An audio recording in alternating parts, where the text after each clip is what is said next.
What's happening, party people? So, it has been a couple weeks. Had to take last Monday off from streaming. Oh lord. So last time we made it through a couple boss fights. We are now inside Clank. I'm gonna. Okay, so last time we got a couple titanium bolts. Yeah, we got a couple titanium bolts. Masochism stream returns. All right. I'm gonna open up. Um. Size matters. Skill points. Make sure that's open. And real quick, size matters.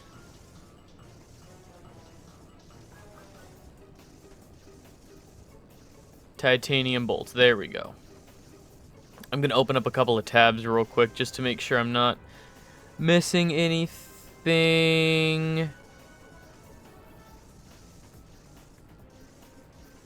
Okay, I think we are missing one already. One titanium bolt, because there's...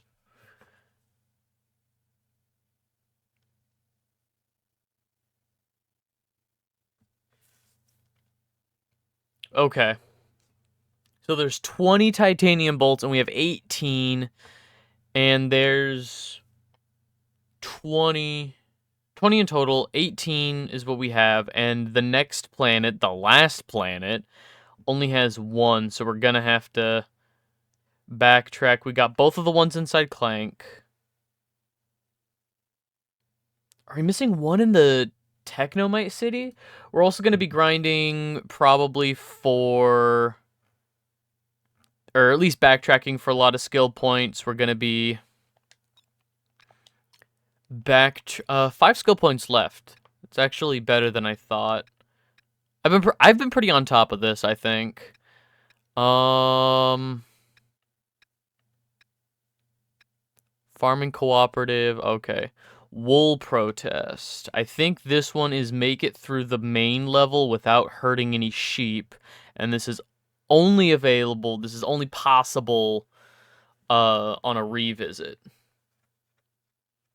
Without killing any angry ram, wear sheep enemies. Yeah, okay, so once we're out of here, we'll do that. We got the bouncy. Okay, inside Clank. Not the shock of me now is required upon completing escape from Clank without taking damage. This skill point is relatively easy, only requiring judicious use of the static barrier and taking care around all the antivirus nanobots, other hazards. It is gained upon reaching the final platform directly before exiting Clank.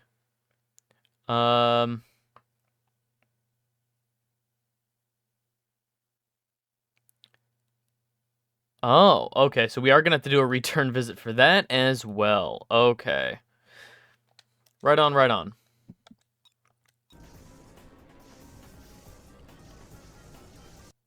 Alright, so I said I wasn't going to buy the fucking static barrier, but this is actually...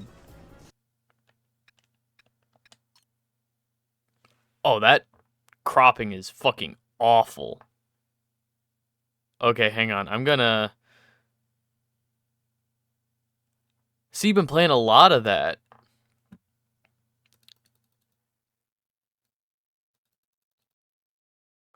Oh boy. Hang on, we're about to go outside the boundaries. Oh god. Alright, I gotta resize this real quick. We're fine. Probably gonna be my game of the year depending on Yakuza 8. Mighty big words of praise. I've got so many games to catch up on, and I also I had an idea. I had an idea for it'll be in the next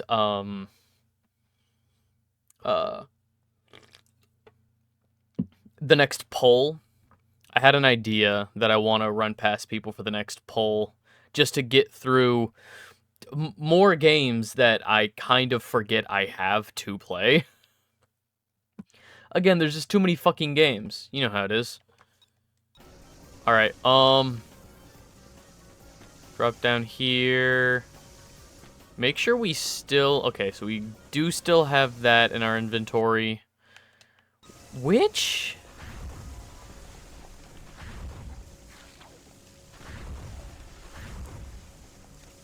What titanium bolt are we missing? Oh, you know what's gonna be, like... What is actually gonna make, the don't get hit portion... The don't get hit skill point of this level super easy? We can just fucking, like, rewind. We can rewind right before you get... I got hit. Easy.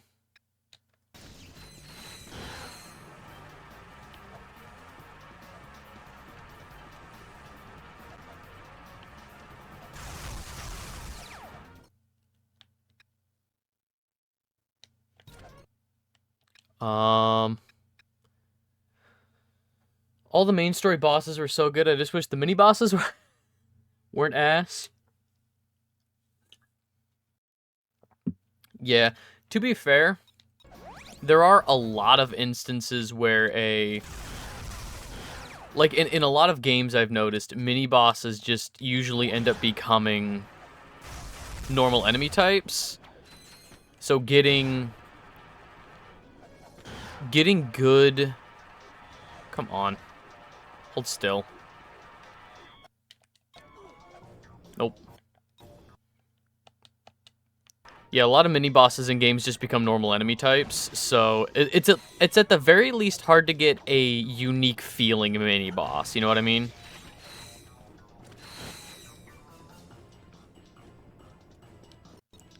Okay, I'm going to readjust my quick select, so we still need to... Come on, back up at top. Gotta upgrade these... I think we need the polarizer in this level. We don't need the Sprout-O-Matic.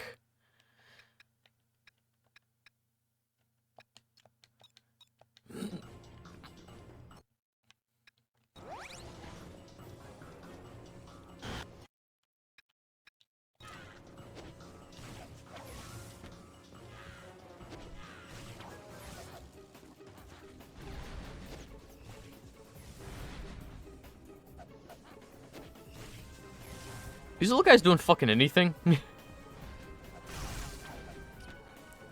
So I'm gonna be 100 with you, Chief. I don't even know what Nine Souls is. I see you've been playing it. Is it like a Metroidvania?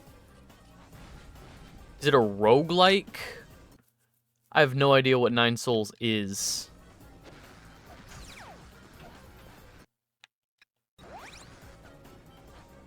There's a true ending?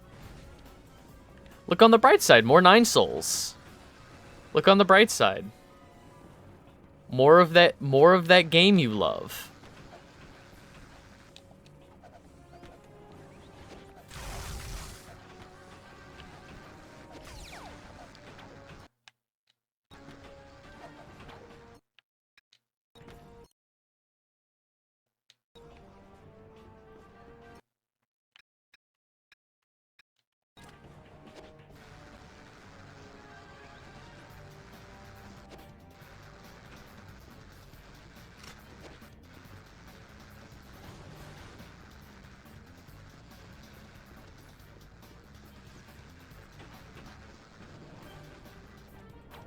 Alright, I was about to use the PDA, the like portable vendor, just to save the 30 seconds it would take to walk back over to this vendor, but that's ridiculous. We can just walk over here.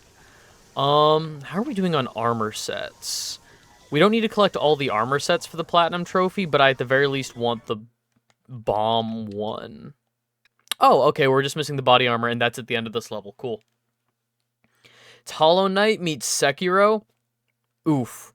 Combat's based on parries and dodges. Played on standard, but there's a story mode that makes fights easier. Okay, that sounds a little more my speed. Because there are so many games to play. At least I've noticed that, like, I'm, like, putting it on story mode difficulty, or, like, if that's an option. If I'm really interested in the game, and I think the combat looks interesting, I will put it on normal mode, the like, dev-intended difficulty. But, like, there's just too many damn games to play. I can't be asked if a game is just, like, going to be too difficult or something.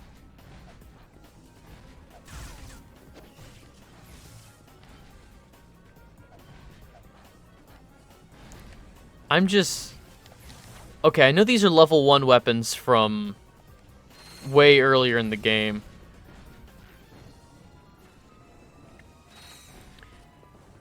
Yeah, see, I haven't played Hollow Knight yet. It's on the list, but I haven't played Hollow Knight yet.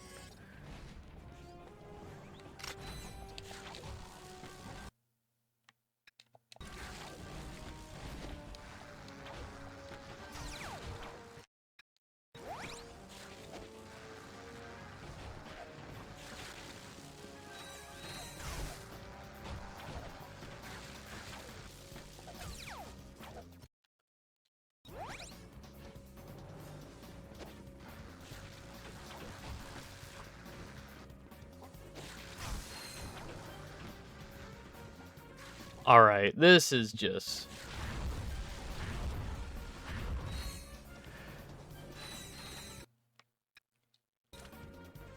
I should not have waited so long to get some of these weapons to upgrade them. Final boss goes from 2 to 3 stages in true ending, which sounds terrifying considering I just beat the second stage at 1 HP. Oof.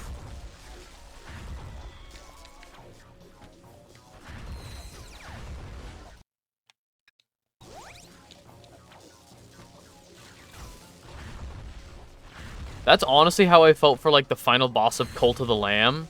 I loved Cult of the Lamb, and that Cult of the Lamb is, like, the perfect level of difficulty for me. The difficulty curve in Cult of the Lamb is so on my level. I was able to, you know, improve at the rate the game was intending me to. I think the final boss took me 2 tries in Cult of the Lamb, but I had to, like, lock in, and it felt super satisfying. No, it definitely took me at least 3 tries. I think maybe 2 tries at, like, the final stage of the final boss fight, but it definitely took me more than 2. Good game.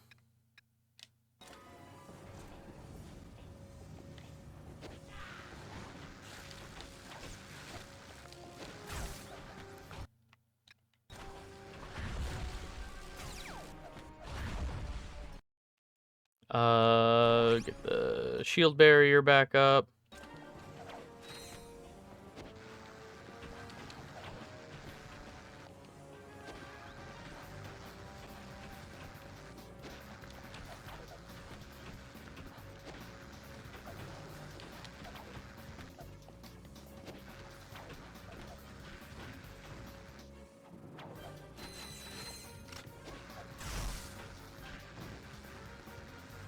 Oh, man.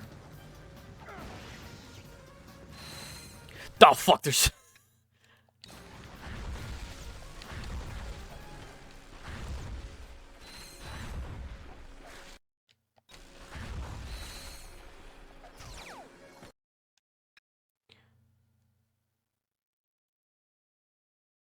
Have my eyes on Crypt Custodian. I have no idea what that is. Is that like a, what was it, cleanup duty or whatever it was, whatever that game was, where you have to... Is it just like a very chill, not quite like a simulator, but like Power Wash Simulator? Is it just like a a quirky cleaning game. Alright. I'm just gonna double check. There's only 2 bolts inside Clank. They're both at the beginning, and we got them both last time before ending stream. Okay. And I think this is the only level in the game that is not visible from our ship. So it's a Metroidvania about a cat cleaning up the underworld. Cute. No. I will not go out like a fucking chump. Jump, goddamn you.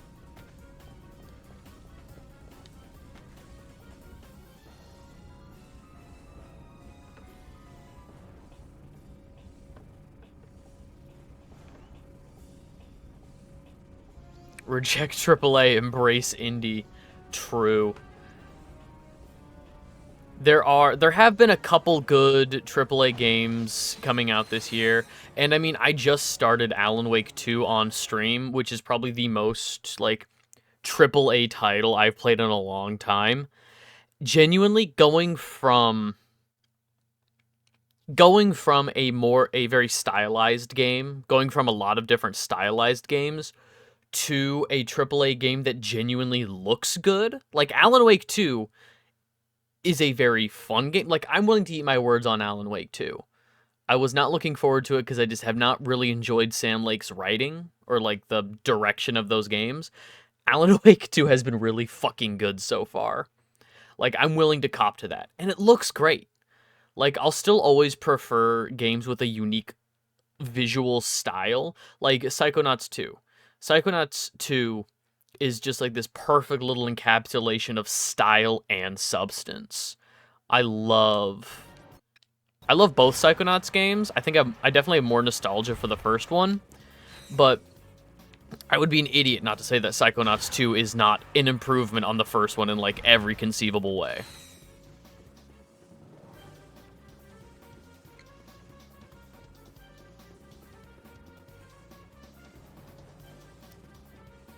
Alright, one little dude at a time.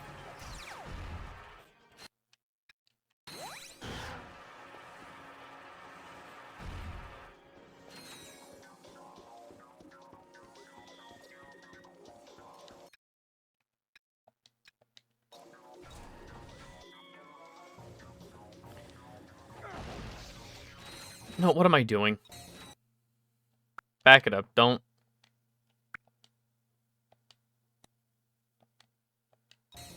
Fine. That's fine.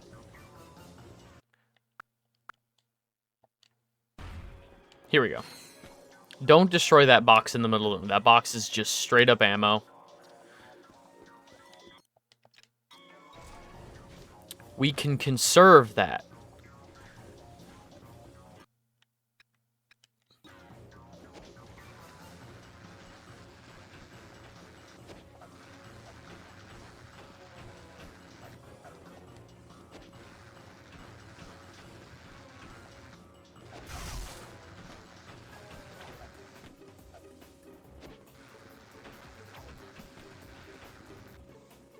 Alright, I believe, from what I remember, this is the, like, most enemy-filled room in this level.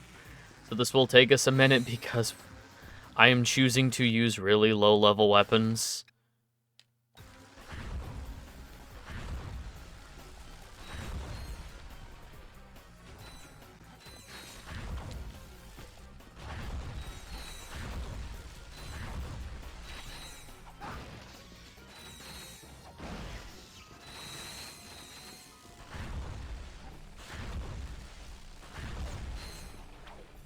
There should be... Yep.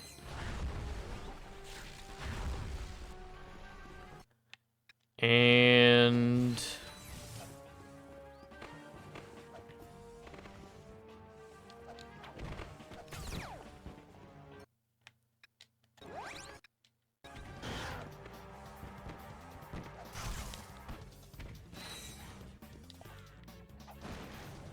Mutator,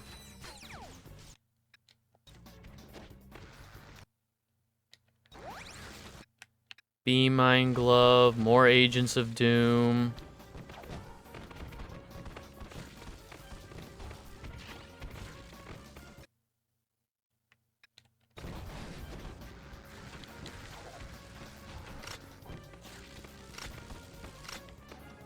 Oh, I'm out. Okay. Okay,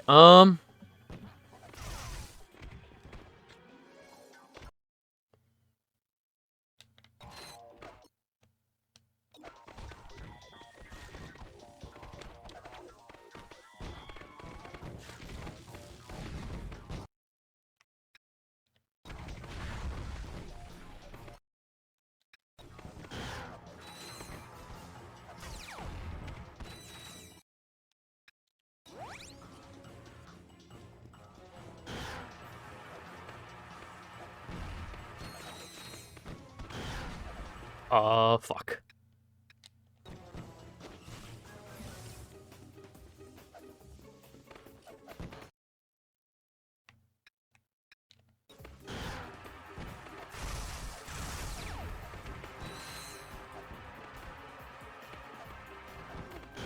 Nope.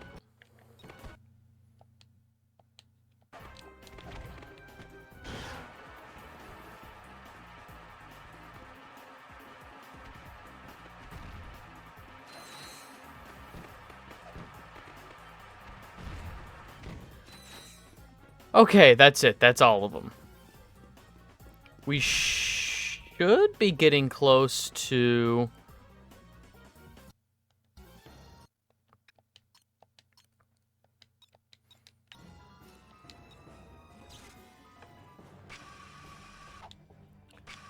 We should be getting close to the end of the level. There's just a... No. We should be getting close to the next cutscene, but we have to fix Clank and then exit the level, and that's a whole, like, secondary part of the level. So we're about 2/3 of the way through the level. That's more accurate.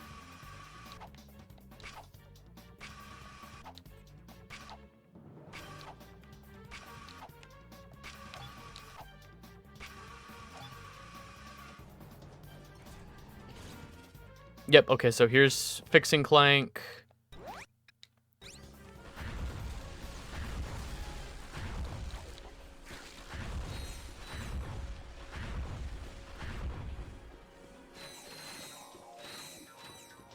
And we need the polarizer here.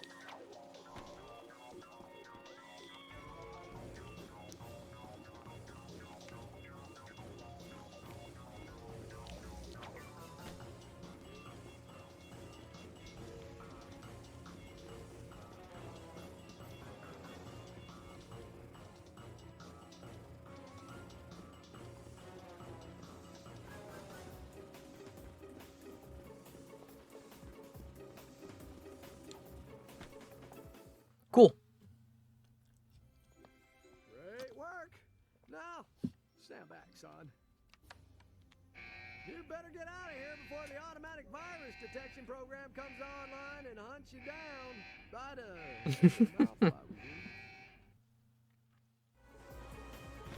So is that, does that mean you're gonna go back and get the true ending just real quick in 9 souls if they don't make you restart? Is it worth going back just real quick and picking up that true ending?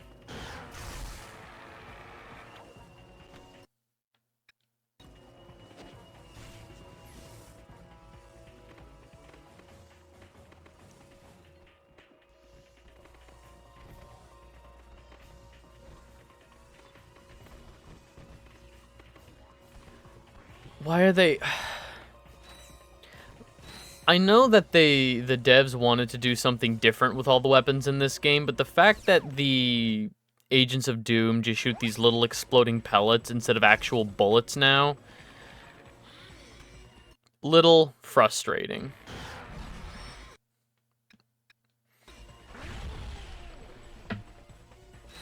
Collect some items at this point. Shouldn't take much work with a guide. Yeah.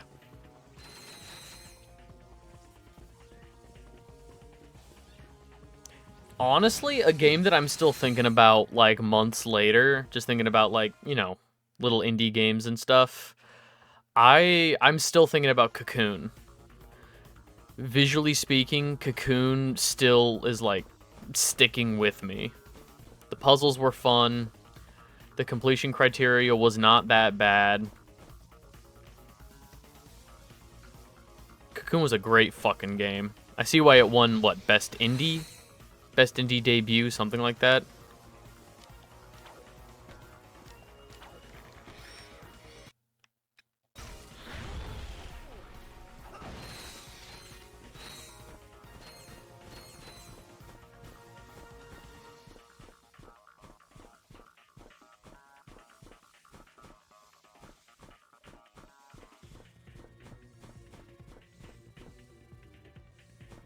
Oh my god. Why?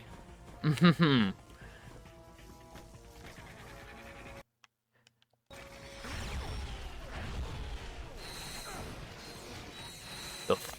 fucking input.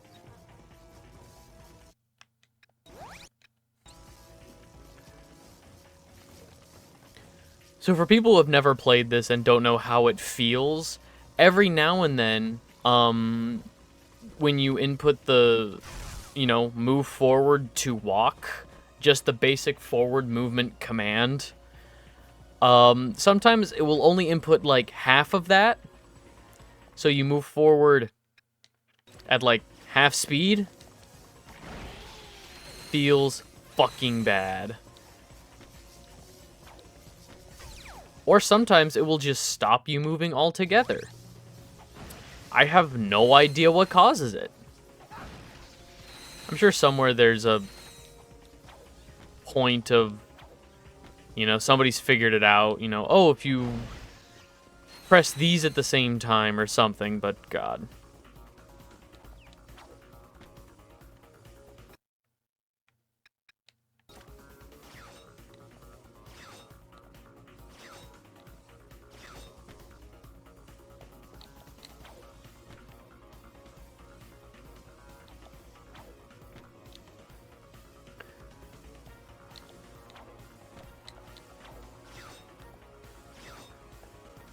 It happens when I'm jumping off of ledges.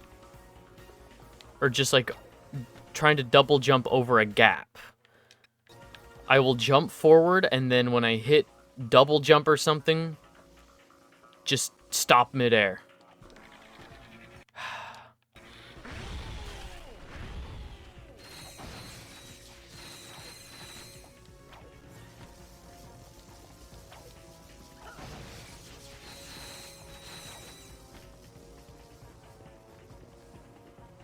Okay, this is the last room. We made it. It's just gonna be magnet puzzles. I don't even think there's any more enemies. And then we'll immediately come back in here and run through it again just with the wrench. I guess technically we could have gotten both, but where's the fun in that? We wouldn't have gotten XP for some of our weapons. Some of our severely under-leveled weapons. No.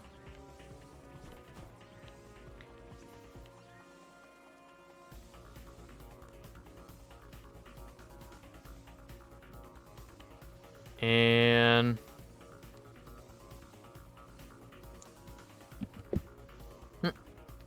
shit.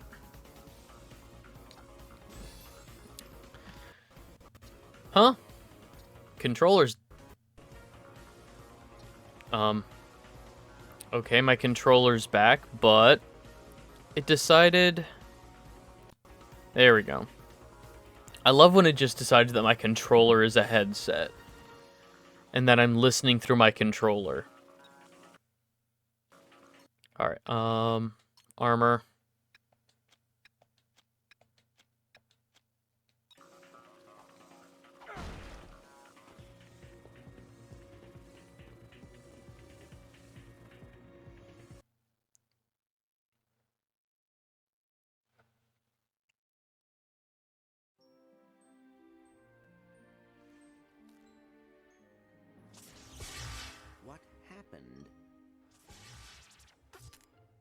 You got short-circuited when you interfaced with Luna. She must have had a level 9 access protocol installed, which activates retroactively No, when I... of course she did. Right before you conked out, you said you found the clone factory coordinates. Accessing? Yes, I do have them. I cannot believe I was stupid enough to make such a simple mistake. It happens to the best of us, pal. The important thing is, you got the coordinates. I suppose you are right. We should get going. Oh, the writing is so bad in this game. Ugh. Alright, re-enter Clank. Then we'll...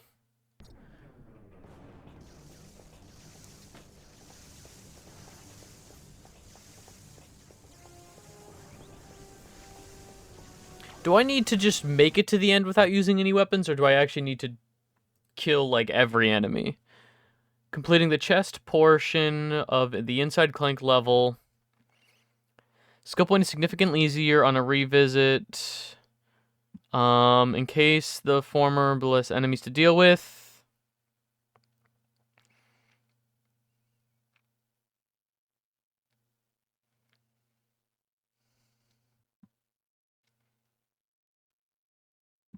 Okay, it doesn't specify whether or not I actually need to destroy the enemies or just run through. Let's destroy the enemies.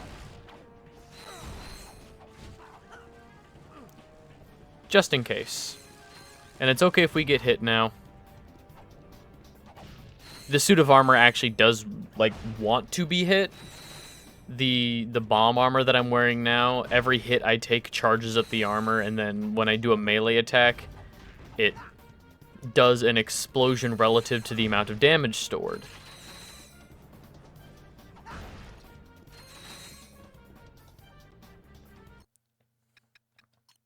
Hang on. What are some special armor sets that I might have?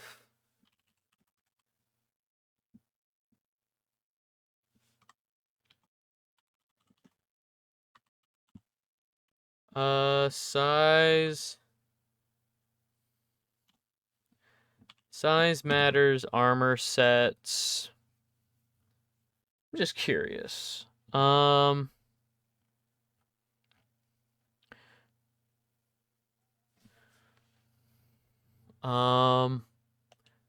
Wildfire helmet.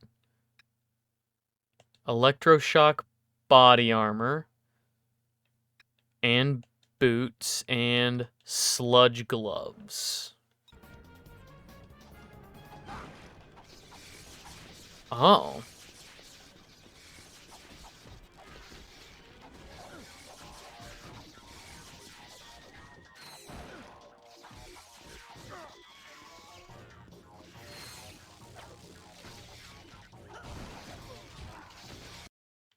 Well, I don't know if this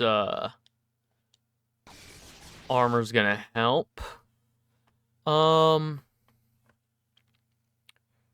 Shock crystal armor. Shock helmet.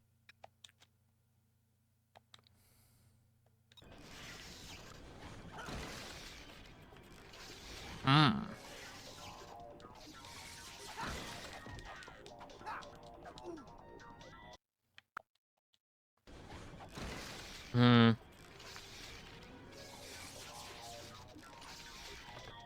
Bomb armor. Firebomb armor. What does that look like? So, bomb, wildfire, bomb. Oh, it shoots a fireball.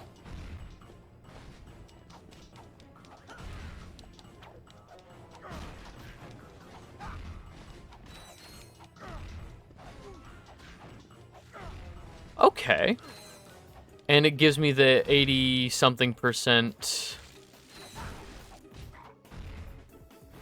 Sick. Okay.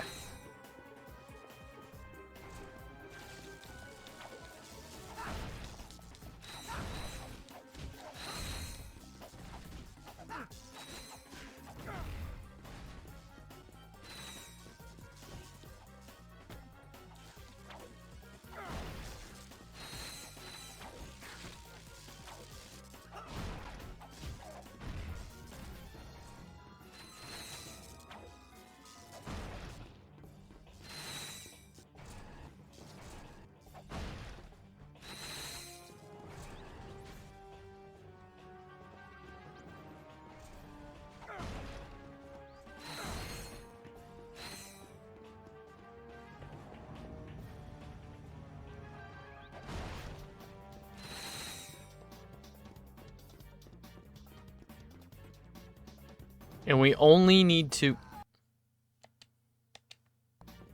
And we only need to do the wrench only for... the first chunk of it's until we finish the chest portion of the mission, which I think ends once we repair the heart with the polarizer.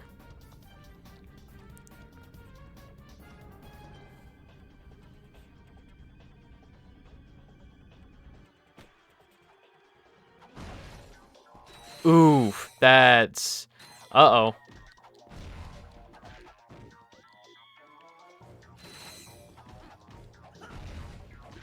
Good luck, Chief. Trending blows. I mean, okay.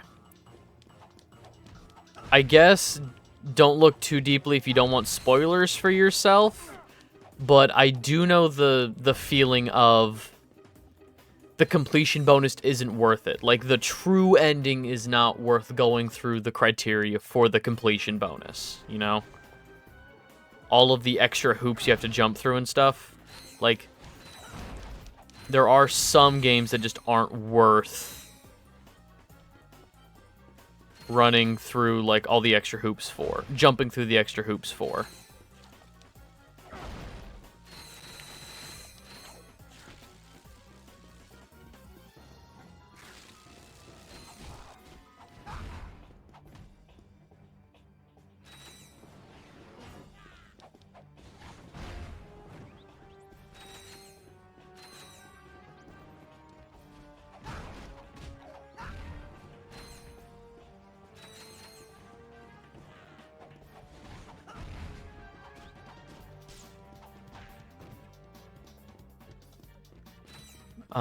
There he is.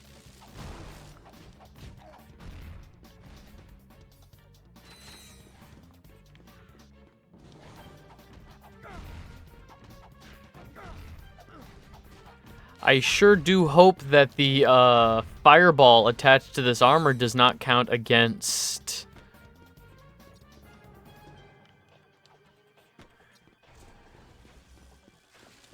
Yeah, I hope the fireball attached to this armor does not count against...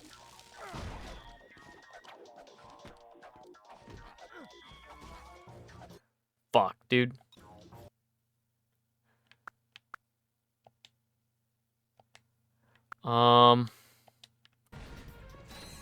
Might be smarter to go after the little guys first before they get powered up.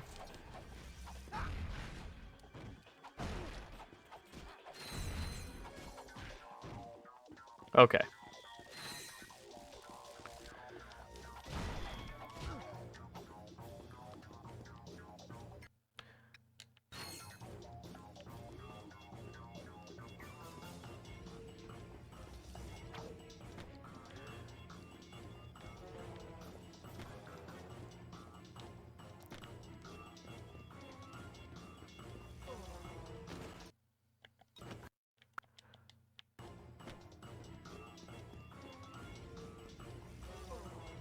No.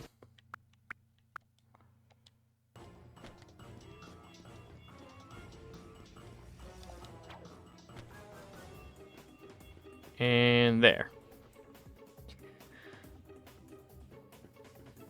And that elevator should give me the skill point.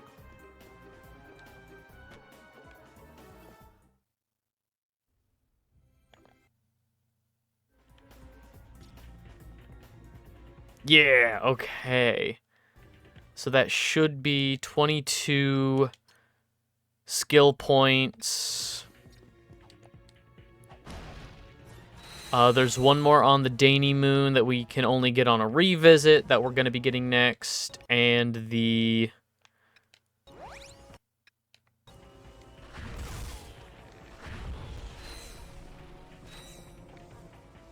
There's 2 on the final planet.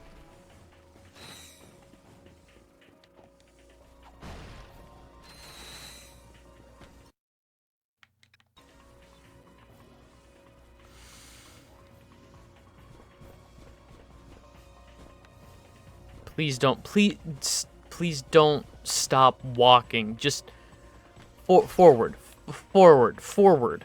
This is fucking ridiculous.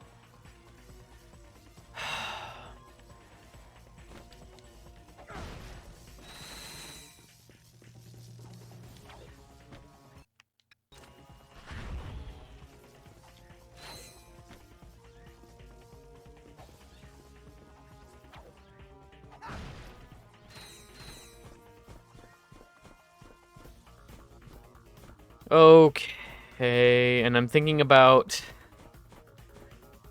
the final boss. We might need to grind,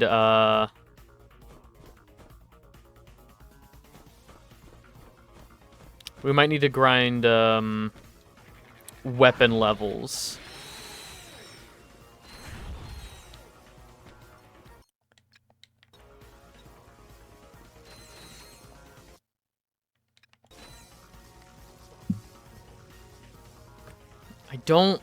I really don't want to.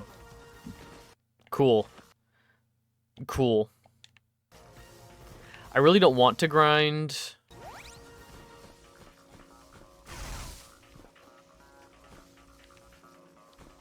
I don't want to grind weapon levels, but the final boss in this game is legitimately fucking ridiculous. The final boss of this game has like 5 stages, and if you don't do them all at once, you have to start all the way over. There's like no checkpoints at any... There's no checkpoints in the various stages of the final boss fight.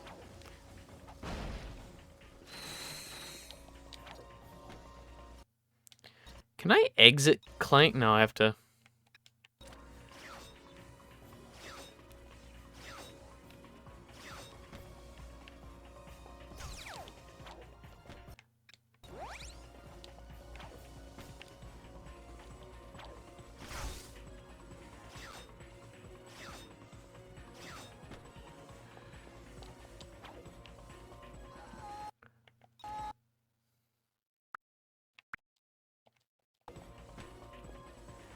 Just jump over the...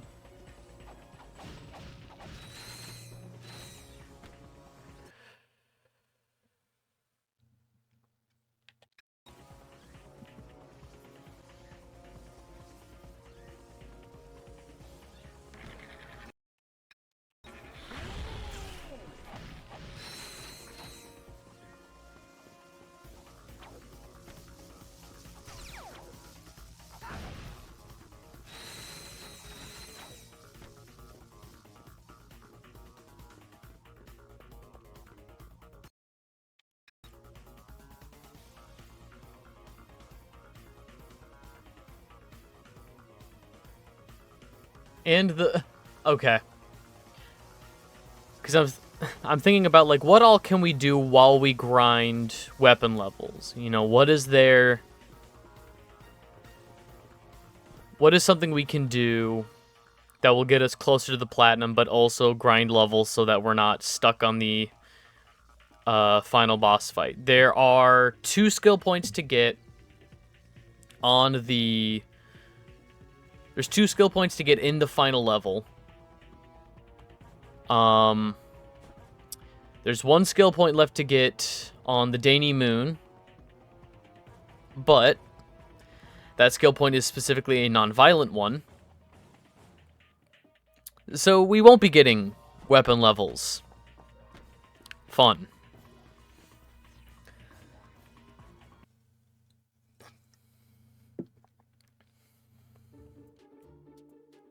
Okay.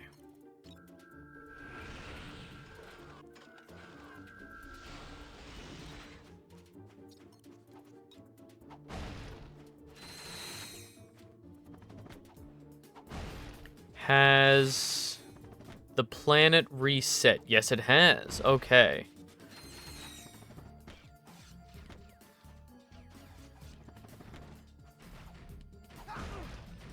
Fine.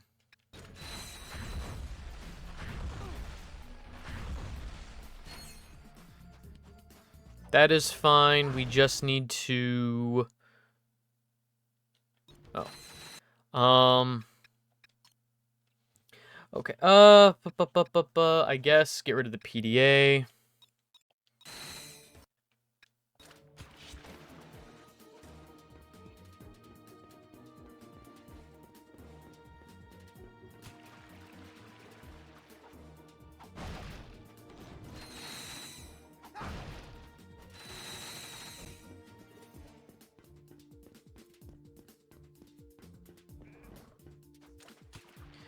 Ah, shit.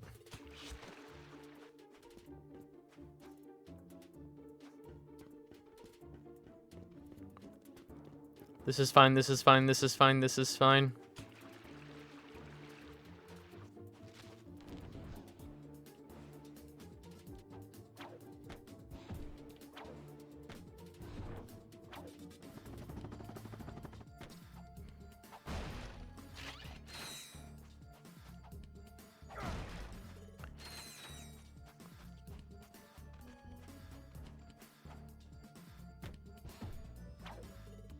And now we wait. Yeah, so we do have to wait here for the day-night cycle to change the time of day. In the meantime, so we're currently working on the wool protest, skill point, and then on the final planet, Quadrona, Elite Annihilation is acquired by defeating 70. Okay. So there's going to be a bunch of enemies that we have to fight, like a bunch of waves of enemies before the actual boss fight. So there's like the level, waves of enemies, and then the final boss fight. During that waves of enemies, we have to defeat 70 or more.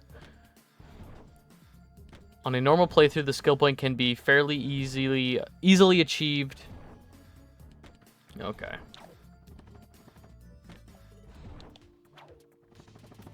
Please just move forward.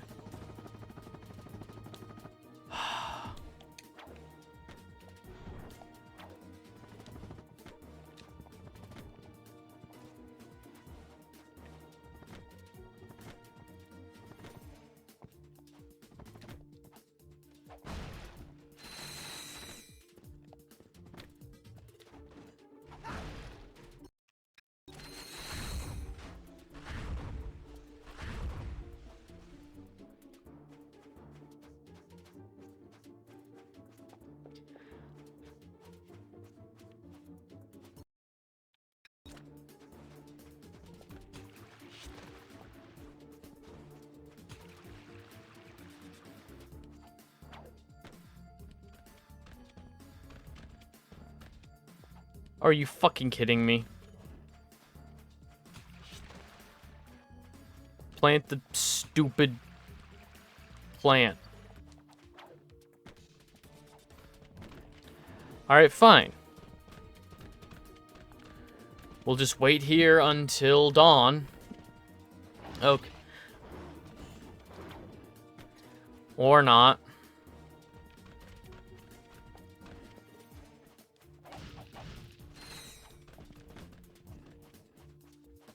And the other one is... Oh.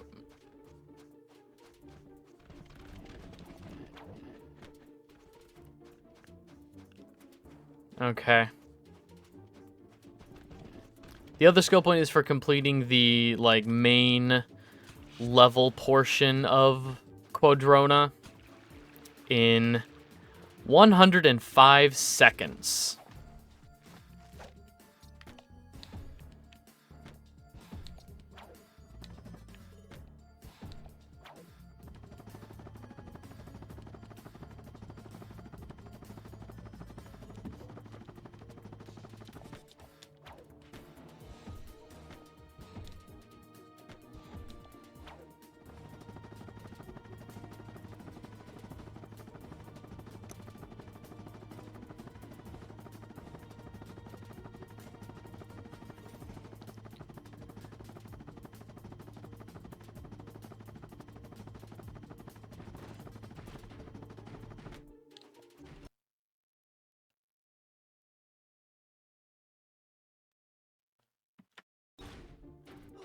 Oh, fuck.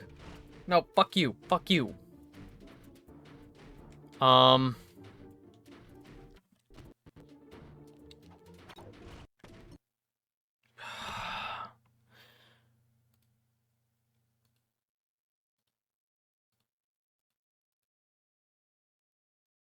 Give me my...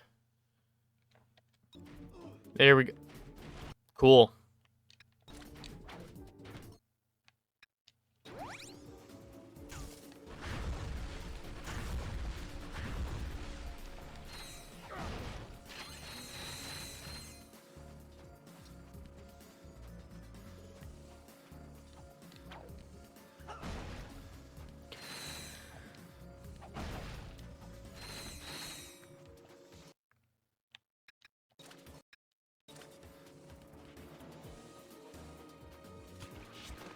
I can never remember which plant is which.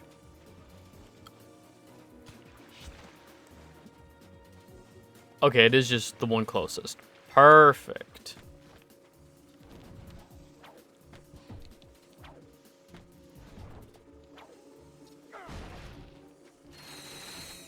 Okay, got the skill point. Let's leave. Let's find the... I think the next thing we're going to be getting is all of the bolts. We're going to be getting all the titanium bolts now. There's one on the final level. 2 out of 2. 2 out of 2, 3 out of 3, 1 out of 1, 1 out of 1, 3 out of 3, 2 out of 2, 1 out of 1. Oh, shit. Is there one in the dream world?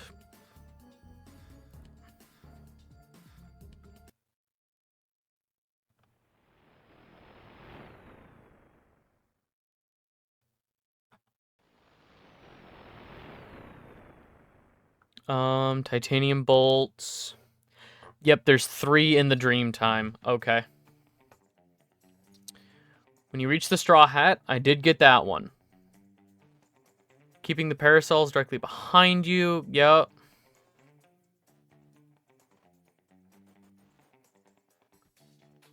Oh, you're kidding me. Is it that simple? Okay.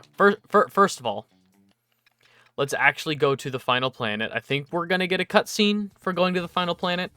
But at the very least, stuff will be available in the shop. Like the last weapon, I think. Well, the last weapon that isn't the Rhino, because the Rhino is not available to us until the second playthrough.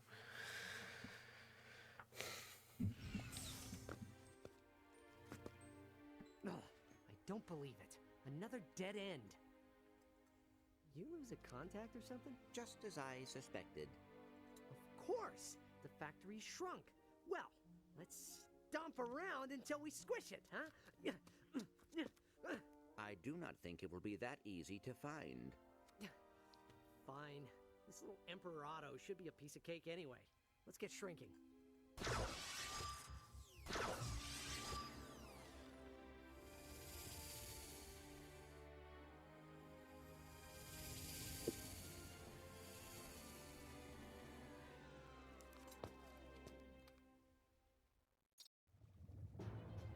Okay. Let's...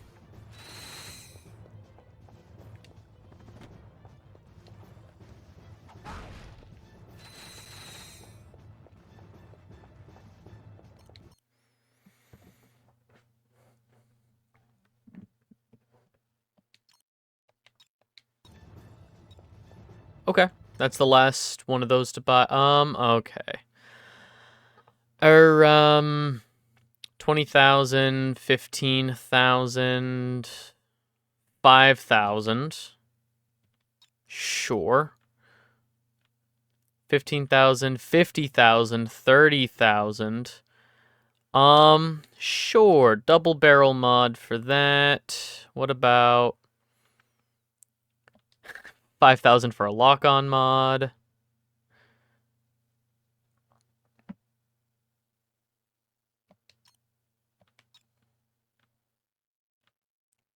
Um...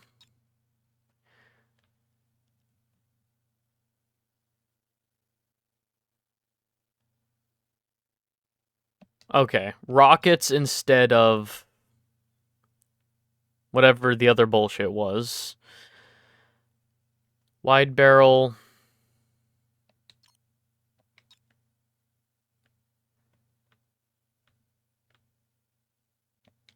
Yeah, I don't need the wide barrel. Okay.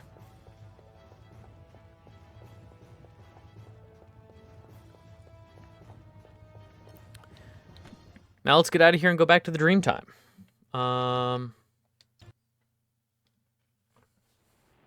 Because we got the really annoying bolt. We got the missable skill point. We got the bolt on top of the hat. But apparently in the dream time, there's just a really easy bolt that I missed. Cool. This is what, the third time we've been here?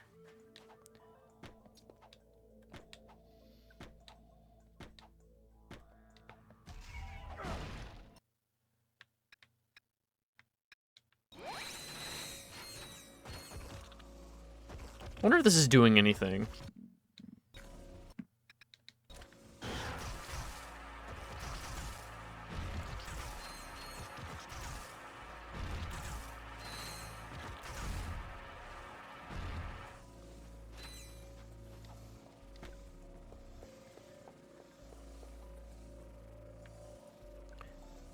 No fucking way.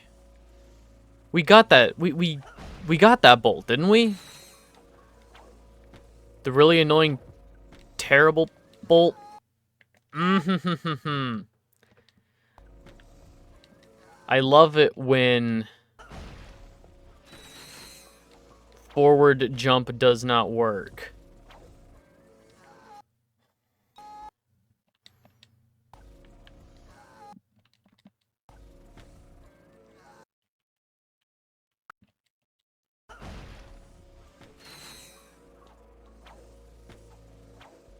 There.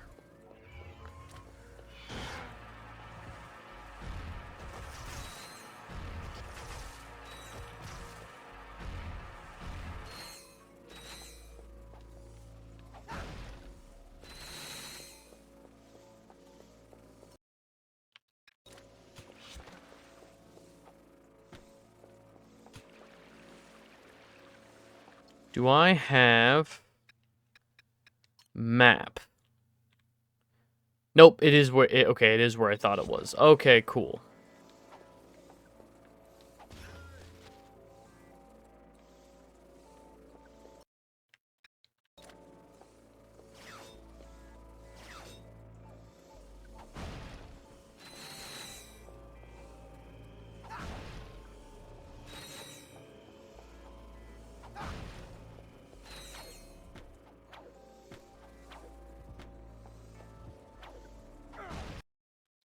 Okay, I think I finally figured out a way around the jumping input issues.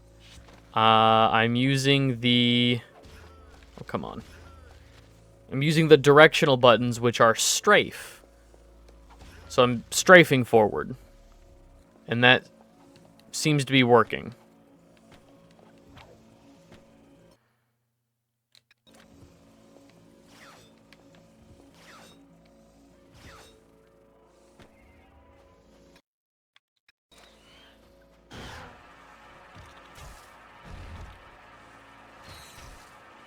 Um...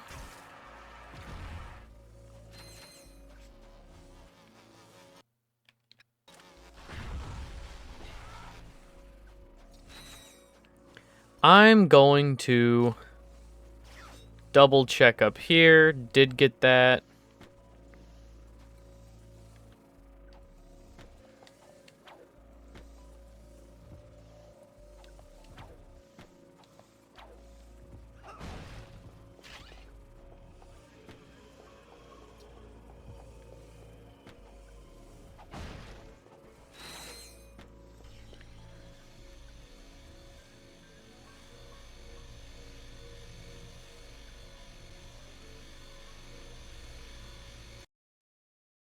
Uh... We We should probably be trying to level up the rocket launcher.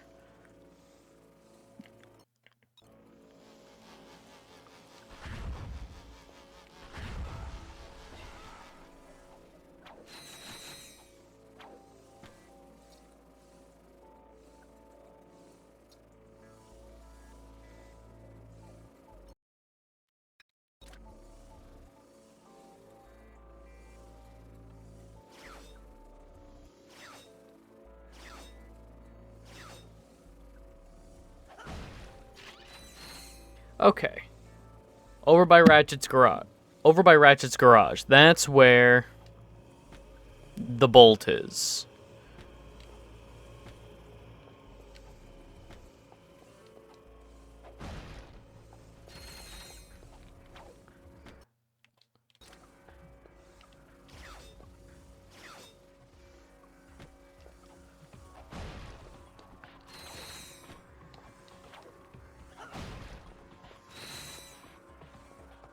Yep. Oh, the fact that I missed that. Oh, cause that's a bolt I would have gotten on like my first playthrough through this game way back in the day when I was like, you know, looking for everything. I was jumping around corners. That is the least hidden bolt in this area.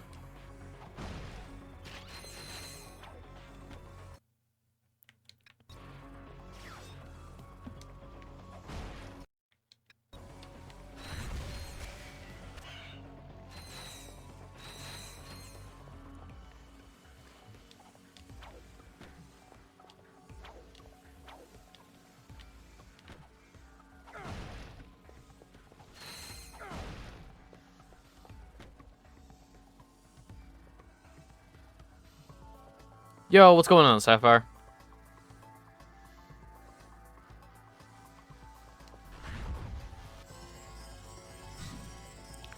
Still gaming that Spyro?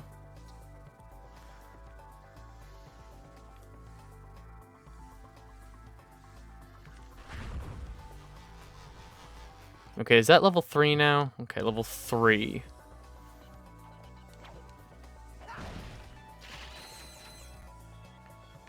Okay, actually, I don't need the titanium bolt page anymore, because I know where the last one is. And I don't need the armor set page anymore. It's just the skill point page is all I need. Spyro and Kingdom Hearts. How are you liking Kingdom Hearts? I don't know. I have seen on Steam that you've been playing it, but I don't recall if you've played it before.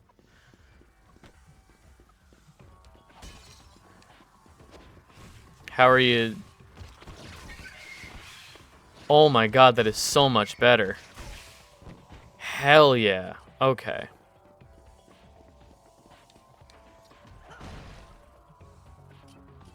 Nothing. Never played it? You are in for a good time. If you're loving it, that's great. I will say it's not for everyone. I know plenty of people that do not like Kingdom Hearts. Ooh, stretch. Give me the laser. And of course, worth like no XP for that.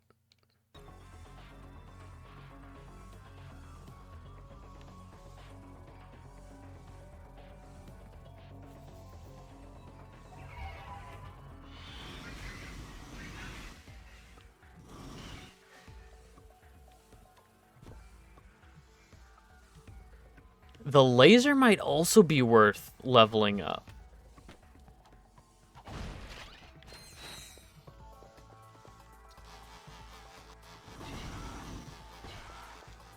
Yeah, thinking about it. Definitely for the final boss fight, I think the laser's worth leveling up. Why do people really not like it? Because of the convoluted plot.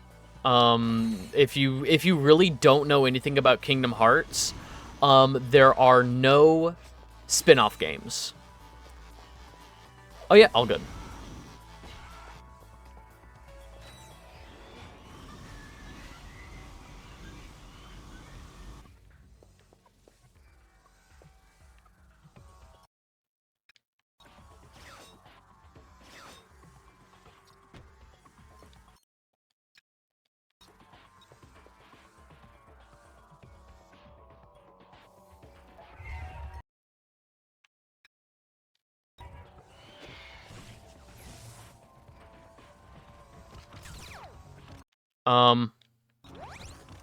Can my guys, like, shoot something?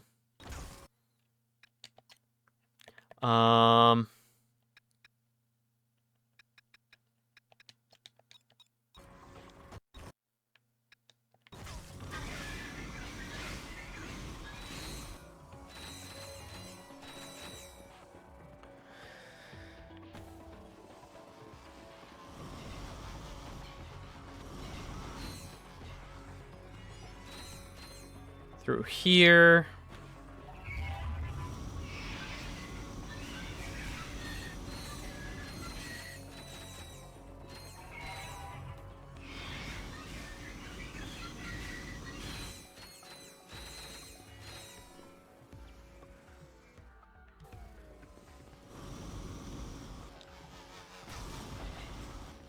Ads gone. Yeah, so the reason people don't like Kingdom Hearts is because of how convoluted and complicated the plot can get.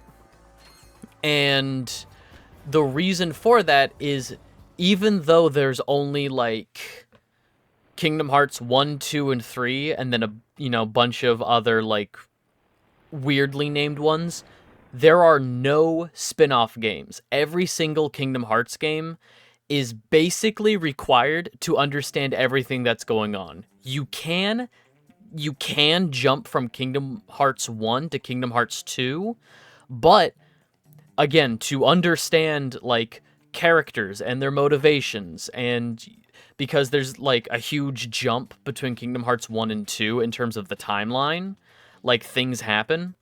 There are 2 other games you have to play between Kingdom Hearts 1 and 2, and people didn't like that. People didn't like that you can't just play 1 and then 2. You have to play 1, Chain of Memories, 358 Days Over 2, and then Kingdom Hearts 2. There's a whole, like, chronological order timeline, but even then, don't follow that, because the first game in the timeline, the prequel Birth by Sleep, you should probably play after Kingdom Hearts 2. So it's like, you play 1, Calm, Days, 2, Birth by Sleep, Coded, Birth by Sleep, Dream Drop Distance, and then 3, and then Melody of Memory, I think is the order. Again, people don't like it because there's 3 numbered entries, but you actually have to play like 7 or 8 games to understand everything. It's not because it's Disney. It's because it is genuinely... People, okay, I will say Disney is part of it. Some people did not like Kingdom Hearts I'm going to say later Kingdom Hearts games. Some people did not like later Kingdom Hearts games because they started leaning more heavily into Disney and not as heavily into the Final Fantasy stuff. Like, the first handful are really good combinations of Disney, Final Fantasy, and, like, original characters. You know, Sora, Kairi, Riku, like the original characters for the franchise. But then, like, Kingdom Hearts 3, for example, has very little Final Fantasy, a lot of, like, original characters, a lot of Disney, but, like, almost no influence from Final Fantasy. And what made the games so interesting was the weird combination of Disney and Final Fantasy. So even though there are still original characters designed by the Final Fantasy people, designed by, like, Tetsuya Nomura and his team, people still did not like that game because, like, there weren't Final Fantasy original characters in it, or not as many as there was at the beginning of the franchise. All right, let's head back to the final planet, and then we can just run through to the final boss fight. Clear out all those enemies.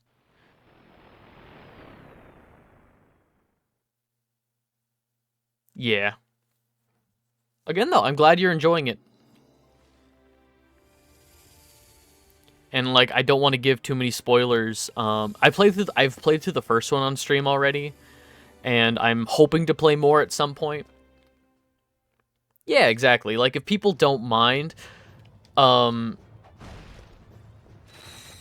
also doesn't help. I'm gonna be real. It also doesn't help that Kingdom Hearts kind of has the Pokemon problem before the Pokemon problem really started, in that each game will introduce an interesting mechanic or like a new gameplay style only for that one game, and then it will drop it.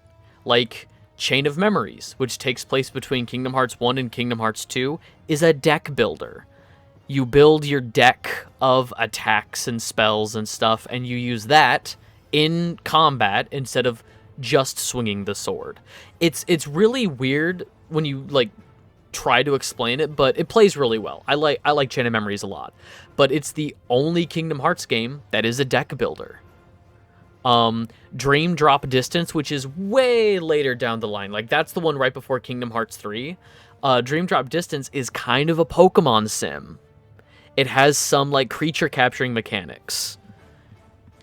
But again, it's the only one that does that. It's really weird.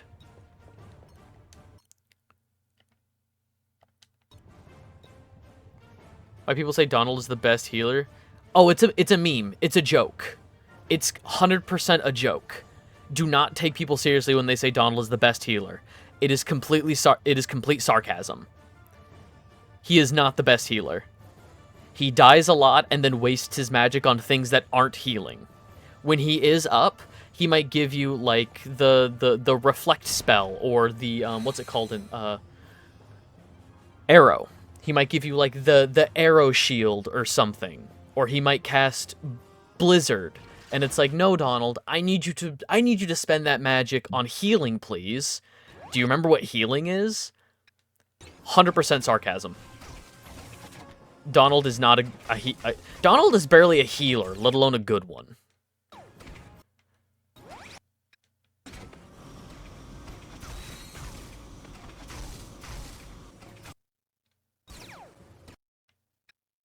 Yeah. Don't take people seriously when they say he's a good healer. I'm sorry if you've been misled about that, but he gets better, I will say. There are in the settings, if you go to your menu, like your party menu and stuff where it shows like equips, items, like that whole menu, under configuration, you should be able to change how Donald and Goofy play. Like you can change Goofy to play more defensively or more offensively, but you can change like how often they use items, so you can give them potions and stuff and then set them to only use potions in emergencies so that they're not like wasting them. But I think you can change how Donald uses his magic. There's like a specific setting you can set Donald to where he'll only use magic in an emergency.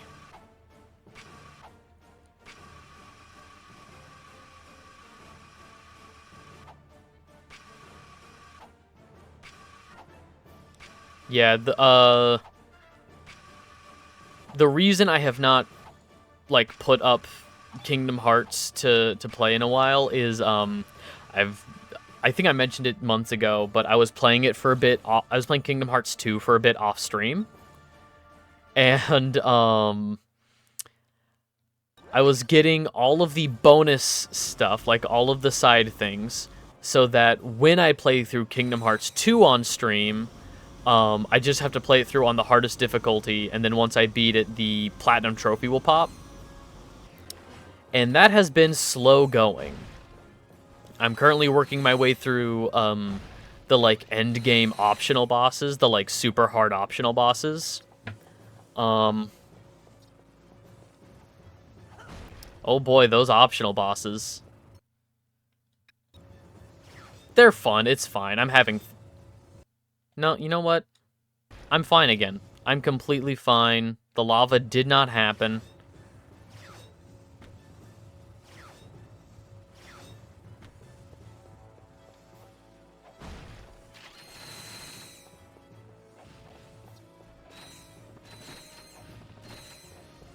Alright, let's run through all of this, get enemies to spawn, and...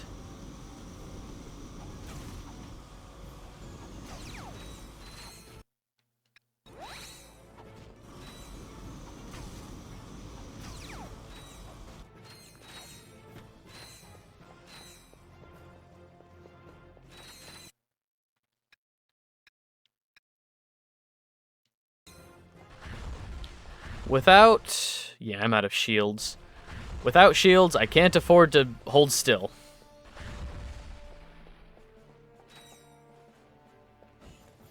The thing is, I can't really use the other Disney characters because I have to keep Donald and Goofy caught up level since they're with you forever. Yes and no. So beating bosses in Kingdom Hearts 1, they changed this in later Kingdom Hearts games, but in Kingdom Hearts 1, beating like bosses and stuff does give characters a level who aren't even in your party. So like if you're in the Tarzan level but you don't have Tarzan in your party, beating the boss of the Tarzan level will still give Tarzan a level up. So there is some balancing in there where, you know, certain like checkpoints in a level, like it's not even specifically with the final boss fights of a level, like just important beats. Like in the Alice in Wonderland, super early on in KH1, there's a moment where you just have to destroy this wheel. Like they have Alice in a cage and they crank this wheel to like draw her up, and you have to destroy that crank wheel.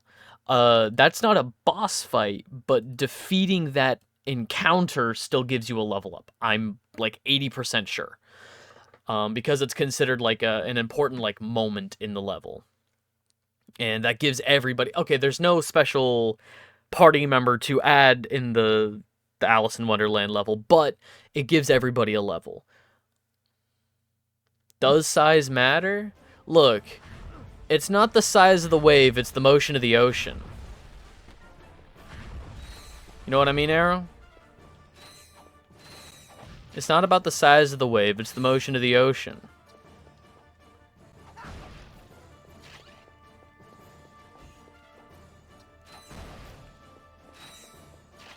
I'm doing pretty good, Arrow. How are you doing?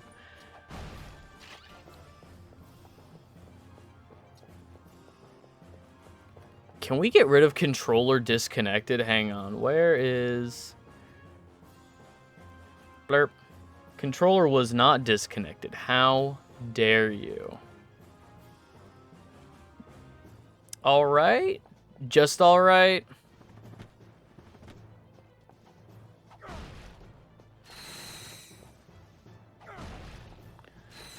Okay, this bullshit. I hate this part.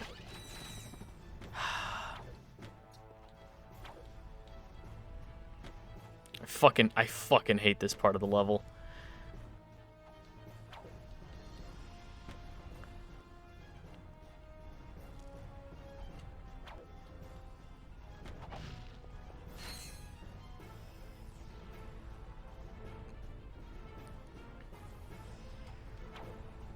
No.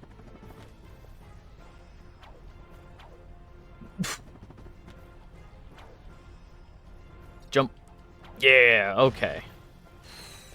And nothing out there.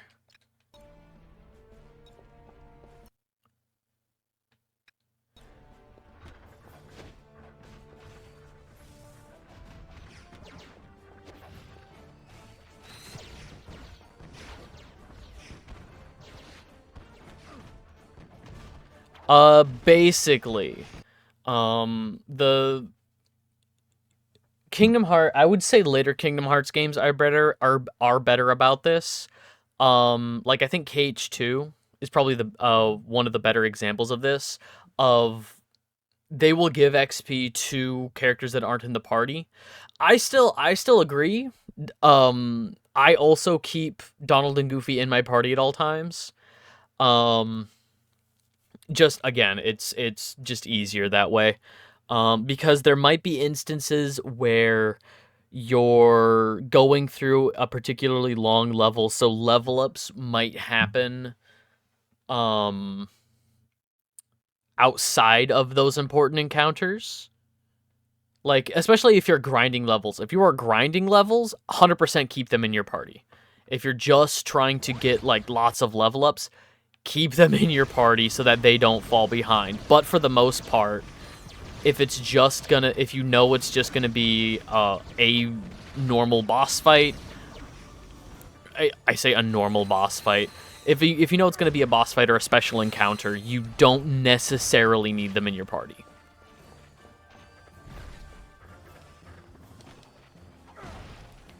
Still 100% up to your own discrepancy, but...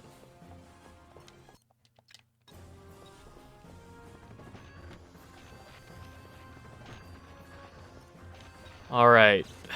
Please just be... Oh, no, I think I remember...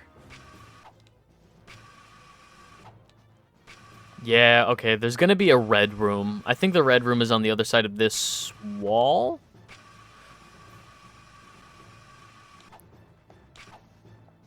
The red room's fucking bullshit, man.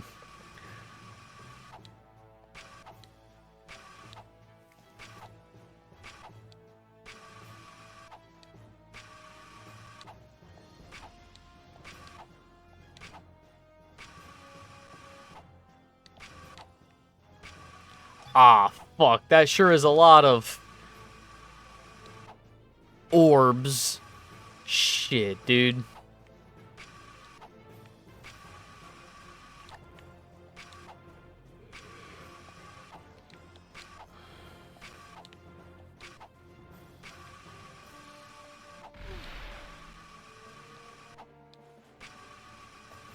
Do anything fun over the weekend?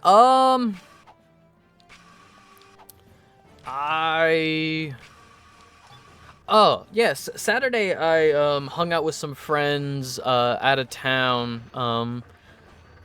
Yeah, went out of town for the day and hung out with some friends. We played like board games and stuff. It was a good day. Normally Saturdays is like D&D day. You know, like for most of the day we're over at a friend's house playing D&D. But another friend of ours who isn't in our like D&D group had the day off, who doesn't normally have Saturdays off. So we decided to, you know, put a pin in D&D and we just played board games and stuff just to like hang out with him. That was pretty good. Yeah. Oh, I can't remember if it was... I can't remember when I saw it or if I've talked about it yet on stream, but I did see the new Alien movie, Alien Romulus. And that's pretty fucking good, not gonna lie. I really liked Alien Romulus. I think Alien Romulus might be the best Alien sequel, but not quite as good as the original. You know, like, I think the original will always be the best, but Romulus was really good.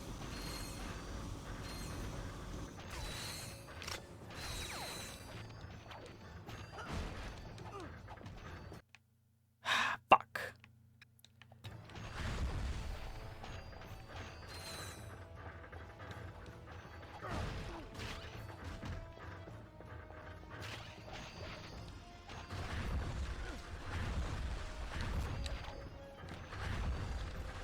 Can I please allow me to move? God, the camera in this game is so fucking ass. Okay. Take me back to the vendor. You ever play K-Series on stream? I played through the first one. I've played through the first Kingdom Hearts on stream. And...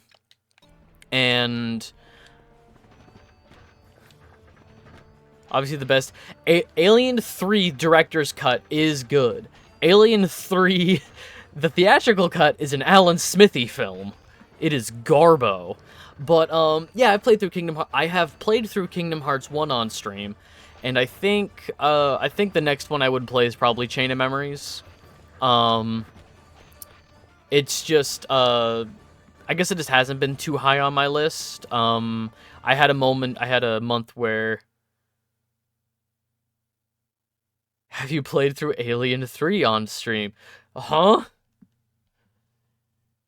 What do you mean? What do you mean played through Aliens 3? Because I know there's the Alien video game for like PlayStation 1.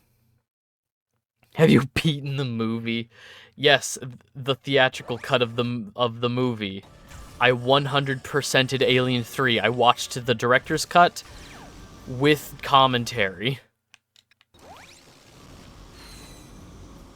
I watched all the bonus features.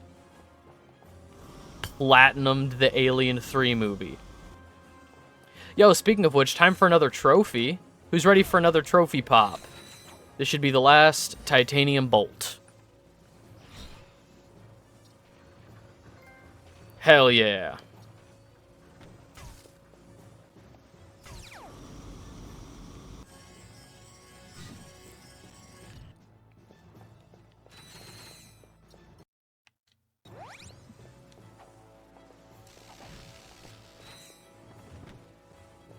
Alright, let's open all of these little...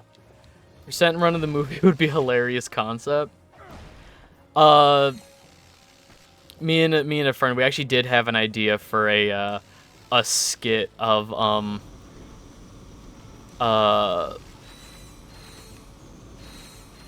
fuck, I'd have to find the text again.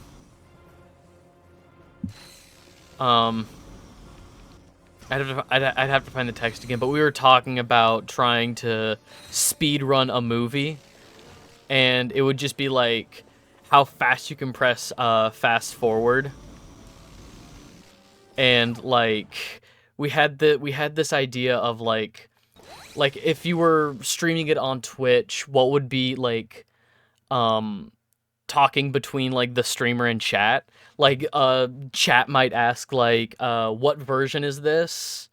You know, and the streamer would be like, "Oh, this is the English release.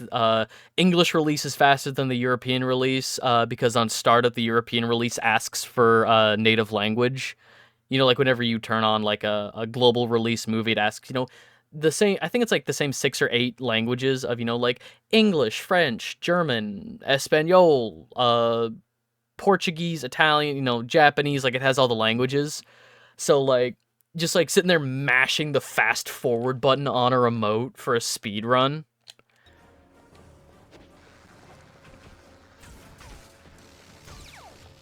Very funny idea to me.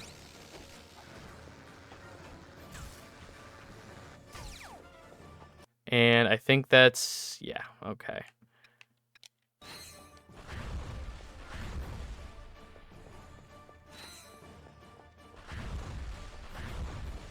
Isn't that the plot of Click? I've never seen... Nah, Click is the remote that does whatever you want. I also have not seen it, but I at least know the plot of that movie. I don't like Adam Sandler comedies, but I do know the plot of Click. It's a magic remote that does whatever you want. Oh, I've never seen a movie besides Alien 3. Okay. I understand. You've never seen a movie. Ever. Movies do not exist. Alright,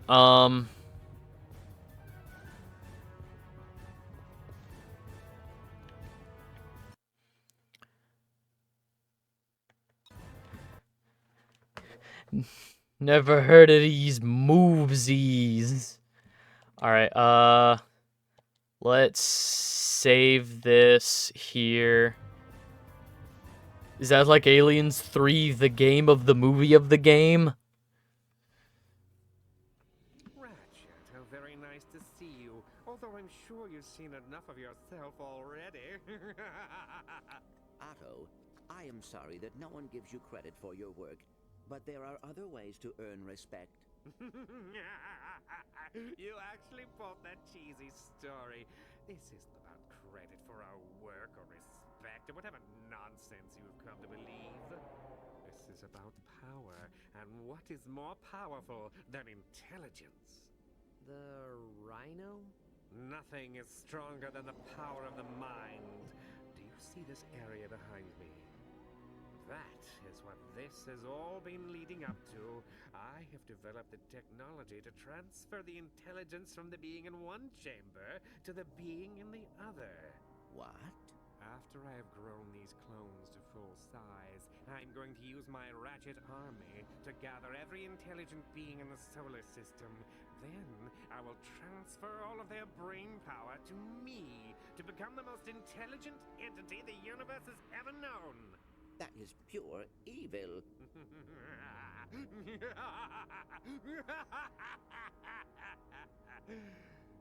Well, none of this will happen until you get by us. Easier done than said. Or alter as much as possible. Based on a movie that's based on novels that haven't been written yet.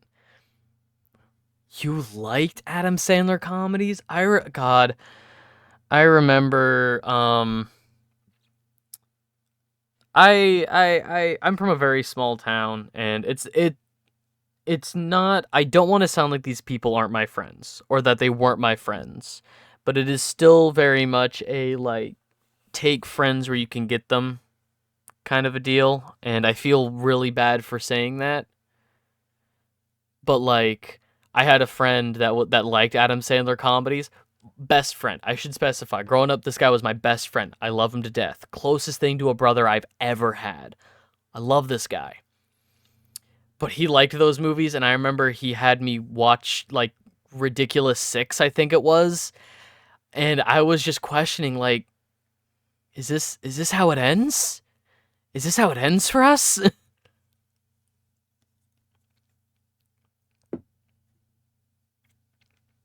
The thing that pisses me off the most about Adam Sandler comedies is that he can fucking act.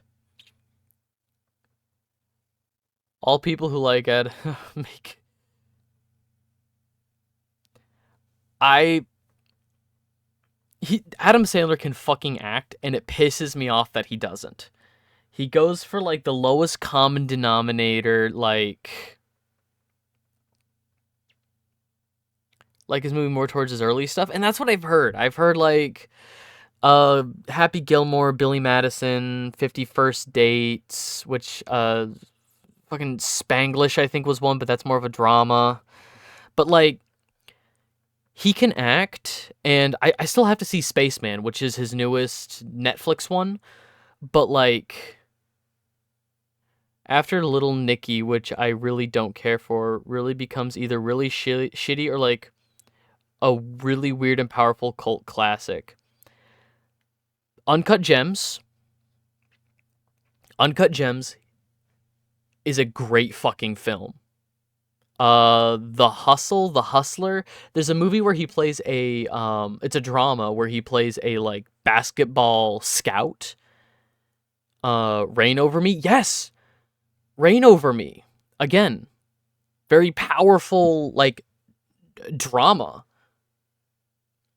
Reign Over Me was great. He still kind of plays that childish character, but because he's hiding his trauma. Like, he plays that man baby well in that movie because he's, like, hiding trauma. I've not seen Punch Drunk Love, but, like, Reign Over Me, I think it's called The Hustle, or maybe The Hustler. Or maybe it's just called Hustle. Uncut Gems, Spaceman, I've heard is really good, really weird, but still, you know, like, really good. Feel like there was another one that I saw that I liked. Oh, alright, well, shit, we've been sitting here too long, so what I'm gonna do is I'm gonna load this save. One where firefighters, they get married for some tax thing. That's fake being gay. Learn to appreciate gay people more.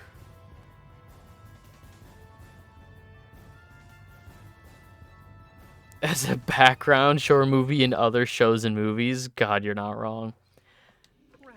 I have no idea what you're talking about, Arrow. I don't.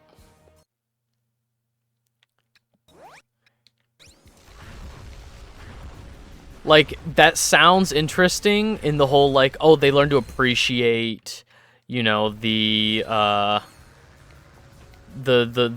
know, they learn more about, like, the stigma around, like, gay people. Oh, was it Chuck and Larry? I now pronounce you Chuck and Larry? I've heard of that one.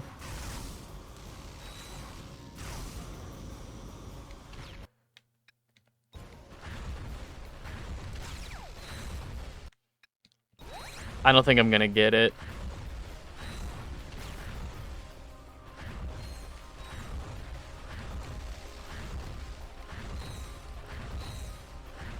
Yeah.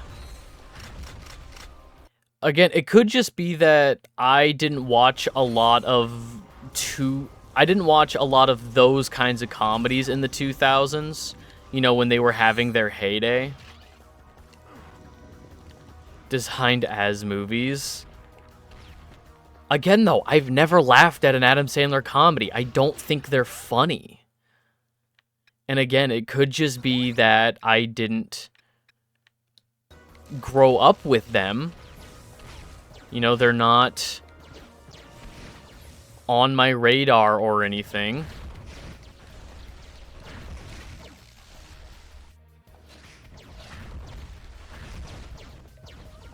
Are Ratchet's clothes attached to his DNA or something? No, he's got these things in, like, special... Like, they're in their own special outfits. They're not in the same outfits as me. Fuck. Well, at this point, all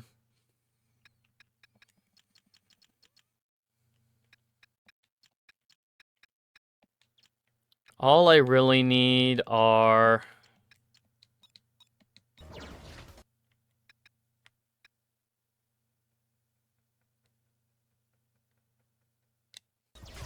They just don't want people to know if his size matters.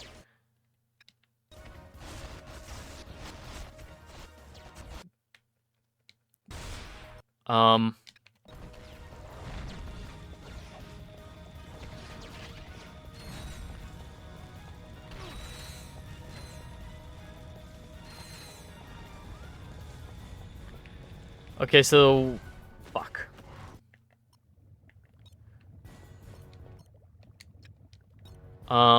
Is there no teleporter back to... Okay.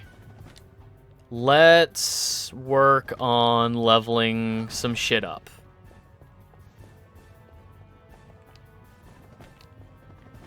So in that section where we're fighting a bunch of the Ratchet clones, the next skill point I need to get is to destroy 70 of them in that little time limit that they give us.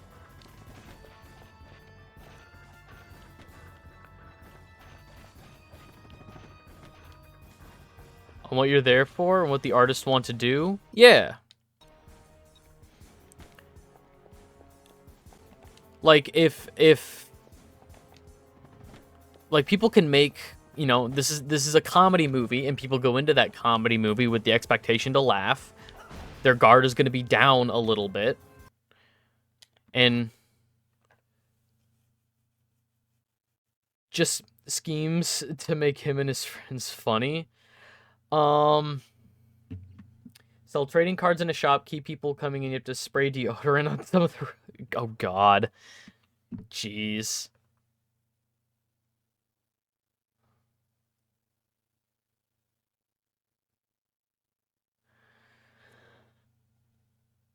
Yeah. Make him and his friends money. So, there is some truth to that. I'm not saying that this is, you know... I'm not saying... Look, I respect Adam Sandler for gaming the system. Allegedly. He just writes a bare-bones movie set in a nice vacation area, and the studio sends him and all of his buddies on a vacation, And then somewhere along the way, they film a movie. It's gonna make a set amount of money. Grown-ups? That's pretty much just grown-ups. But I mean, there was like, I think there was one set in like a tropical location. There was one in like Boston. You know, he has like all kinds of, all like film set all over the place. Pixels wasn't, oh my god. If Peter Dinklage can't save your movie, if I see Peter Dinklage on screen and go, ugh, you're doing something wrong. How could you do this to Peter Dinklage? Ooh. All right. I'm trying to think if we'll actually be able to finish this today. I'm gonna double check, see where we're at for trophies. I do know we're gonna have to beat the final boss to get some like New Game Plus trophies. What does wasted means? It means you've had a ton of it. I want to be chocolate wasted.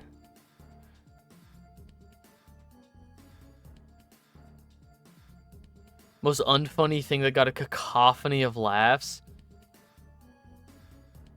Dude, Peter Dinklage sounds... Well, what do you think Clank's favorite Adam Sandler film is? Click. Even though I haven't seen it, I think Clank would be fascinated by the concept of the remote. And given that his dad created time, Click. Clank likes Click.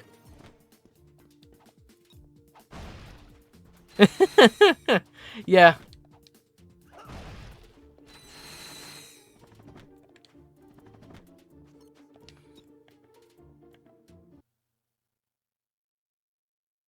Tried to do kids movies with... I never saw it, but I know that's a movie that exists. There are so many Adam Sandler movies that you could not pay me to watch. I guess you could pay me to watch anything. Nah, because he was also... It was the same concept of, like, him and all of his buddies in a movie together. Like, that's what Hotel Transylvania was. And I'll cop to the fact that the first two Hotel Transylvania movies are okay. I think Hotel Transylvania 2 is a fascinating idea for a sequel that you don't see in a lot of kids' media. Like, in the first movie, the star-crossed lovers get a happily ever after. The human man marries the vampire girl. And in the sequel, they have a kid. And it's about, like... It's like a generational thing of, like... will Grandpa accept this half-human, half-vampire baby? You know, it's... I don't think you see that... You don't... In Happily Ever Afters and a lot of kids movies, when they get sequel, you never see the main couple having a family. You never see that. There's, like, what, 3 Cinderella movies? Nowhere along the way does Cinderella get knocked up.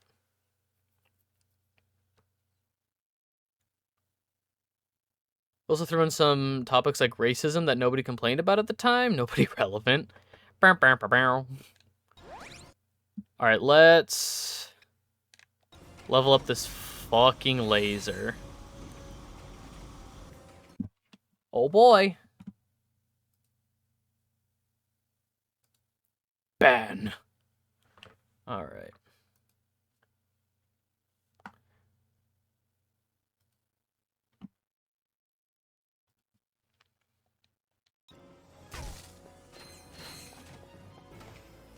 It is also a Genndy Tartakovsky film. You're right. And that's probably a majority of what it is. Being real, the fact that it's a Genndy movie helps significantly.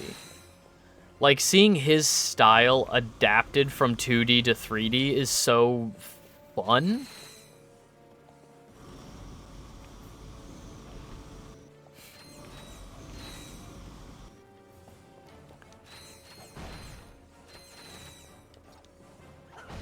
So what's the ratio of banana bread to walnuts here, and who made what part of the loaf? What? What the hell are you talking about?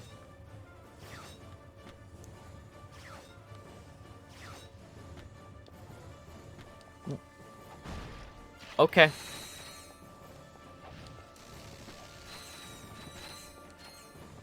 All good, dude. I figured as much. Have a good one. Have a good one.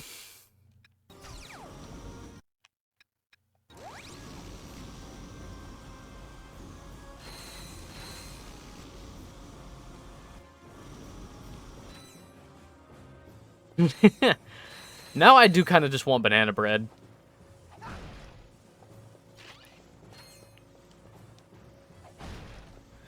Minus the monster energy.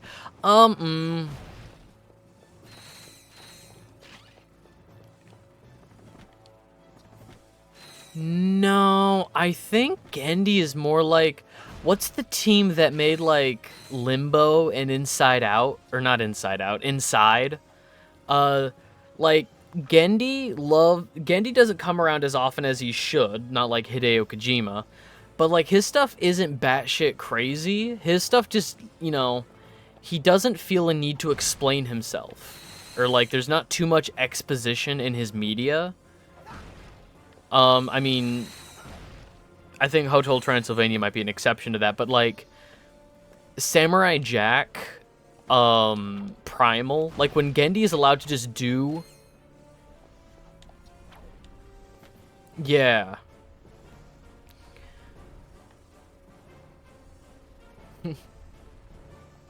Adam Sandler's Walnuts, Gendy is Banana... Oh. Alright. Sure, that translated. Son of a bitch. Yeah, like Samurai Jack, Primal. What's his new one? Unicorn Team? Team Unicorn?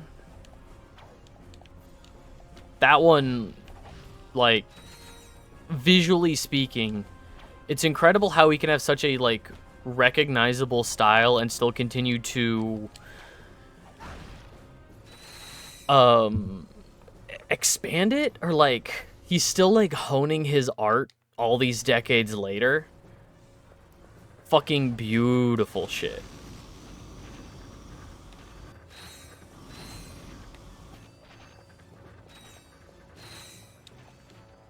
That's a good way of putting it. Because Hellboy as well, like, just like panel to panel, Hellboy is beautiful. See you, dude.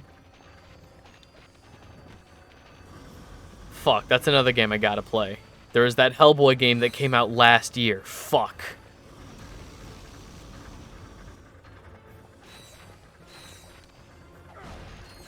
That Hellboy game just came out last year with Lance Reddick as Hellboy. Man, I gotta play that.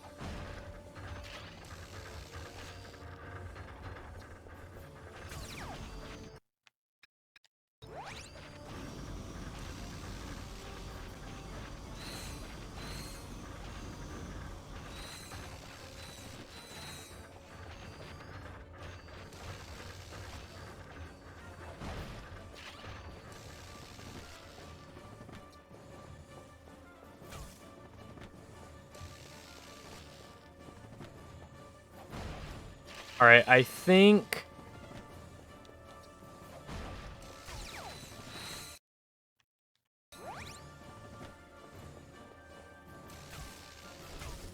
No, come on. And the There we go.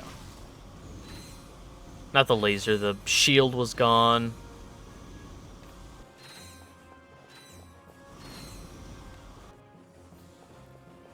Any games you're looking forward to this year? Astrobot just came out, and I've been super looking forward to that. I just can't afford a full-priced game right now. Full-priced games are expensive. At this point, in general, I just have to wait till games are on sale. You know, I was looking forward to Black Myth Wukong, and I still am. There's probably a few games that I'm looking forward to this year. Oh, the new Zelda, the new Legend of Zelda, I'm looking forward to. But again, that's probably never gonna go on sale, so that I am gonna have to save up for and pay full price for. Or find secondhand at a, you know, used game store, but it's gonna be some time before that's reasonable at a secondhand price. We have Legend of Link. Yeah, no, there's a few games I'm looking forward to. It's just a matter of waiting until they're on sale. Like, hang on. I'm actually gonna double check my wish list right now on PlayStation. I had the app open because I was gonna double check the trophies. A Ranger just came out. The Silent Hill 2 remake is coming out. The Epic Mickey remaster looks really good. I'm looking forward to that. Dragon Quest 3 remake, the HD 2D remake. Stellar Blade, which that came out earlier this year, I'm pretty sure. Yeah, I still have not played Stellar Blade. I'm waiting to find that on sale. Physical gamer, or do you not mind digital? I prefer physical games. And I've talked about this before. When you buy digital games, you are paying for a digital license that can be revoked at any time. You know, 90% of the time, you are getting a game that you will keep. You know, like, even when the stores go offline, there are systems in place, like on the PS3 and 360 storefront, or the PSP storefront. You still have access to those games that you've already purchased, and you can still re-download them. But I mean, like, there have been licensing issues with a lot of, like, Tony Hawk stuff because of licensed music, Lego games because of licensed properties. You know, like the Lord of the Rings and the Lego The Hobbit game had some licensing issues. The Deadpool game was delisted a while ago for licensing issues, which is why now with Deadpool and Wolverine out, the Deadpool video game is now worth... People are selling it for hundreds, which is ridiculous to me because I have it and that game is not good. But I mean, like, I have... If I can get it physical, I'd prefer that, you know? But, like Alan Wake 2. I've started Alan Wake 2 last week, and that was a, at the time, digital-only purchase when I bought it. Black Myth Wukong came out this year. I'm looking forward to that once it's on sale. Sonic and Shadow Generations coming out later. Metaphor ReFantasio from the Persona people. Looking forward to that. October is going to be fucking banging, is all I'm seeing. October, and then like a couple games in November. I'm going to be fucking insane with it. And I'll just have to save up. Or I can, you know, actually play through the games that I have. Which is what I'm... Which is... Here's something, chat. Do we think the streams will ever catch up with my gaming library? Do you think I'll ever actually play through all of the new games and play something at launch?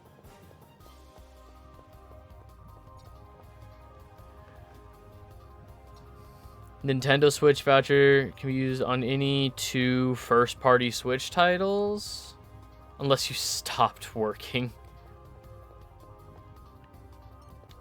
Oh my god, if I just...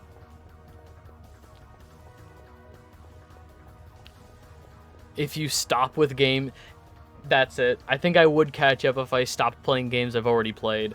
Well, okay. Hang on. Because, like, if we look at the schedule...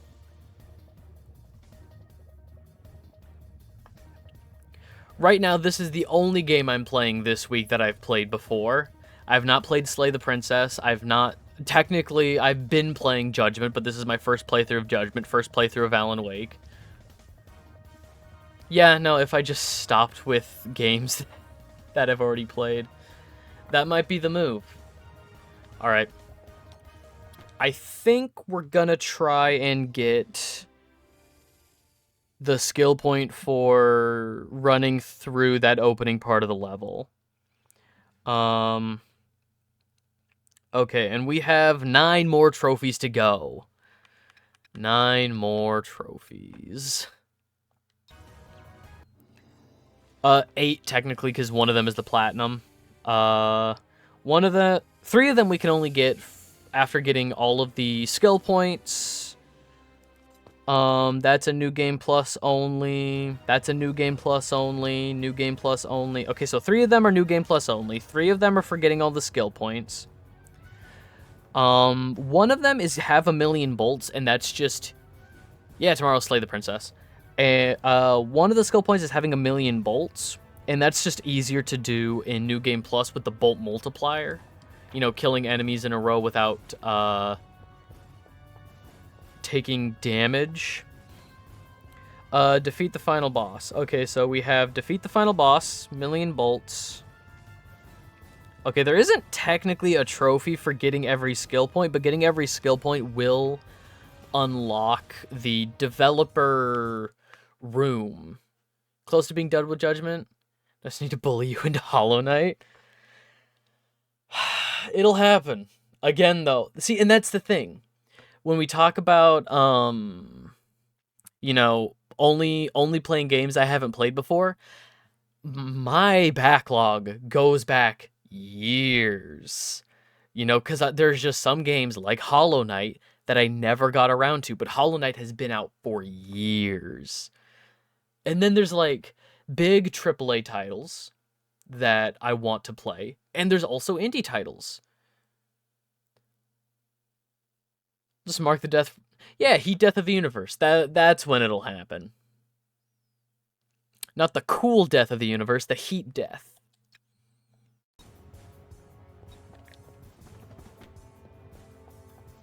Alright, just run. Just run.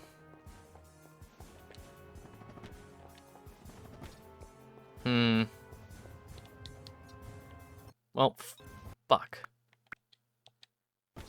Nice jump, idiot. Nice jump, idiot.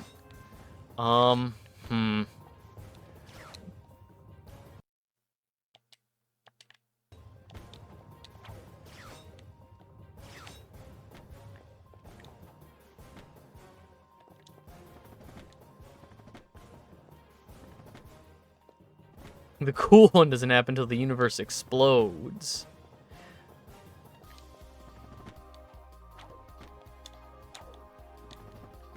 Oh my god.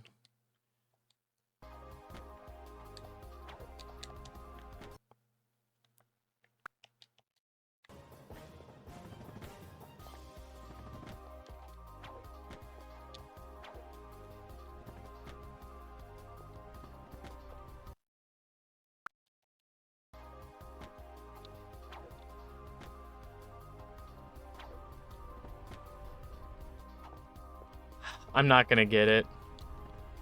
Let's just leave and come back. Fuck.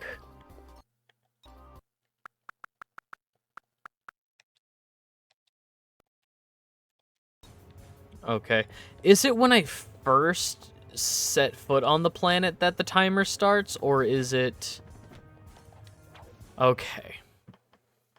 We have to get from the beginning of the level. Let's just go to another planet and come back. We have to go from the beginning of the level all the way to that room with the lava. Not that one that we were just in, but the final... There's the big room with the boxes, the button at the end. Rumor, there being oil on the nearest Earth-like planet. Guarantee him.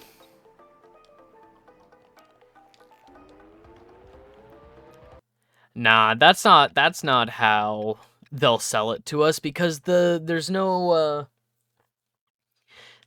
tyranny on that planet. You know, there isn't a regime there that we don't like, Frowny Face. If there were people there doing things that we didn't like, Frowny Face, then yeah, they would try to sell us on, oh, it's for freedom, for America. But no, this will be Manifest Destiny 2 Electric Boogaloo. It's for our new Manifest Destiny, you know? It's the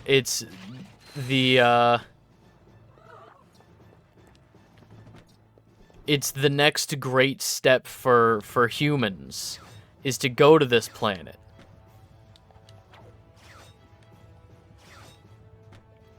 They wouldn't call it Manifest Destiny, though, because there's, like, connotations around that now.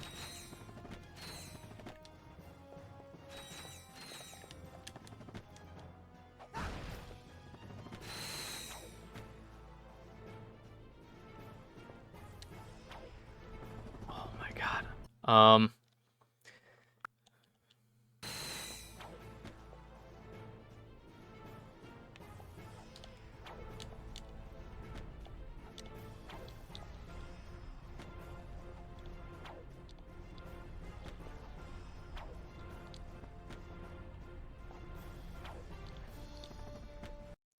Come on.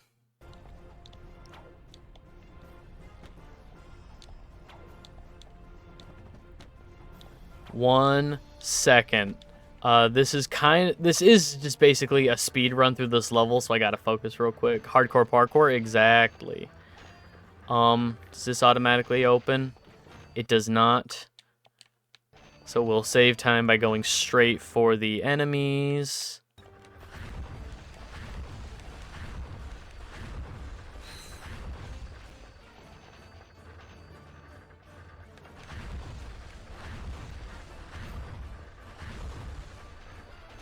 No, they would never say the quiet part out loud. They would say for humanity. They would not say for Americans.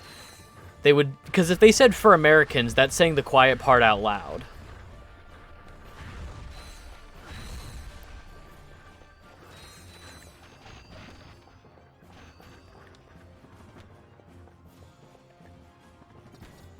There we go, skill point.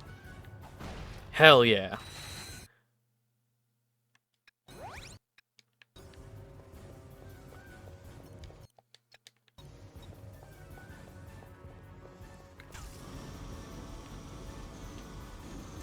You know what this game is missing? Arena fights for Ratchet. There's no good, easy spot to grind weapon levels in this game.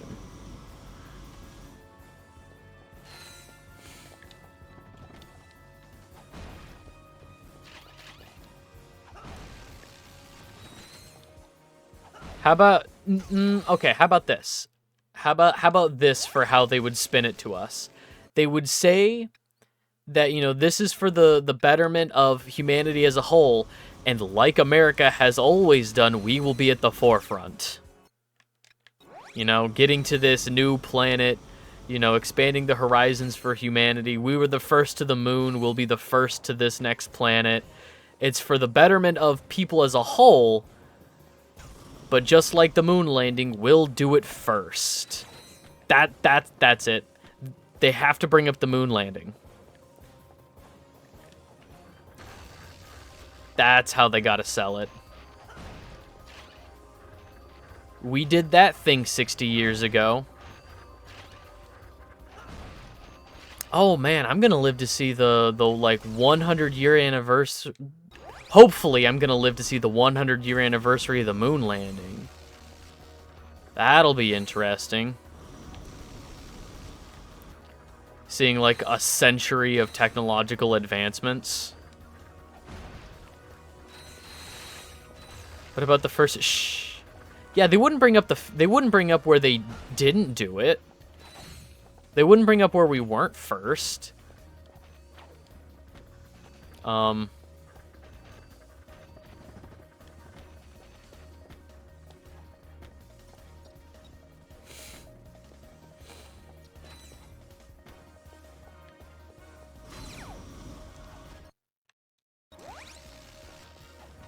Ah, cool. Am I maxed health? 50. 50 is the max health in the first playthrough of this game. Fucking spectacular.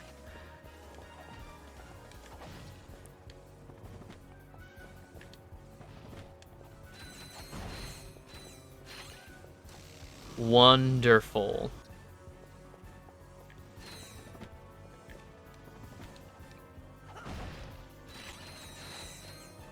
True. That is it is worth noting. America might, excuse me. Every country and every administration all over the world is bad. You know, governance is in place to control the masses. Every country just does it a different way. I think it is worth noting. You know, America do bad thing. Well, yes, but every country do bad thing. I'm not trying to excuse the bad things of America, but it is also worth noting that Russia did cut some corners.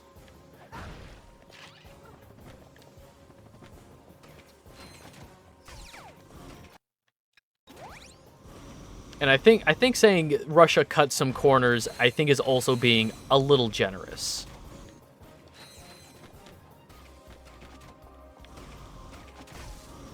Humanity. We all suck. Arrow, I think you just found the key to world peace. My god.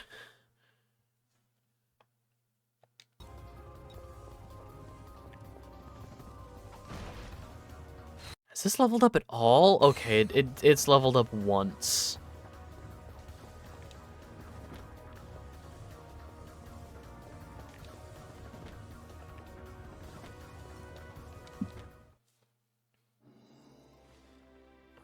Inhospitable places on the planet, talking about like Siberia.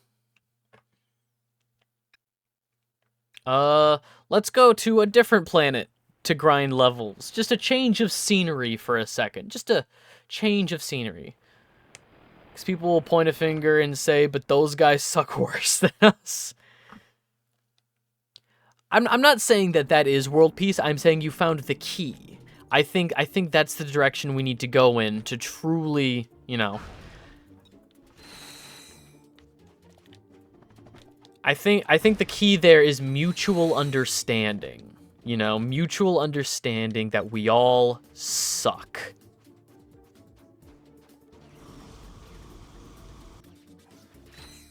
I don't know if I'm getting the XP I want from...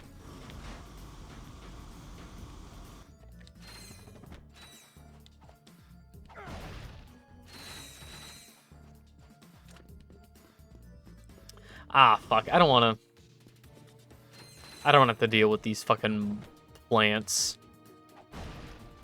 Fuck these plants.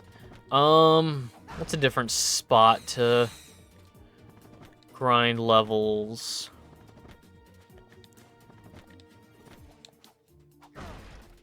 Chalix could be fine for, earlier weapons, the ones that I had severely underleveled at this point in the game. Going back inside of Clank, maybe, but it kind of falls off in the later. Let's run through Chalix again. I think Chalix is a better shout.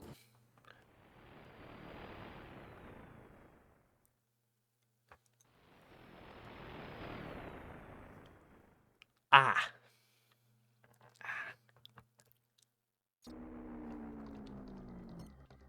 Jaw pain.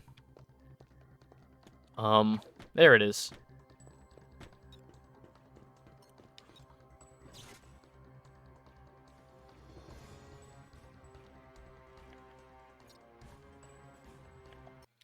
I'm just gonna double check skill points real quick.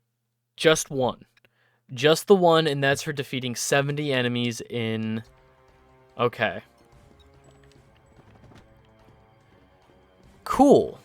So I think let's level up the...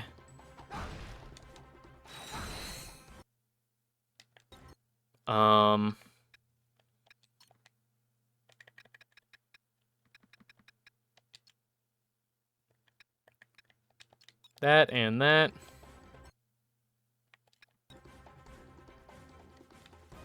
This genuinely might be the only, like, good level of the game, if I'm being honest. this might be the only level that I would genuinely consider good. And that is rough. I mean, it's rough already to have only 10 levels in the game, but when I'll only say one of them is good. Technical progression is given to all countries. People stop ignoring serious mental health and dangerous accessibility to weapons. Wait until an alien invasion, watch humanity suddenly start working together. And that's always how it's, like, shown in, like, science fiction. And I kind of buy into that it's going to take some huge external force. I genuinely think it might take a huge external force for people to get their shit together.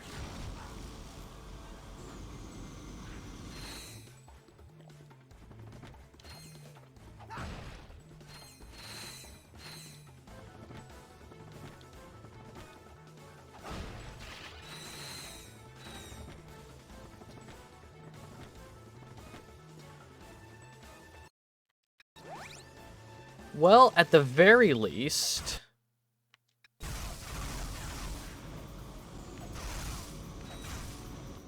this level's good for money. I think Quadrona might be better, but we got money. Combined to idea aliens would come here and ask for a cup of sugar because humanity's first look at understanding. Yeah. You know, it's one of those, like, I know cup of sugar is being a bit, you know, hyperbolic with it, or a bit, you know, just being silly with it. But genuinely, like, if an alien species came here and was like, hey, let's trade, you know, let's trade our understanding of these things, trade technology and stuff, I see where people would be hesitant, you know? I definitely see the reality of, we can't fucking trust them, brr, that whole shit. But again, my question then becomes, you know, if an alien species does come here and says, hey, we want to trade technology, trade our sciences and stuff, well, if you're an advanced alien civilization that's able to travel vast distances like that, what do we even have that we could offer you? What technology do we have that you don't? Art? That's the best I could think of, is, you know, mingling our cultures.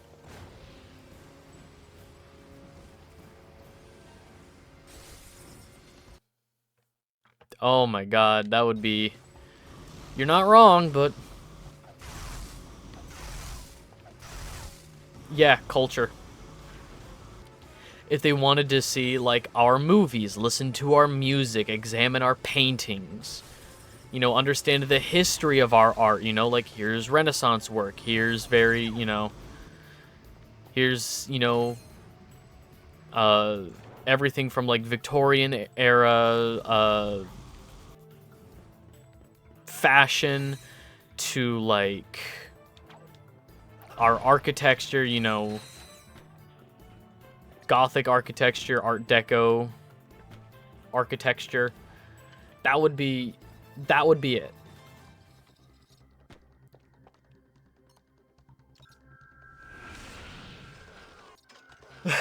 Meat shield. Cool. Was that anything? Or would it just have been smarter to go back to Quadrona?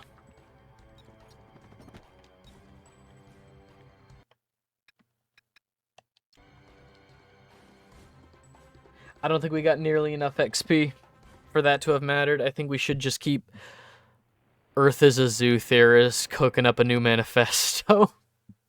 Oh. Anybody remember that terrible episode of Futurama where... who is it? Fry and Leela end up in a zoo? Realistically, I don't know what humanity would have to offer besides looking at us like an exotic pet. Yeah. I don't think, and I think that's the same way around too. If we were advanced enough to go to another planet, we would be very pragmatic about it. It would be resource driven. You know, maybe that's why alien civilizations would come here, is for our resources. And then that is a war. The war is on because they're gonna take our resources, blah blah blah, and it could be a trade thing of like, hey, we'll give you the technology to travel, around the galaxy or whatever, in trade for some of your resources. Humanity ain't gonna take that. We're not gonna take that. Maybe video games, we spend our lifespans creating what could be perceived as useless shit. No, it's just interactive art. That's what we've created. Look at this. Look at this piece of interactive art. Look at this art. Being 2006's War of the Worlds. Oh, God.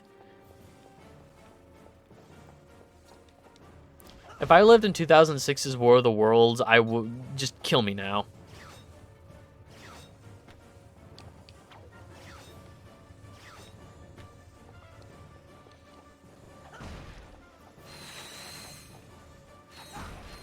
There's a really good, you pulverize bacteria. There's a really great episode of, like, a classic episode of The Twilight Zone that, it's called The Monsters Are Due on Mulberry Street. I think it's Mulberry. Maple. The Monsters Are Due on Maple Street. Mulberry Street's a fucking Dr. Seuss book.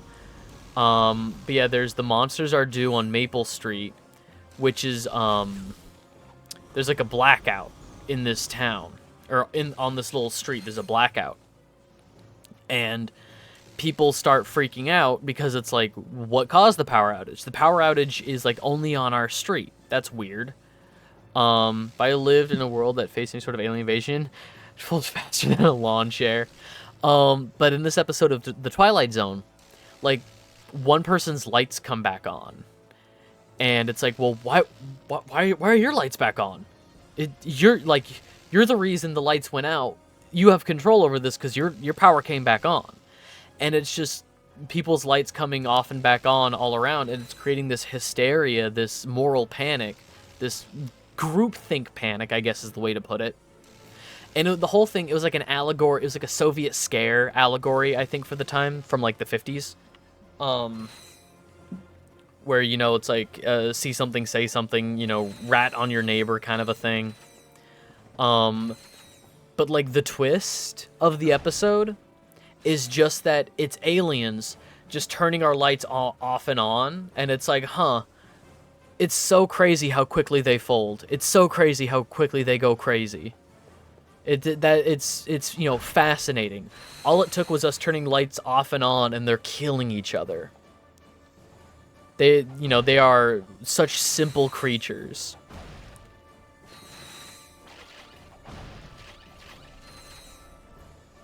Hope they have no resistance. Oh my god.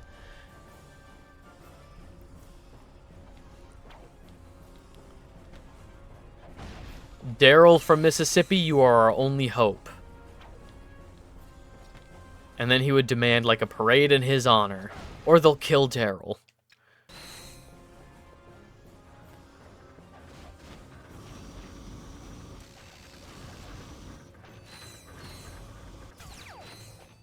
Huh? Who was shooting? Oh. I did not see that guy in the corner.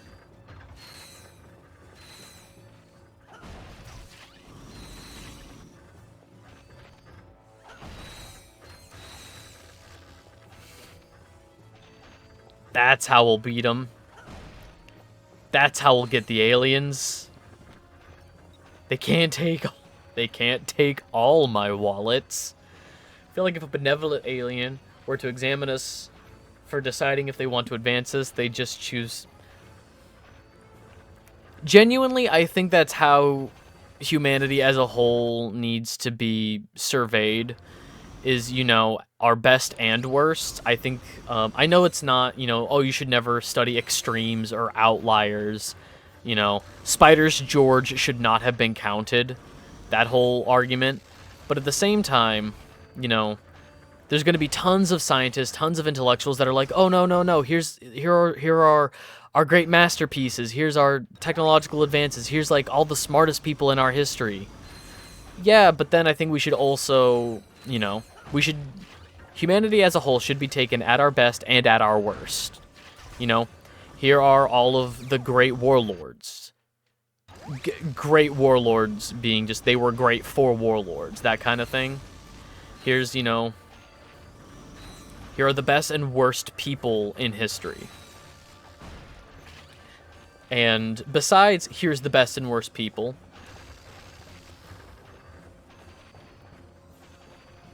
If safety were stupid. Yeah.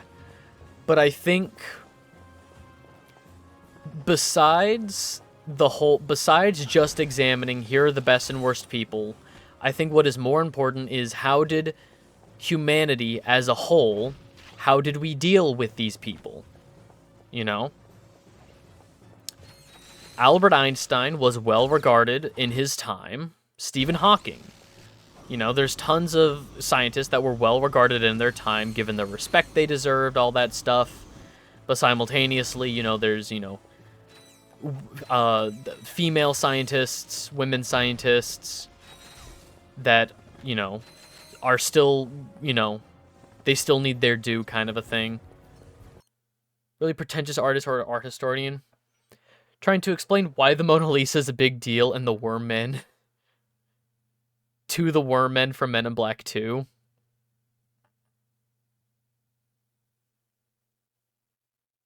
Let them live in their own habitats.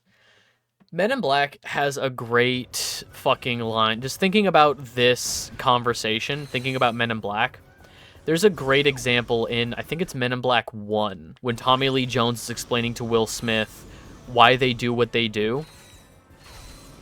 A person is smart. People are a dumb, panicky animal. Or people are dumb, panicky animals. That I think that's Tommy Lee Jones in Men in Black 1, and I think that is, like, very true. See, movies used to fucking be cool. I'm always gonna harp on this. Movies used to be cool. They used to be entertaining and have actual allegory in them. You know, they used to actually, like, be about something. And it, like, they didn't even, like, hit you over the head with it. You could just, like, if you were of a reasonable intelligence, you could just read between the lines and be like, yes, this movie is about this. You know? And the movies also used to have fucking sauce, man. I've only seen 2 movies this year with sauce. Monkey Man and Alien Romulus. Those movies got sauce. Everything else that's come out this year is fucko garbage. You cannot convince me otherwise. Compared to Monkey Man, everything else that's... Monkey Man is my movie of the year. Monkey Man is like damn near perfect. I don't think there is such a thing as a perfect movie, but Monkey Man is fucking close enough. If my only complaint for Monkey Man is that I want more Monkey Man...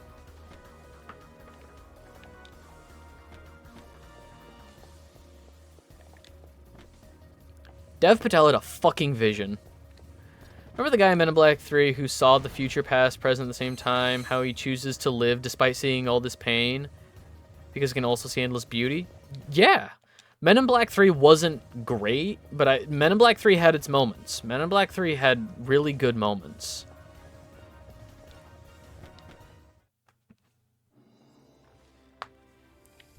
Fuck, I want to rewatch the Men in Black movies now. Men in Black 2 had wasn't great. Yeah, like I think even Men in Black International?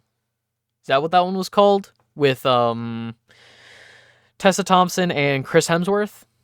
Like they just have great on-screen chemistry.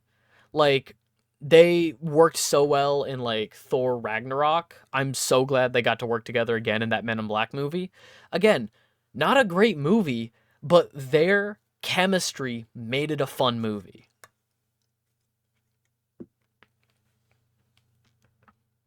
All right, we just have to change planets and then come back to Quadrona so these enemies respawn.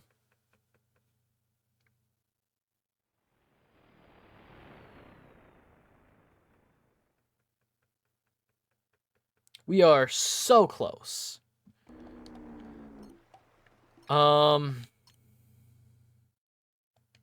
Yeah, we are.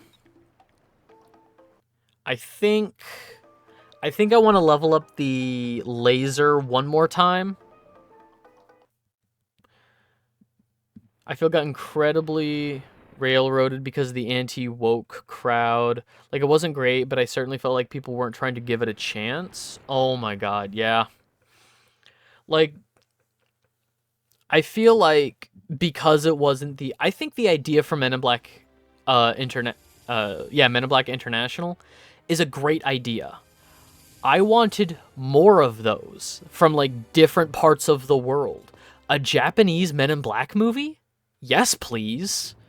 I wanted more, like, I think one taking place in, like the Mediterranean, like Greece or something.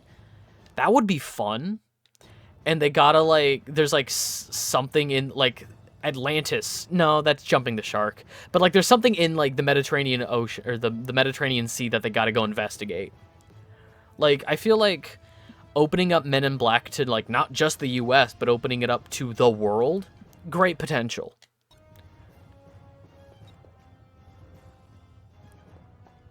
Yeah, no, it could be so fun.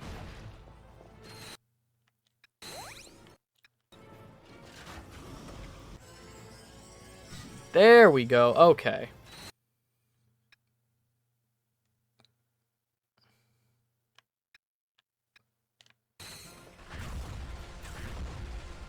Alright, let's see if we can level up this rocket launcher to the final stage now. Actually, I'm going to double check if I have any upgrades to buy for the laser now that it's level 3. See the Twitter stuff where the Days Gone develop? I haven't been on Twitter in months. I'm very free. Days Gone developers really salty about having... So, I didn't see this about Long Lines of Atlantis. Was one of the first sightings of aliens. Yeah, that could be fun. I think that's dumb that he's the developer is salty about Days Gone being an Astrobot. So I don't want spoilers for all of the cameos in Astrobot. I've already seen a handful of the bots, and like it's one of those things where like, damn, I wish I had discovered that on my own. So please, no spoilers for Astrobot. I do really want to play it. I want to play it like with a fresh, because like Astrobot Rescue Mission or whatever, Astro's Playroom, whatever the first one on PS5 was, Chef's Kiss, who sees himself as an underappreciated genius. He also claimed his game underperformed because it was a... I mean, I think your game underperformed because there's just too many fucking zombie games. How about that? And it didn't... Your big selling point for your zombie game is that you had more zombies per game. Like, the big selling point for Days Gone is that, the big selling point for Days Gone was the horde mechanic, where it was like, you could have, like, 50 zombies chasing you. More zombies per game? That's crazy in a zombie game. I know it was more than 50, but, like... I don't know. I played, like, I played a couple hours of Days Gone, and it's like, okay, I get it. I know the general story beats. I will say the story with the guy with Declan. Is that his name? Declan? Deacon. I think Deacon is the name of the main character in Days Gone. His, like, the story with him and his wife in that game is, like, fucking ludicrous. It's so bad. Like, the story of the game is not good. Your fucking big selling point for your game is kind of mediocre. Or, like, I guess it's technically impressive, but... He also brought up Whoa.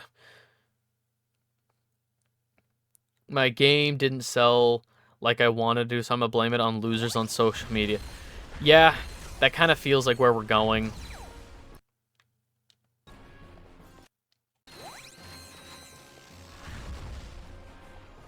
Here's the thing. I would consider myself a pretty, you know, progressive and understanding individual, you know? I got my sexuality and my pronouns. I am a very... I think it underperformed because it was a generic zombie game. Generic, boring protagonist. And compared to every other Sony... yes! Oh my god.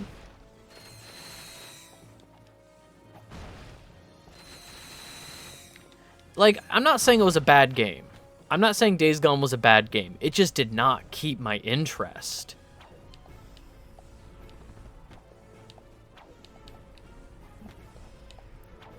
I'm sorry to all the Days Gone heads out there, but it's not because of the woke masses that the game did bad.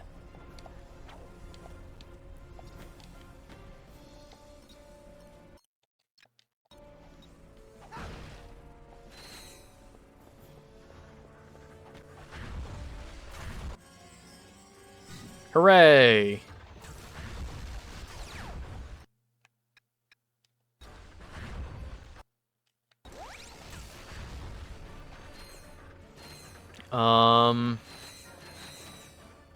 Maybe I should try to level up. You, progressive, gender fluid, LGBTQ. You're right. I'm so fucking skibbity toilet. Oh my god. My new favorite thing is to remind people, again, in a very, like, tongue-in-cheek kind of asshole-ish way, but to remind people that time's just gonna keep, like, people are just, like, we're gonna get old, you know, like, time keeps moving forward, you know, like, there's the very, like, boilerplate thing of this is the youngest you will ever be. Like, from this point going forward, you're only gonna get older. This is the youngest you will ever be. But, my favorite, completely unprovoked, because it gives the shitters actual ammunition and stupid woke, like that journalist on Black Myth Wukong. Yeah, the who, like, didn't actually play the fucking game. Yeah. But my new favorite thing, completely unprovoked, you know, apropos to nothing. My partner and I, we were gonna go somewhere, and we were, like, at the front door, like, we were just about to leave, and I looked at her, and I was like, you know what's gonna happen? Gen Alpha's just gonna get old. Someday there's gonna be, like, an old grandpa that's just like, skibbity toilet! And that's just gonna happen. There's just gonna be an 80-year-old man saying skibbity toilet and doing funny Fortnite dances. And their great-grandchild is gonna be like, alright, Grandpa, let's get you to bed. I'm so fucking excited to be old. Someday. Not right now. Someday. I'm so excited for the time to come when, like... Because, like, there's like, slang that we consider, like, old people language now, right? Like there's old-timey, and I mean, like, late 1800s, like, early 1900s. You know, like, there's some words that are just absolutely not in rotation anymore. I occasionally feel old despite only being in my early 20s. Savor it while you can.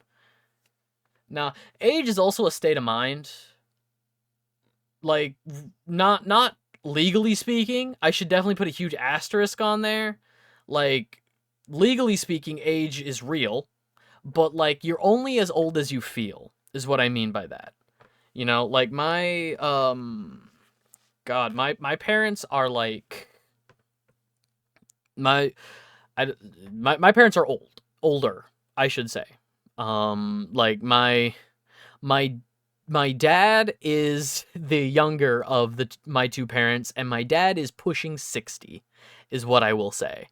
I love my parents.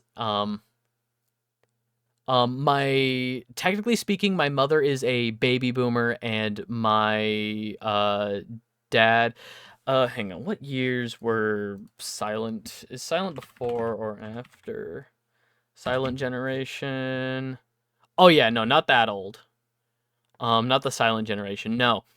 So my dad is like early end of Gen X, and my mother is like baby boomer.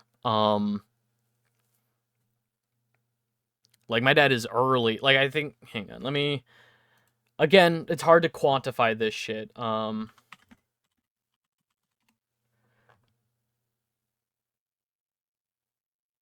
Yeah, my dad is early Gen X. My mom is late baby boomer.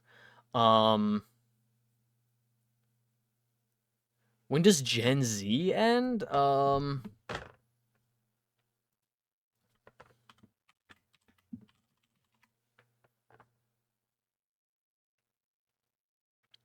It says here millennials are like the 80s through to the mid 90s. Gen Z is late 90s through to 2012. Okay, I mean, fuck, dude. Kids born in 2012 are turning 12. Oh, God. Oh, God.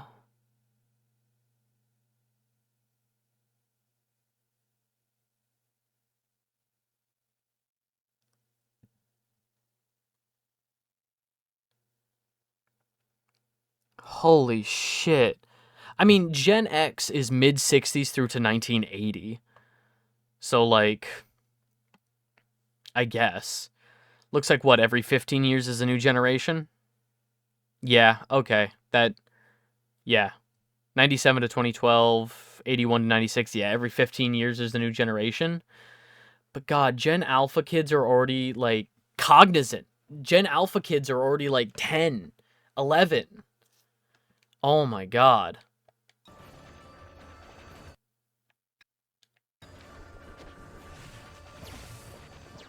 Uh, I mean, it would be alpha, beta, gamma, delta, uh, epsilon, sigma. Like it would go through the whole alphabet. It would go through, from what I understand, it's going to go through the whole Greek alphabet ending on omega. Because zeta is like right in the middle of the pack. Zeta as a Greek letter is not like the end of the Greek alphabet.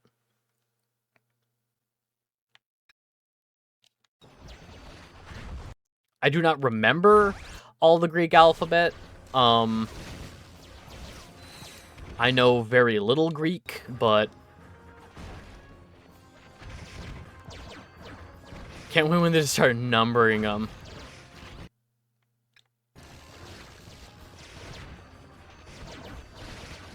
Yeah, I don't know in terms of the Greek alphabet. I don't know where mu, nu, psi, upsilon.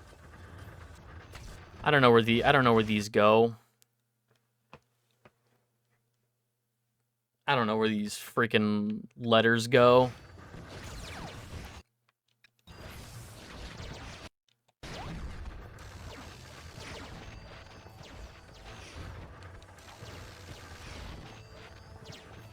Get 'em, boys.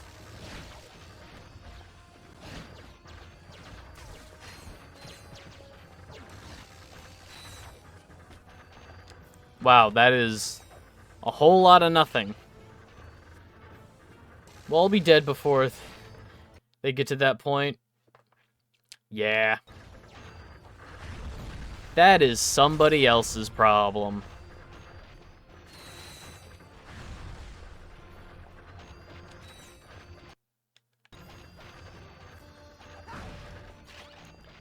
And by somebody else's, I have no fucking idea whose problem that's gonna be.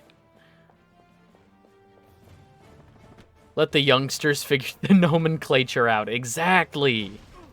You get it.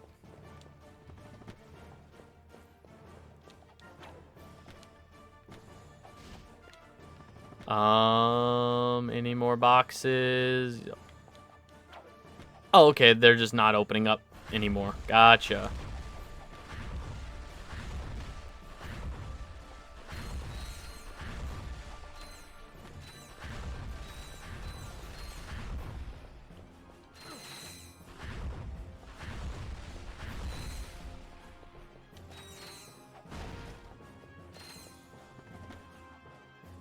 Okay, I think I'm gonna try again. I think I'm gonna try the, that arena fight again. I gotta get 70...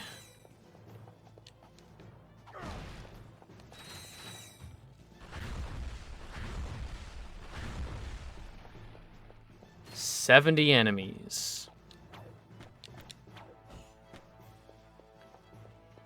I think I figured out the next group certain people will target after trans hatred dies down. Cyborgs. People who modify their body's technology because that's how we operate. I think you're gonna... I do agree that I think, people with body augmentations will... Because even the smallest body augmentations have been, not ridiculed, or ridiculed isn't quite right. Side-eye. There's been stigma. There's been stigma around even the slightest, like, body modifications, especially in Western culture. Anything, like, outside of the norm. Anything as small as, you know, men getting, earrings, gauges, people side-eye gauges, even people with tattoos. Until, like, very recently, you know, 10 years ago, if you had, like, tattoos showing, if you had your sleeves rolled down and you still had, like, tattoos showing on your hands and stuff, it was very hard for you to get a job. Now there's, you know, less stigma around gauges and tattoos and stuff because these people are now the ones as managers hiring people. But I mean, like, facial piercings, you know, like, eyebrow piercings, the bull ring, lip piercings. There's all kinds of stigma around even the smallest body modifications, or at least there was. So I feel like once we start getting to a point where these body modifications, these body augmentations start becoming more... I think the implanting of technology will be the step too far for some. Yeah. And I mean, like, you have... I mean, even then you have, like, cochlear ear implants where you know, that you have those, they're, you know, right behind here to help deaf people hear. You know, Luferigno, Ferrigno, however you pronounce the Hulk.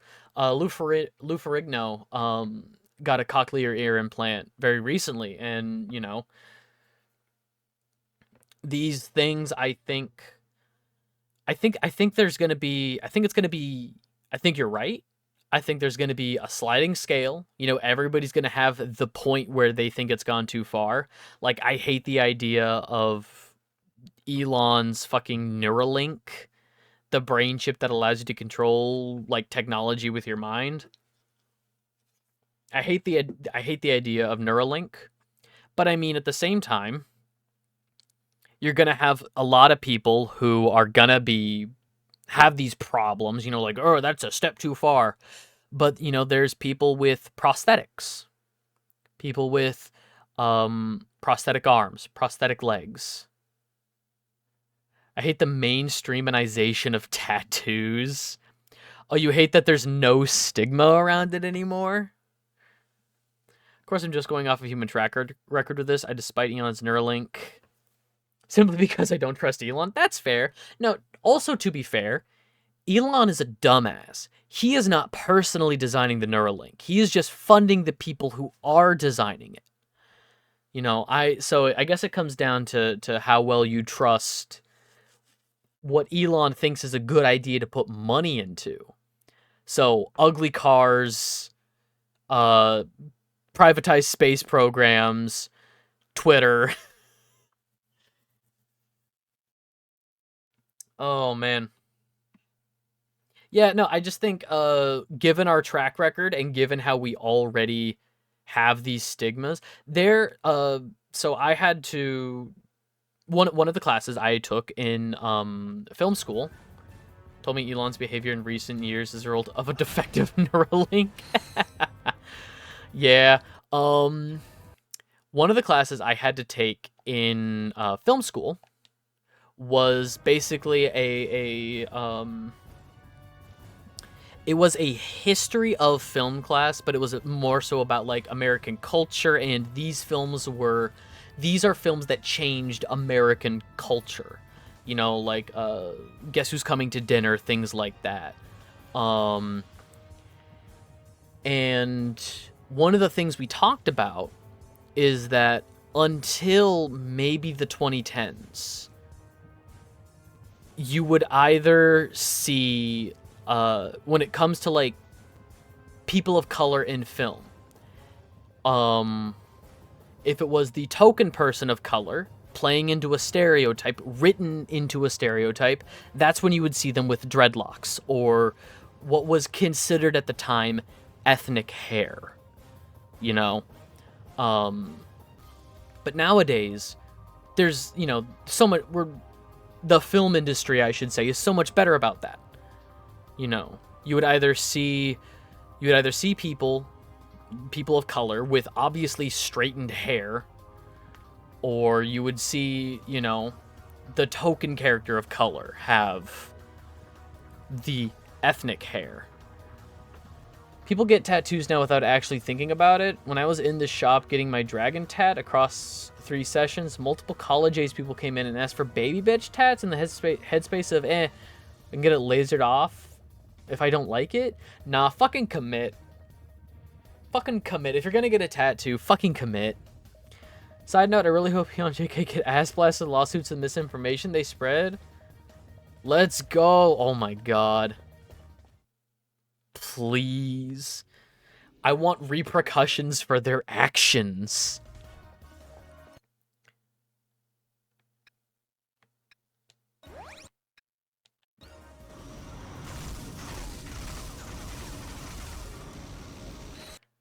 Can I... Okay, so that's 3.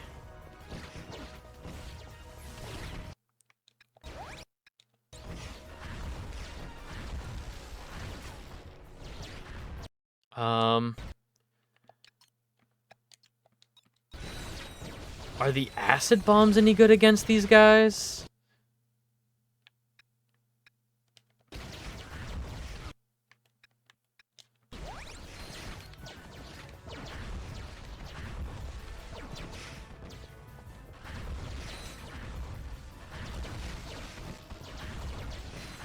I've already lost count. I have to kill 70 of these guys and I already lost count. Fuck. I'll just keep killing them and hope for the best. I still have 2 minutes. I should be fine. Still in full effect, like how kids in live action shows love a person of color. They never...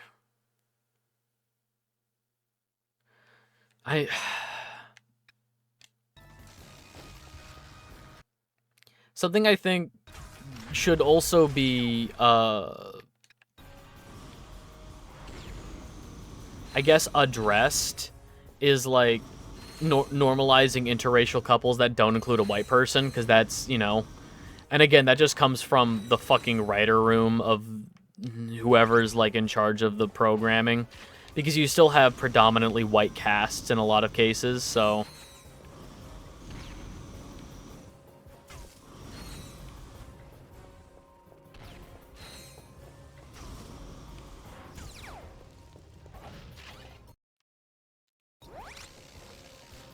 Oh my fucking god.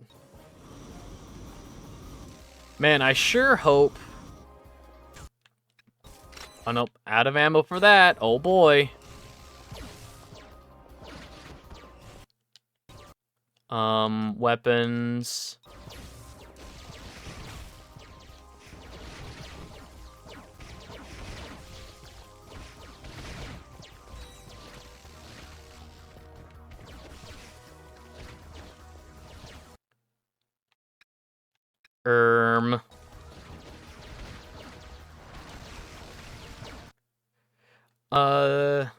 That has only had 1 total run on the channel because it features an interracial main couple.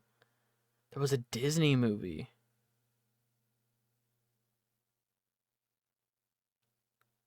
I don't know because I know there was, oh my god. Yup.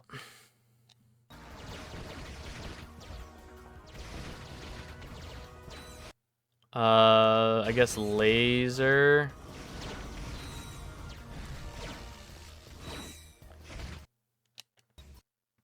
Okay, I need different weapons. Flamethrower?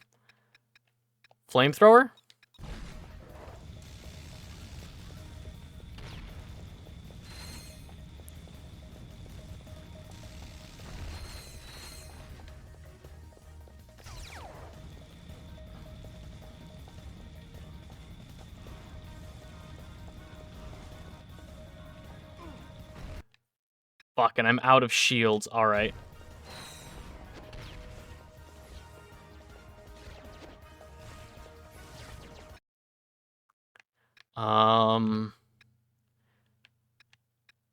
Oh, son of a bitch. Alright,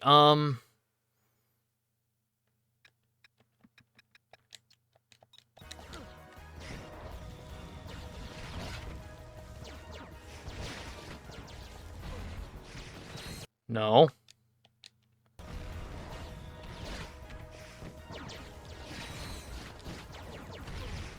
No.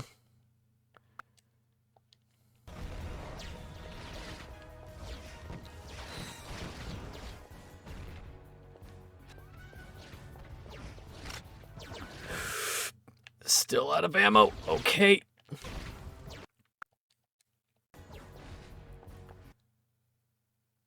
I also hate how tattoo archetypes have lost their character over time as well. Old sailor tattoos, or even prison tattoos, tattoos tell stories about who has them. Now people get these stupid tats of Chinese or Japanese characters or generic animal tattoos, or God forbid, they get cyber sigilism and out themselves as douchebags.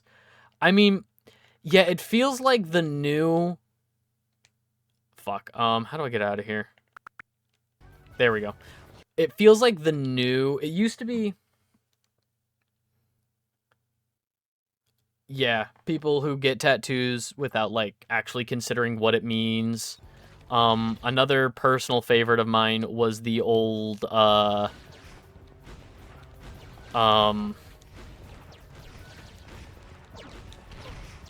no.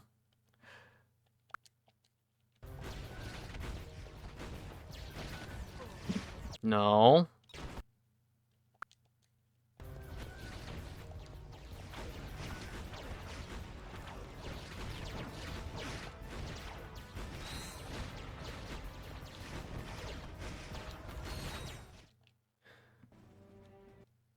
Did I get it? Did I get it? I have a save. I can back it up if I didn't get it, but... Not half as good without you. True. Hi, Quark.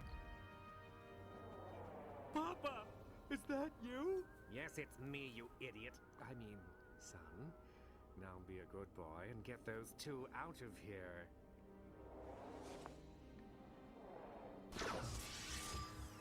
Papa, why did you make Quark so tiny? I've got a job to do, son, and it's time I take care of your little playmates.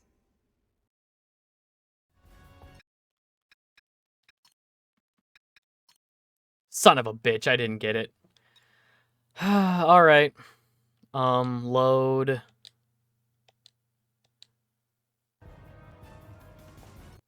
Alright, let's run through again. Let's level up some more weapons.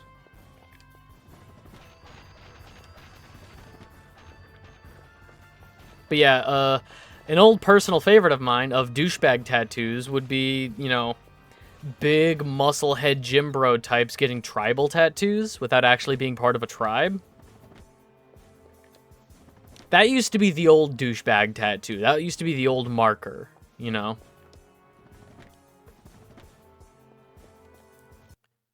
Nowadays, it is very, like, I would say, like, geometric tattoos. Very, like, I'm not saying that, like, line art tattoos can't be good, but I'm just saying if it's just line art without any meaning behind it. I agree that tattoos should always have meaning. Even if the meaning for a tattoo is something as simple as, this is just something I like. And I don't mean in the case of, I thought the tattoo looked nice. I mean, like, if I wanted to get the, if I wanted to get the tattoo, okay, so in Shadow of the Colossus, there are these sigils that are like the weak points on the Colossi, and Shadow of the Colossus is one of my favorite video games. It's one of the first games where I first thought of games can be art. That was kind of my gateway drug to appreciating greater symbolism and greater storytelling and greater, like, beauty within the world of video games. It isn't just shoot, gun, get number. Shadow of the Colossus is just like this beautiful, you know, game. It's beautiful. So if I wanted to get that tattoo, like, right here, at least it still has meaning behind it. You know, I would be able to articulate why that tattoo means something instead of just, oh, hey, what's that tattoo? Oh, I just thought it looked cool. Because that's where it's lame to me. I'd rather someone have a tattoo of BMO from Adventure Time than just a line because they thought it looked cool. Well, I mean, like, line art. Like, there's a lot of geometrical shape tattoos, a lot of simple line art tattoos that I've seen going around. Lots of arrows and stuff. And again, it is just for the fucking sake of, that's the fashion. It just looks cool. Shut up. Get a tattoo that matters.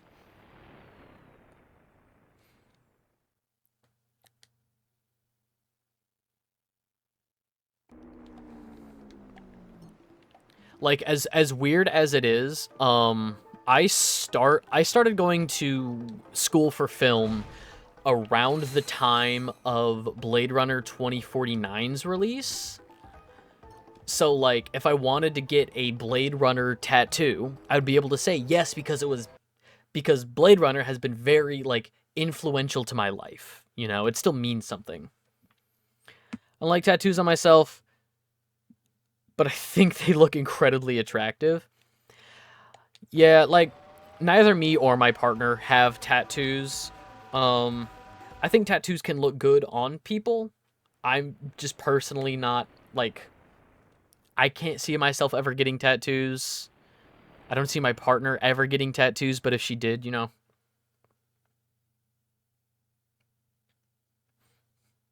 It like, I'm nonplussed about it. I don't find tattoos attractive, but also, like, I think tattoos can be cool, but I don't think somebody is more or less attractive for having them.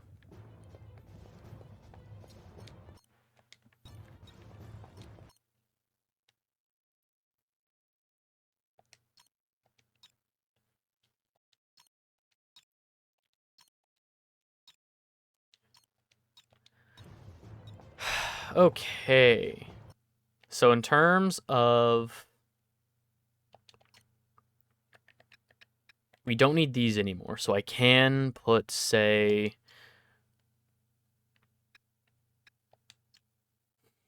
I forgot about the fucking sniper rifle.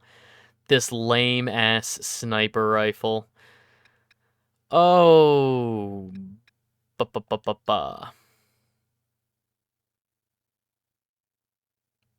I think someone is less attractive depending on the kind of tattoo they... I mean, yeah. Okay, I think that is fair. I think the type of tattoos... My artist was a boomer, but I loved getting him to talk about how tattoos used to be done 30, 40 years ago. Get the best ink on the market. You used to have to be a good artist who had worked for several years, and then your name would be passed on to the top-tier ink makers. And if they liked your work, they would deadass send someone to your store, have them tell you how to order the best ink through a phone number.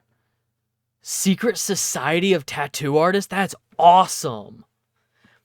But it's not like that anymore, I'm guessing. Dead ass? Not like that anymore.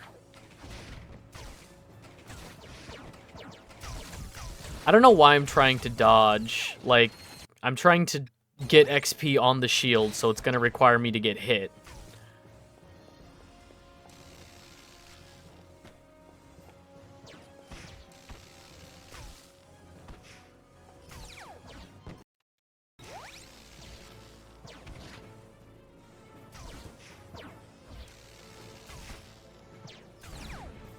No trade secret. That's bullshit. But also, like, I do know you need a license to do tattoos. Like, anybody can do a tattoo. You can get it online. But to open up a tattoo shop, at least in my state, you need a license. I knew somebody who was, like, a tattoo apprentice. Like, somebody who was training to get their tattoo license. That fell through very quickly because this person has, in general, commitment issues. Like, I don't feel bad about saying that. This person doesn't fucking follow through on anything and loses interest very quickly in anything that they do.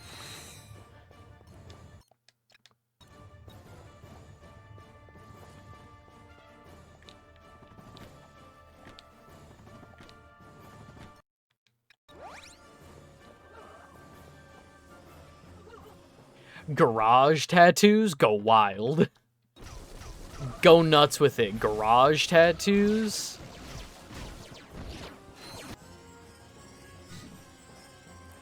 Oh, shit. They leveled up quick. Alright.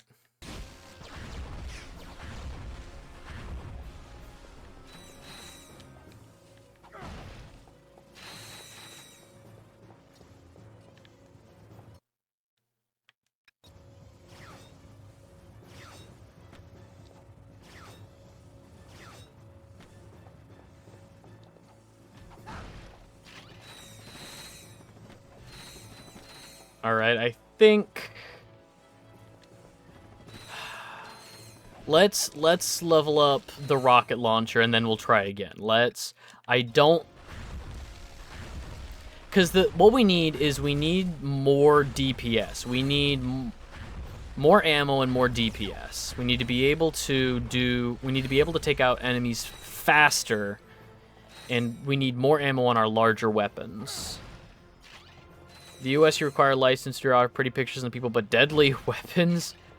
Good to go in some states, yep.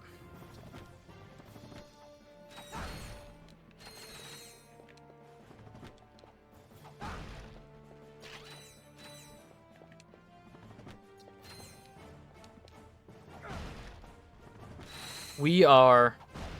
So here's the breakdown. Here's the breakdown of everything we need. Right now, we need to defeat the final boss to get to New Game Plus for, like, 3 trophies. We need the final skill point to unlock the dev room. In other games, it's called the Insomniac Museum, but this game wasn't made by Insomniac. It was made by High Impact, and the area is called the High Impact Treehouse, and it just has a lot of, you know, cut content and stuff. It's cool. I like locations like that. And there's a trophy for making it to that treehouse. There's a trophy for doing one of the, there's like super hard puzzles there, and you just have to do one of those puzzles, which I think is going to be the hardest thing for me, is doing one of those fucking puzzles. And then there's a weapon that was cut from the game, and we have to go find that cut weapon. Yeah, so, okay, so, little bit of dev history on this game. After Ratchet and Clank 3, a lot of people left Insomniac Games. Ratchet and Clank 3 went through a lot of, like, crunch, and they had to cut a lot of stuff, but they also had, like, a lot of extra fluff added in. Like, there was an online mode where you could play, like, a point defense game. A point defense multiplayer mode that was, like, borderline unnecessary. It was fun, entirely unnecessary. But they added all this stuff in, and so the game went through major crunch, and some disgruntled employees left the company and started High Impact Games. So this company was started by ex-Insomniac employees who wanted to go back to the roots of Ratchet and Clank. Now, the IP is technically owned by Sony, and so while Insomniac Games was working on Ratchet Deadlocked, the 4th console entry, Sony said, hey, High Impact, newly formed High Impact Games, you have history with Ratchet and Clank, right? Like, your people worked on Ratchet and Clank games. Do you want to make a Ratchet and Clank game for our upcoming PSP? And that's basically all High Impact did, was they made a handful of games for the PSP that would later be ported to PS2 and then PS Vita and then this is the PS5 port. But all they lasted maybe, 5 years, all of 5 years. And they made like this. They made Secret Agent Clank, which I haven't played on stream yet, but wasn't great. I think they made Daxter and then Jak and Daxter 4, The Lost Frontier. Fucking TLF, as it's known by the community.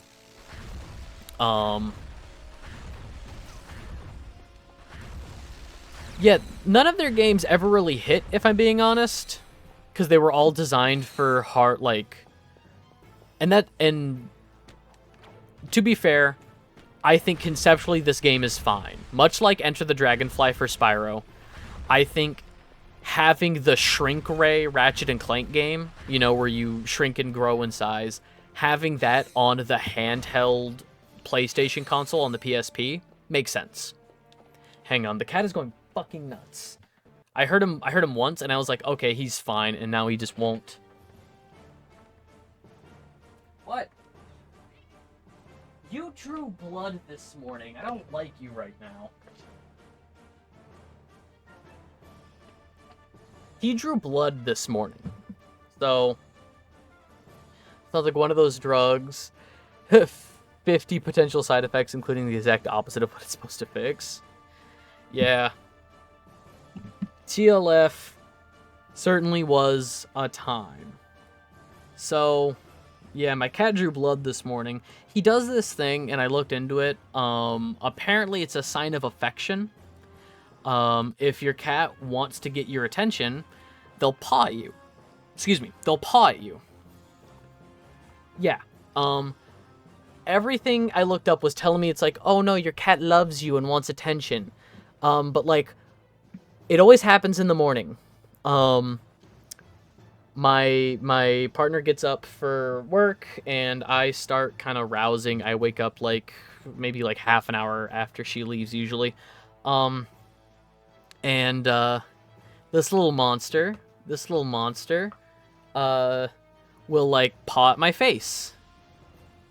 He'll either attack like my mustache, my eyebrow, eyelashes, so he'll go after my eyelids. And the whole time I thought it was just maybe like a twitch, like maybe like a muscle twitched or something while I was asleep, and he saw the little hairs, the little mustache twitch, and so he like reacts.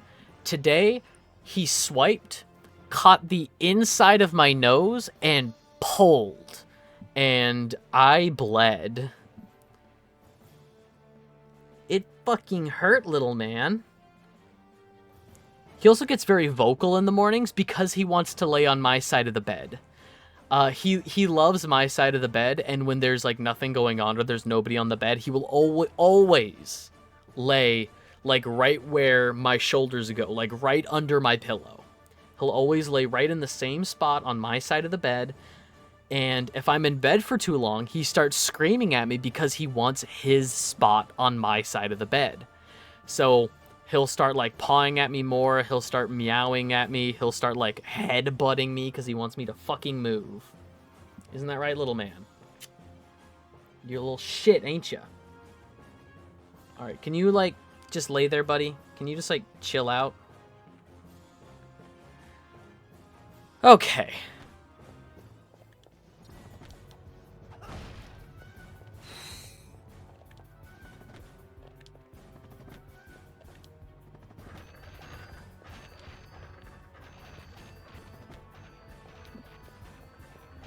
Let's run it again.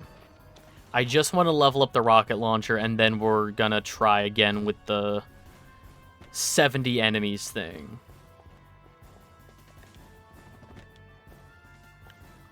I feel like I was so close, too.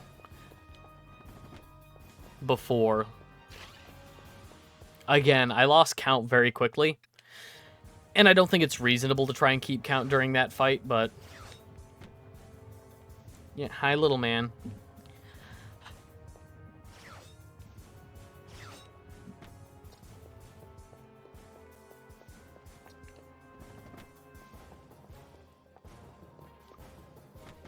Yeah, hi. No, please don't. Please leave the controller alone.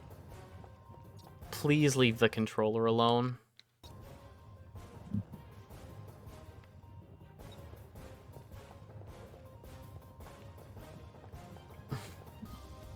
Mister.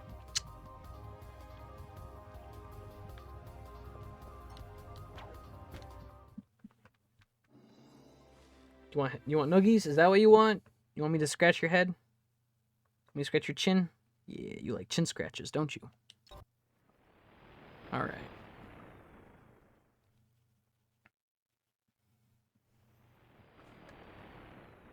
Up here? You want up on my shoulder? Oh, you got. There you go. You got like eye boogies. There you go. All right. Cat's good likes that when I try to leave the room. Hops up on DVD stand, starts to cry. Aw. My parents have the most mellow cat ever. He was a stray. A friend of mine found him like in the parking lot of where she works. She used to work. She worked in like a strip mall, and like looking around, asking other store owners. It's like, hey, do you know about this cat out here? And just nobody. No, like the cat isn't shipped. The cat wasn't no collar. Just a stray. The only way to describe this cat is rotund. I have never seen a cat this girthy before. Even his legs are fucking thick. This cat is just so fucking, like, dense. And I don't mean dense as in stupid. This cat is, like, a densely packed cat and is also just big. This is a huge cat. So it's like, is the cat a stray? Because I feel like, no, this wasn't a Maine Coon. Because those like get like really big. No, this cat is maybe about this big, fully grown, and I couldn't tell you how many pounds. Like maybe burgeoning on like 20 pounds. Like this is a dense fucking cat. But, hey, buddy, no. You're not allowed there. Alright, if you're gonna be a shit, you can leave. Come on. Come on. No. Get out. Yeah, no, this is a dense fucking cat. But he is the sweetest little angel. It's like, how are you a stray? Because no diseases, no problems whatsoever. Is already fixed. So, like, belonged to somebody at some point. But, like, no collar, no chip. Just left out in this parking lot. And my parents took him in. And now all he does all day is, like, lay up in... My parents have, like, a couple cat trees around the house. And this cat is so rotund that the cat tree is starting to, like, bend and warp with the weight of this cat. This is a very large cat. But what he'll do, like, if you're walking past and you don't, like, pet him or something, is he'll reach out, never with his claws. He will never reach out with his claws, but he'll put a hand on your shoulder, a little paw on your shoulder, and if you turn around, he'll lay, like, right at eye level. He'll reach out and just, like, give your nose a little lick. He'll just give you a little kiss as you're walking by. And he is the sweetest little baby. I love him so much. It's one of those things where, like, if our cat wasn't, like, an anxious guy, like, he just gets anxious around other cats. He's great with people, anxious around other cats, other animals. I wanted so desperately to take this cat, but we just couldn't. Stray that a nurse at the vet found, got him fixed, vaccinated, loves random people, dogs. That might be what's going on with my parents' cat. Is like, again, I don't know how smart or stupid cats can be. I don't know if it's an abandonment thing or like, but like, he just gives like the softest little kisses on the nose.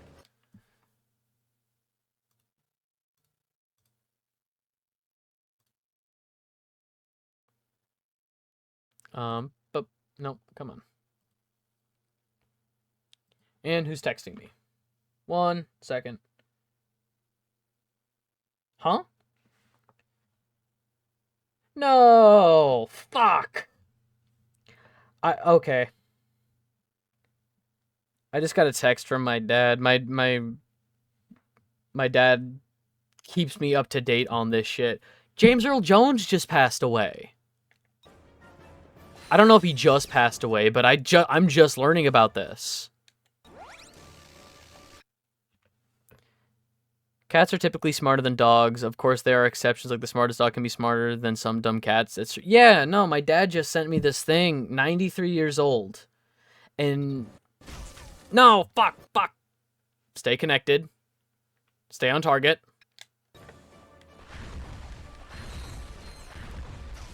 Somebody look this up. See if it's real.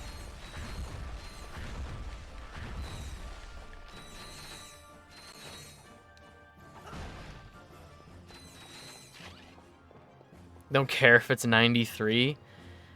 Fuck, dude. One of the only people left from Star Wars that liked Star Wars, you know? Him and,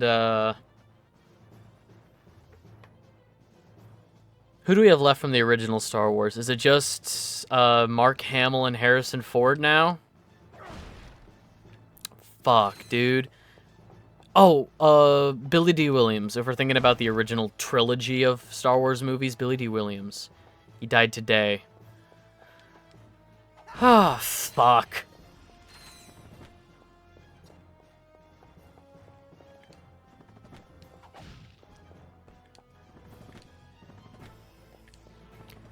Mark Hamill, genuinely, and I know, okay. Never put people up on pedestals, you know? You don't know celebrities, you don't know streamers. Do not put people up on pedestals if you don't know them, right? Do not, even if you do know them, nobody belongs on a pedestal. But legitimately, like, Mark Hamill is, like, one of my heroes. He has such a, he appears, how he presents himself, is he has such a bright and optimistic, you know, view on the world. He's so understanding and so accepting of, like, so many different people. And the man was known for, like, one thing. Like, he was known for Star Wars for decades. And he gets a career resurgence as one of the, like... He is one of the best examples of a celebrity can be a voice actor. Like, getting the part of the Joker in, Batman the Animated Series. Yeah, he seems like an accepting person. He seems down to earth. And he's also just incredibly talented. Like, he is one of the few people that managed a successful career resurgence and in fucking voiceover. How often does that happen?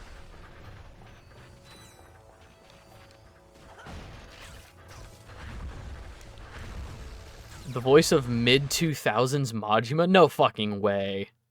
No way. I have never heard a dub for any Yakuza games. That's... You know? I guess I can hear it. It's just very, like... Oh, it's because he's Joker, I guess. But I mean, like... I'm sure he did a good job. I'm sure he did. There could have been better choices, but... Without being angry or a piece of shit. I love seeing... So, It's so funny how different he is.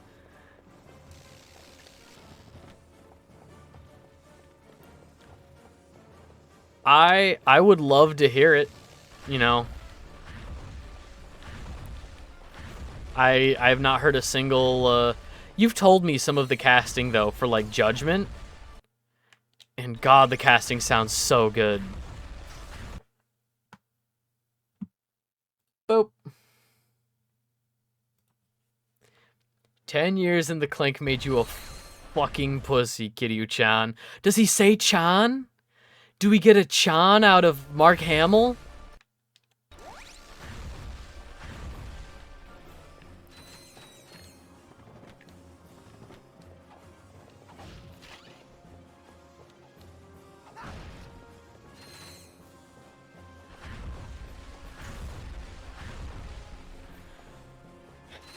You know what?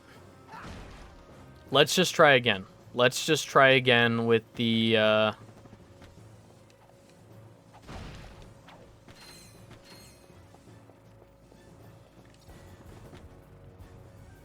just a constant.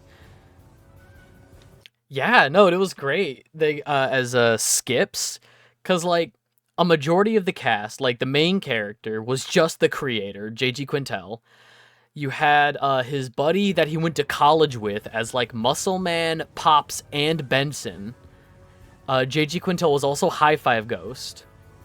And then you had a, Saliers? Oh my god, he played Doc Ock in the Spider-Man game. Great, like, that's the performance of a lifetime.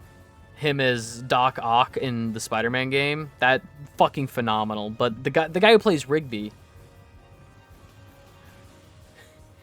has forever cemented the phrase, "I've seen this before." God. Yeah, it just had fucking Mark Hamill. And then everybody that wasn't a main cast member, whenever, like, Muscle Man says he knows a guy, and they go to talk to this guy, it's always Sonic. It's always Roger Craig Smith. Roger Craig Smith or Steve Bloom. If it's somebody that Skips knows, it's Steve Bloom. If it's somebody that Muscle Man knows, it's Roger Craig Smith. Unless it's a celebrity guest, like fucking, God, was it like Donald Glover and Tyler, the Creator, that were just in the, like, the rap episode? I love Regular Show. It's so fucking good. Alright, let's try again.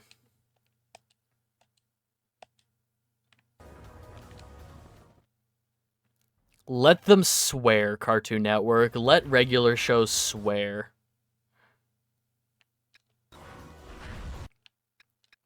Alright, so we'll flip out our little dudes.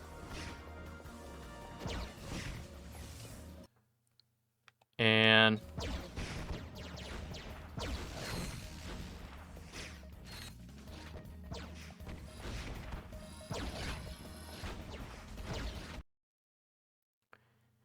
was allowed to swear. There were some, in some early episodes, like the original airing of some, like, I want to say like the first 4 episodes, they had like the mildest swearing you could get away with in like a PG show. Like at one point, yeah, it was like the first 4 or 5 episodes, like there's a point where Mordecai says like, "You pissed me off," and you couldn't get away with that in like a normal kid show, saying pissed. In the Chairs episode, which might have been the first episode, not the pilot episode with the rock, paper, scissors, but the first episode of like the season, the Chairs episode, there's like, they abbreviate swear words, like how the H are we gonna fix this S, which, like, again, for a kid's show, that's pretty cool to get away with.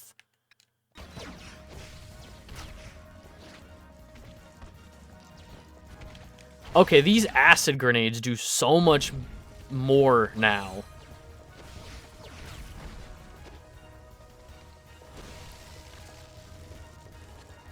Keyboard crap, and I don't think it was ever censored. Yeah.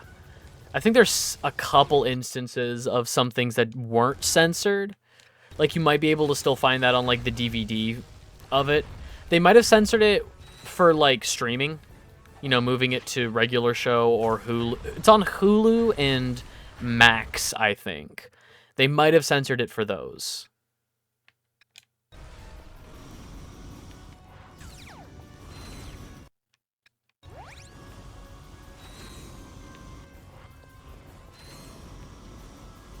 There's the original version of the Summertime Lovin' song. Something about gonna scrape my balls on your chin.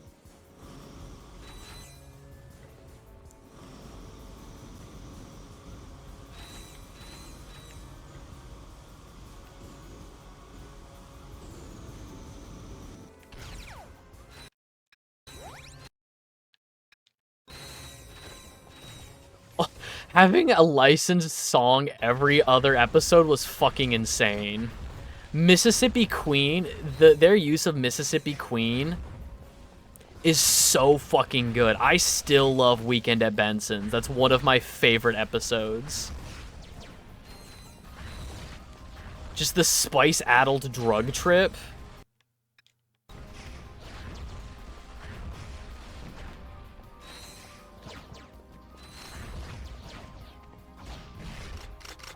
Nope. Alright, 46 seconds left. Let's do some more acid. Let's do acid together. Let's do ibuprofen together.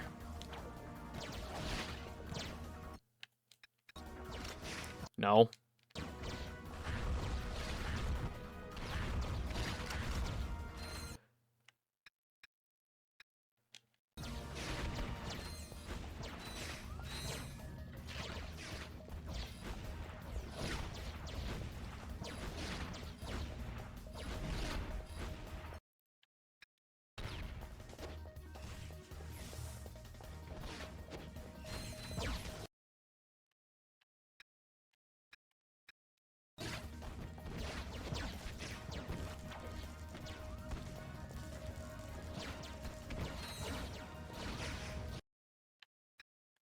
I'm out of time.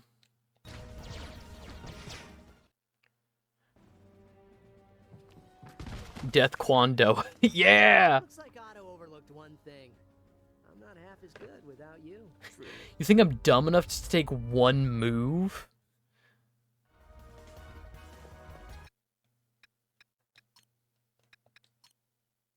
$24. Fuck!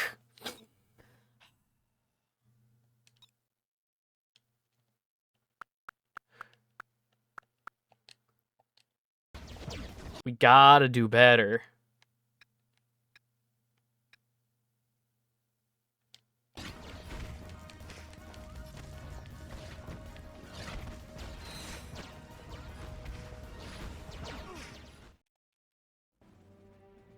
Was that enough? I got one more kill in. Damn it. Alright.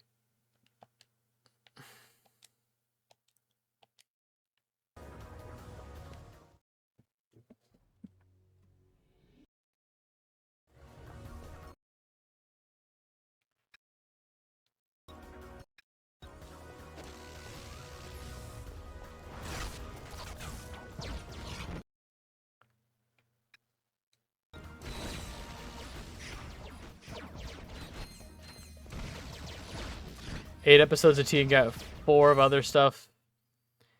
To the peasants, a time slot. Peak Cartoon Network for me is before that, and it could just be, again, I'm a little older than you, but Billy and Mandy, Codename Kids Next Door, Camp Lazlo, Chowder, Flapjack. Like, that's the shit for me.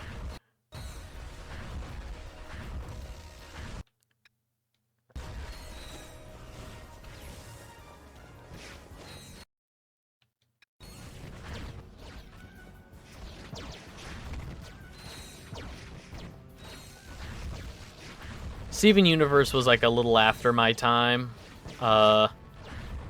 I saw the first couple seasons of Steven Universe, and I've been told like the first couple seasons are like nice, good slice of life stuff, like the original Teen Titans. Oh my god, original Teen Titans was big for me.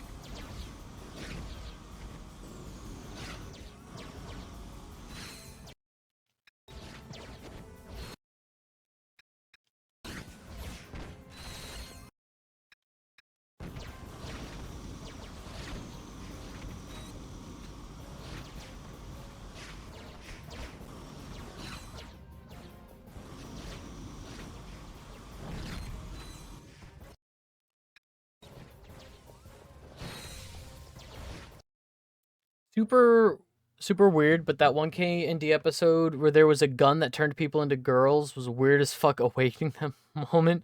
Like, yeah. Yeah. No, there's instead of Teen Titans Go, it was Johnny Test that was played on repeat for hours. Yes, God. Johnny Test was also a fucking nightmare.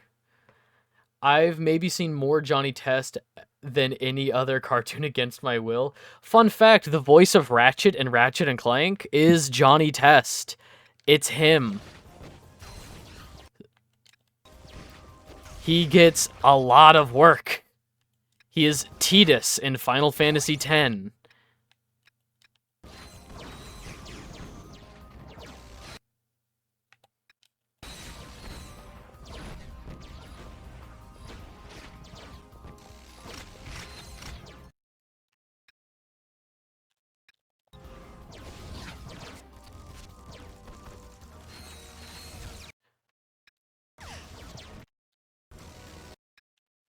Um,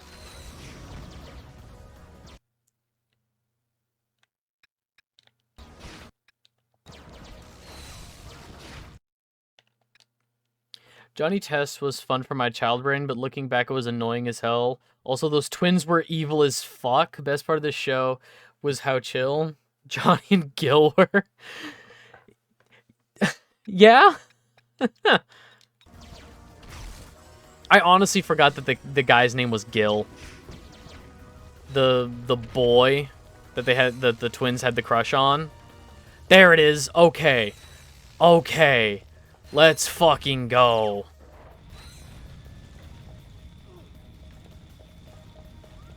I had like 20 seconds to spare. Holy shit.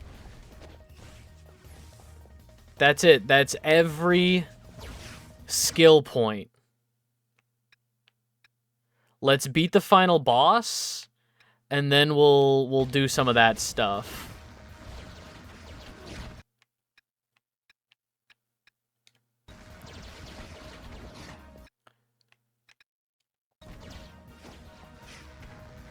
I always liked Bling Bling Boy in Johnny Test. I always liked Bling Bling Boy. The original Ben 10? Fucking goated. Looks like Otto overlooked one thing. I'm not half as good without you. True. So one of the reasons they got away with Total Drama, and actually Total Drama was censored in the States. It's a Canadian show along with 16. And they got away with a lot more of that show in Canada, but that's why it's like that. Canada has more lenient laws on like what is rated like a PG show. But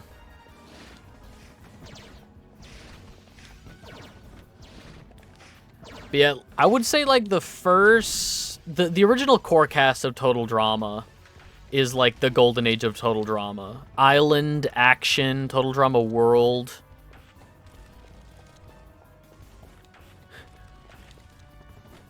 Why are you police officers? I blew up Malaysia.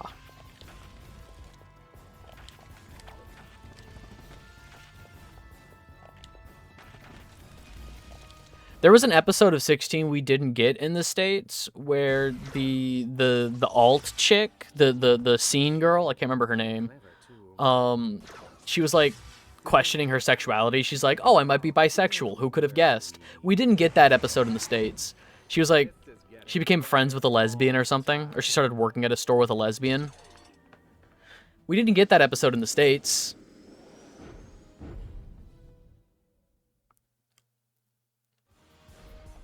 Are they uncensored? Are the censored episodes uncensored? God. You want to know what's crazy? This is the only time we actually get Giant Clank as we are used to him from the franchise in this game. All other instances of Giant Clank in the game are just fucking Star Fox. I might look for that. I miss 16. Last year, or maybe it was the year before, my partner and I spent a while watching all of Total Drama, except for the like baby one and the new season that wasn't out yet at the time. So it might have been a couple years ago now.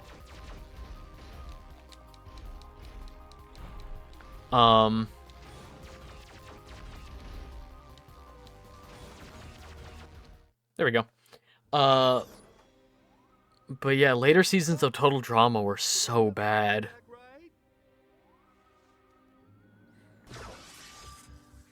You should be more careful. You Oh almost yeah, hit me with that. that was. I saw like one episode. I'm like, this is garbage sensory noise for babies. But yeah, Total Drama Island, peak. Total Drama Action, also peak. World Tour, the last great season. Return to the Island, still pretty good. Total Drama, or Revenge of the Island, and then it was like Total Drama All Stars, which was uh, Total Drama All Stars was fine. There was Total Drama Pakatiu Island, which was garbage and bad. There was another one, Total Drama. There was another instead of it was another around the world one, but it was a ripoff of The Amazing Race, which I actually like.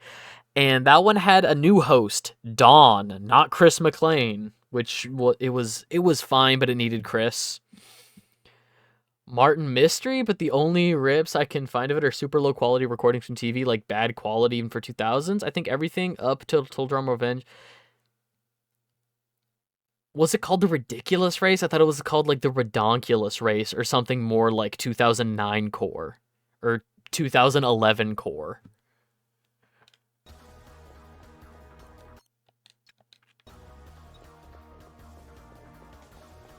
All right. Actually, let's do something smart. Buy ammo, and then it's saving now, but then we'll also save it here. And,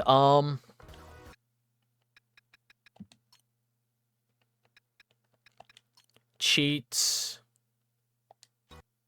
Let's go to the treehouse real quick. We can do the final boss fight in a few minutes. It's fine.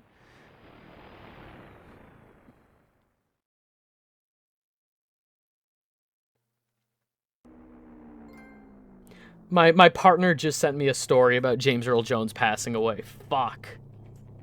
Kappa Mikey. Oh my god.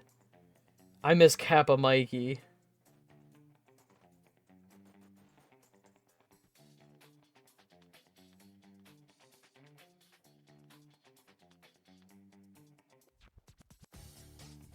Hang on.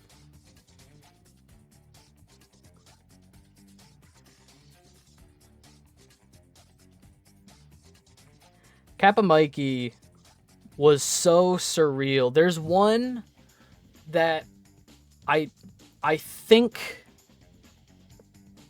what the fuck was the show called? There was a show on Nick at Night that for the life of me. It's a pretty catchy theme song. Yeah.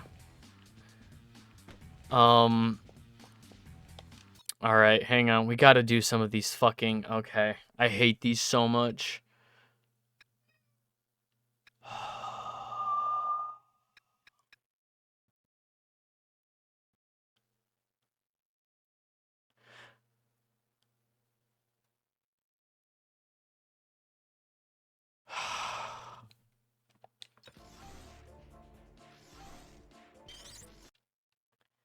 Nick was so weird at the time. Nick at Night was so fucking, like, borderline unhinged. It was so good.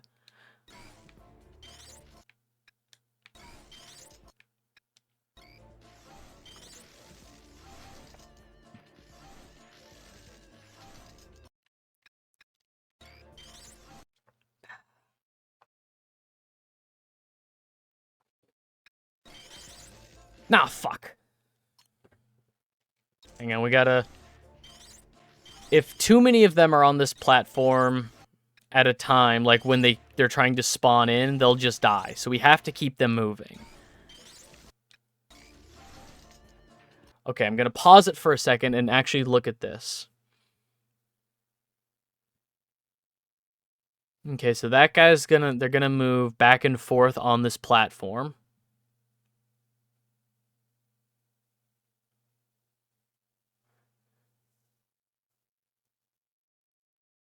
Oh yeah, And if anybody has seen the documentary Quiet on Set, it's TV was built different. TV was built different until like 2000, I'm going to say like 2012. 2012 might have been like the last good year, at least of children's animation, you know? Remember when Cartoon Network had that really weird era of live action shows? Like Cartoon Network took the cartoons out of their network and they had like Andrew WK's Destroy Build Destroy.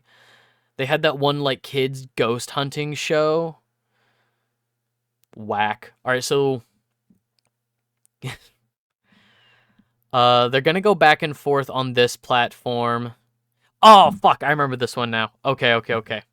So they're going to go back and forth on this fucking platform. And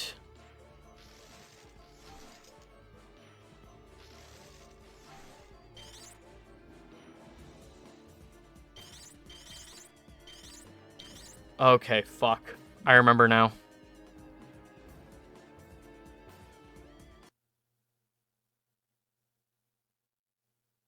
Stumbling onto lost tapes on Animal Planet at 2 a.m. as a child changed life's course.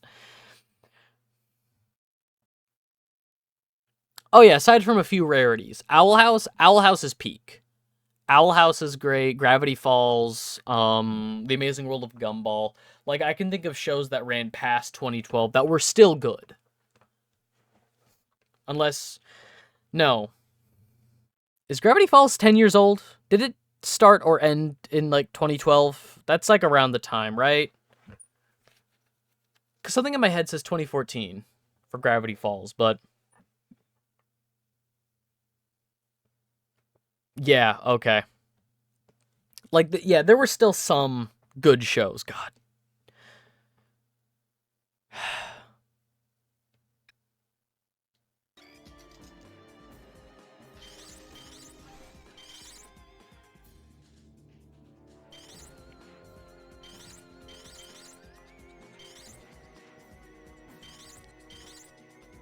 Okay, hang on.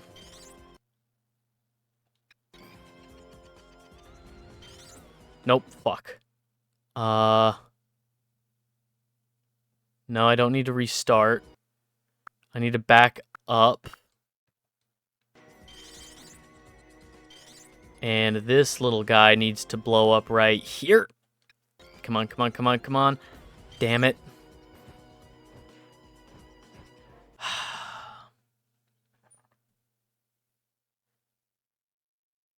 Starts cooking again with some shows. I mean, Alex Hirsch was the, one of the executive producers on, like, Inside Job.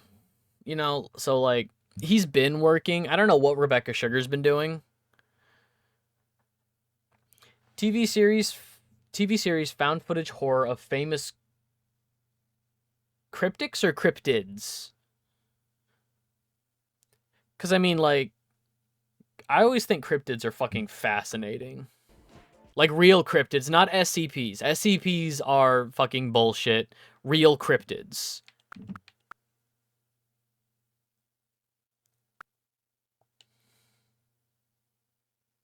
Yeah.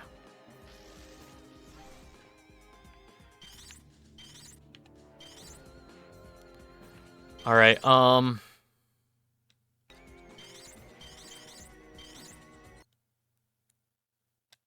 no, wait, that was it.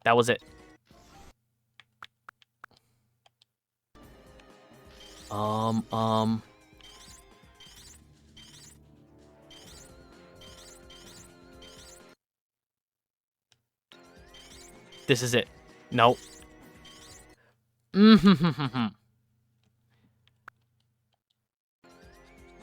It keeps wanting to lock on to, like, other fucking little robots.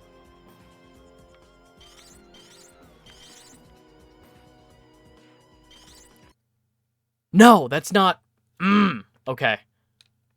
We need more little dudes.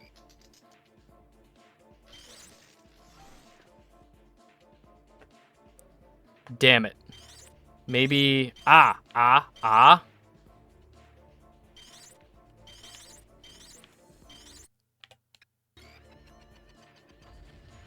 No.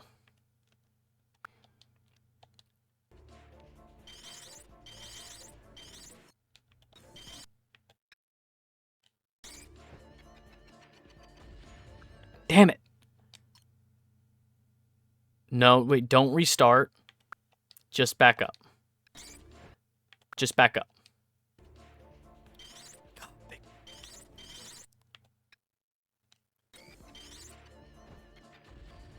Okay. And then I think they want... Excuse me? What do you mean that guy just disappeared?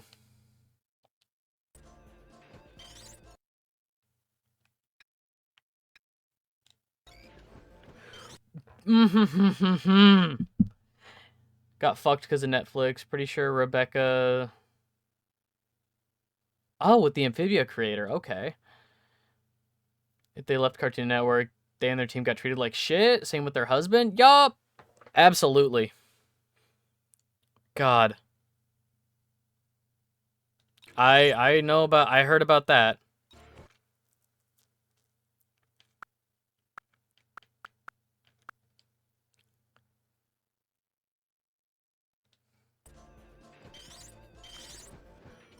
How do I...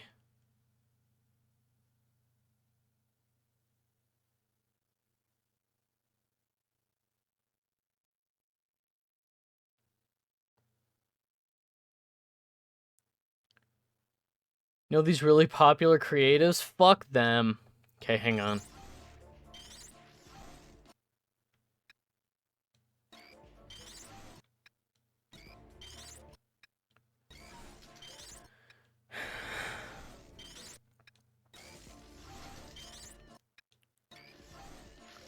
Let's get...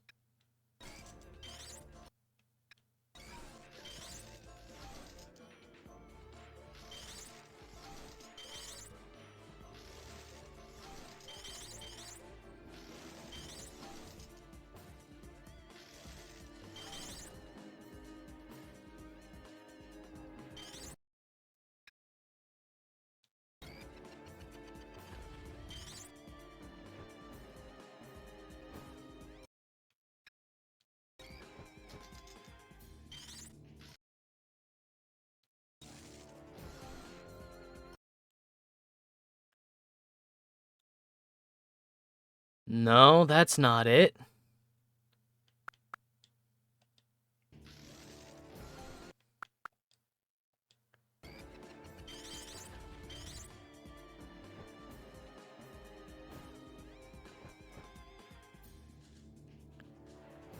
Change directions. No.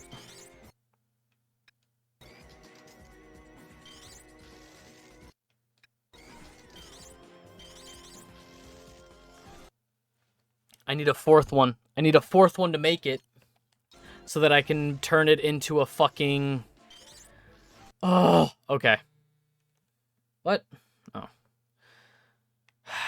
I need a fourth little dude to make it so I can turn him into a bridge at the very end there. Okay.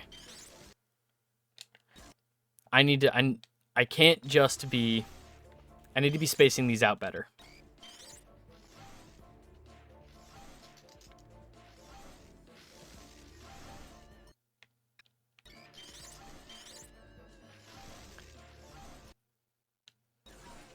That is not how I should be spacing them out. Do you ever... universe they were making with Lab Rats and Mighty Meds? No. I never watched any live action. I was not a Disney Channel kid, like, at all. And even then, I was, like, way earlier than that. Like, I was Wizards of Waverly Place. I was, like, the Lilo and Stitch show. Like, that's my era. I didn't watch any... God, what was the last Disney Channel show? Because, like, I watched Gravity Falls after it ended. I watched Gravity Falls in, like, 2017. I binged it. I missed it when it came out. Same with Owl House. I didn't start watching Owl House till the last season was about to come out, and then I binged the first few seasons.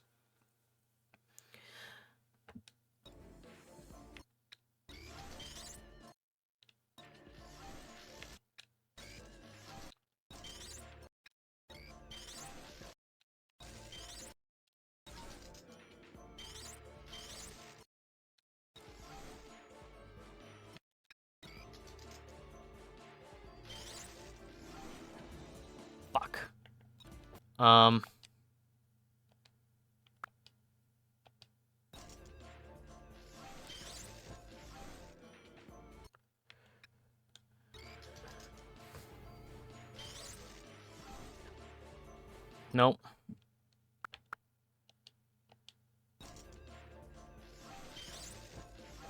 Okay, we can actually wait like a little bit.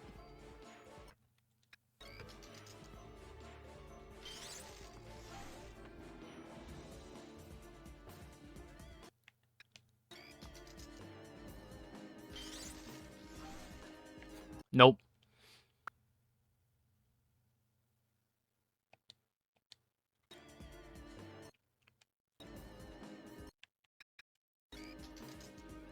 Thank God we have...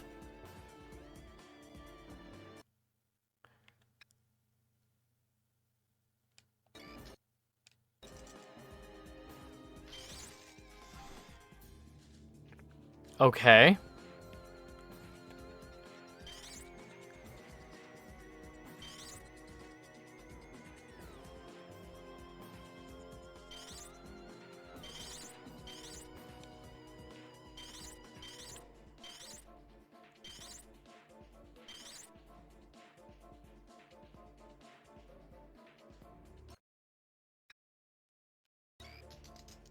No, no, no, that's way too late. Okay.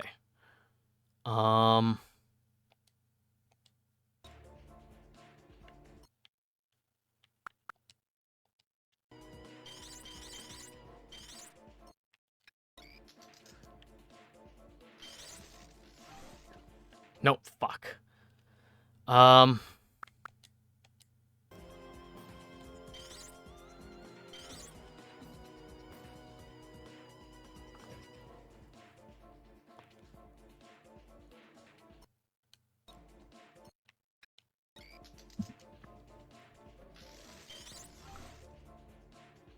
Okay, so that's four. Four little dudes running in the same direction.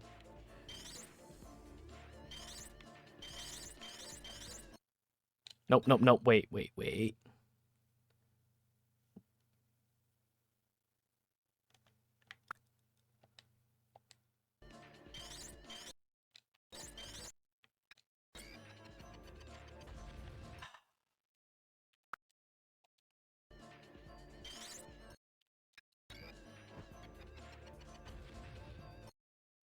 I can do it. I can do it with this one.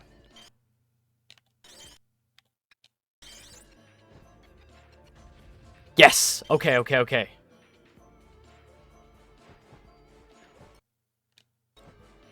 And then...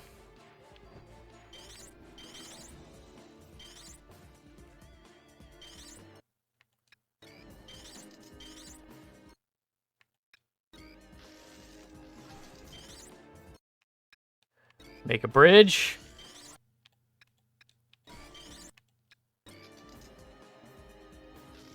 Oh. Okay, that's like the hardest trophy in the game, in my opinion. We just had to do one of these puzzles. We just had to do one of those puzzles, and that's like the hardest. One shows about bionic humans, which eventually led to bionic human war, and the other was about two comic nerds discovering superheroes are real. Comics are essentially their history books. The reason nobody knows is because they used to erase minds, but now people get distracted by phones. They don't have to care much. Both shows crossed over once, and one show ended properly. The others ended on a cliffhanger to set up a team-up series. Interesting. All right. Weapon that didn't make it into the game. The mini turrets. And an enemy type that didn't make it to the Ratchet fight. All right.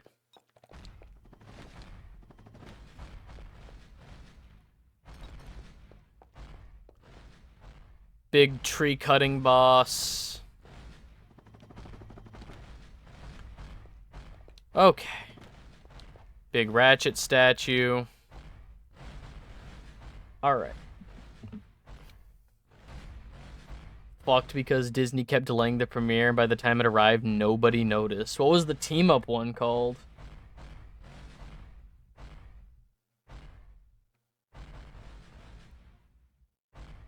PS app.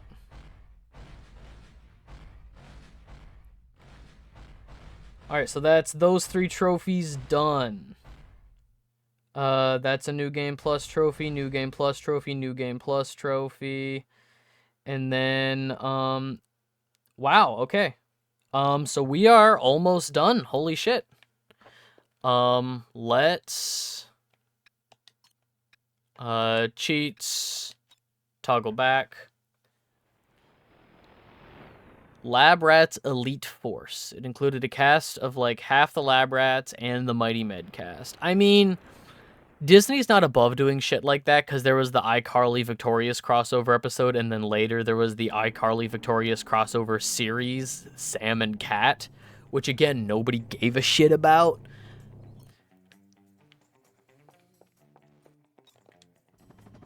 What am I doing here?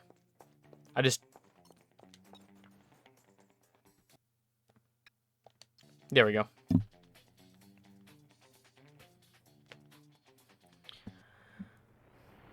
I mean, so yeah, Nickelodeon did crossovers, Disney did crossovers. Cartoon Network did crossovers. Cartoon Network had crossovers.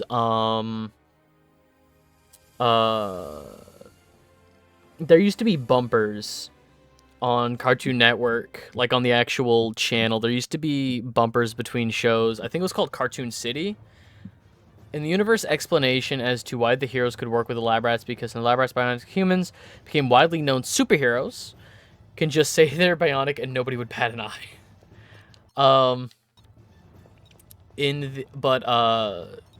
There used to be a thing called, I think it was called Cartoon City, and it would be bumpers of a city, and it would just have Cartoon Network characters from like their whole history, their whole lineup of shows, everyone from like Samurai Jack, Billy and Mandy, Kids Next Door, Johnny Bravo, Dexter's Lab, Powerpuff Girls, fucking Time Force, whatever happened to Robot Jones. Like, it had tons of characters crossing over in the most mundane way possible.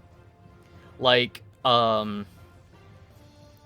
it was like at a laundromat. Like, it was Professor Utonium doing his laundry, and he like bumped into Samurai Jack, and there was a moment of like, hey, we kind of look similar. Anyway, moving on with our lives. There was a moment where like somebody locked their keys in the car. I think it was Professor Utonium again. He locked his keys in the car, and like the Eds from Ed, Ed, and Eddie were like, we can help you get your keys out of your car for some quarters, you know, like shit like that. Like, we can like open up your car for you. That shit was so fun.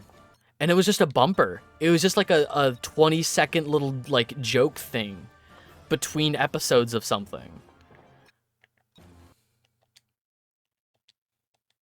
That was the real shit. Alright, boss fight.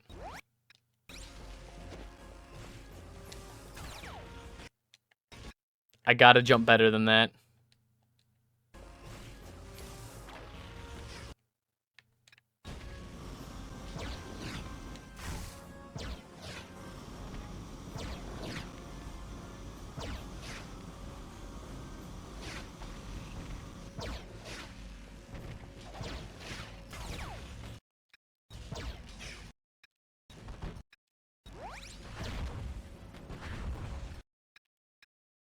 In Lab Rats, all the bionics were teens because something about puberty prevents anyone over a certain age being able to be made bionic safely. Main character even becomes half bionic because he loses his arm. It was actually surprising the stuff they got away with past the Disney overlords. I think it was a Disney Channel show that had a like, it was one of their like generic like kid sitcoms.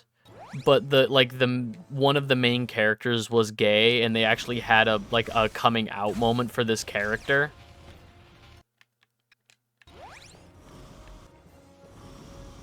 which I think is very sweet. But also, like, Disney was trying to be like, oh, look at us, we're so progressive. Meanwhile, Cartoon Network and Nick been having, like, queer characters forever. What is it, pal? These are Quark's real parents. Scrunch says they were killed by defective equipment created by the Technomites. Wow, that really bites. Should we tell Quark? I think he already knows. So now, because of him, I'll never know my real parents. I recognize your parents from the photo. They were great superheroes in their day. You should be very proud. Somehow, I don't think pride is what he's after. How could you do something so evil?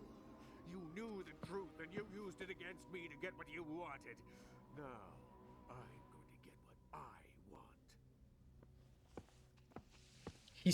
He's written so poorly in this game. You don't know how it works! You think I'm an idiot, do you? Well, how about having this brain instead of yours? You want intelligence? You're about to get... the opposite of that. I don't think that's such a good idea, Quark. Why don't you climb out of there and let's see if we can calm you down a bit, huh? Yes, Quark, you should consider what you are about to do. Otto is right. You do not know the effect of this machine.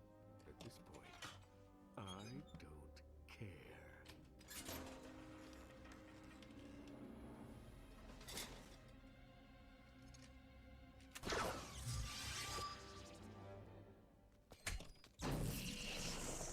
Monkey brain.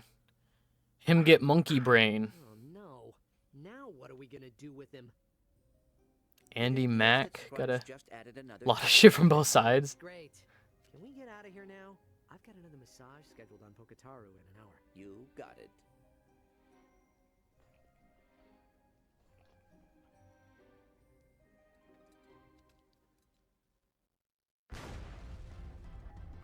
I know Girl Meets World. That's what happened in that show? Jesus. Battle Ratchet is a living creature that may behave unpredictably. Do not keep Battle Ratchet in original package unless sufficient air holes are provided. Well, I'm glad they found a use for those things. Yes, and they seem to do a good job of keeping Quark company. So there I was, face to tentacle with a squid beast of Oceania 8. I pulled out my trusty electro gun, but the salt water had shorted it out.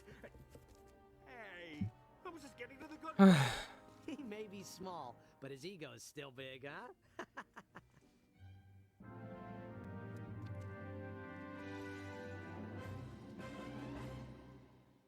I hate it. I hate how they're written so much in this stupid fucking game. We're not done. We're not done.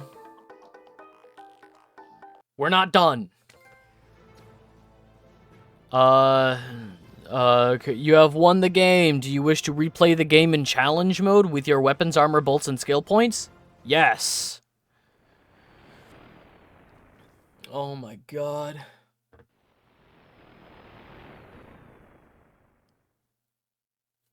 Brought more Asian American representation, gay representation, didn't make light of the struggles of both. People just hated the hypocrisy.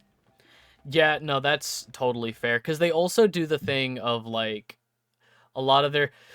They didn't even change the fucking load screens. Progress is saving. When you see the icon on the screen, do not remove your memory stick duo or turn off your PSP. They didn't even change it. This, I am playing this on the PlayStation Plus app. This is ported to PS4 and PS5. I am streaming the PS4 version of the game, and they got some high specs. They didn't even change the name on the fucking screen. Ugh. Okay. Here's what we need. We need to buy the Rhino. We need 1,000,000 bolts. And we need times 12 multiplier. We also need to buy a super weapon. How much is the Rhino? The Rhino is 9,999,000. Time to get to work.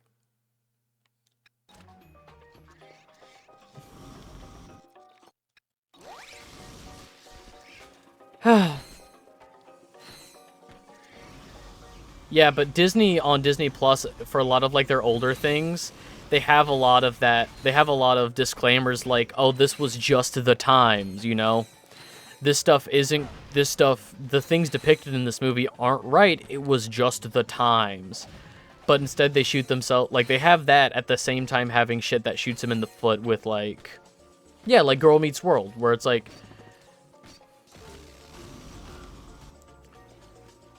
super still like, you know, conservative bullshit like that. Or not just conservative, but like an ignorant thing like that, like autism is a disease. Like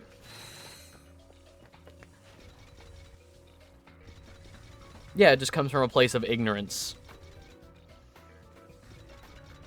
Alright, so we are on New Game Plus, and we just need 4 more trophies?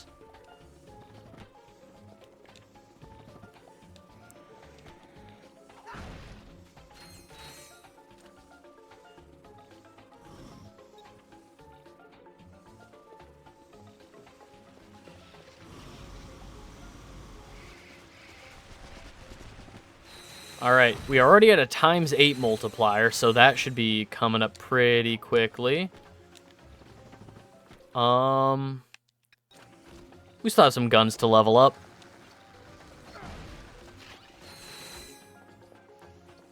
Yeah. Yeah. Hey, Bugs Bunny, what were you doing during World War II? Hey, Donald Duck, what were you doing? What were you doing during World War II, Donald Duck?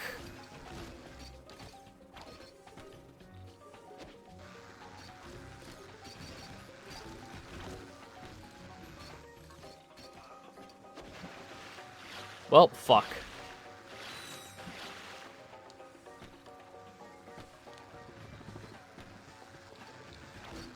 Again, though, so long as they have the disclaimer, this was made by, this was the times, you know? It wasn't racist during the times.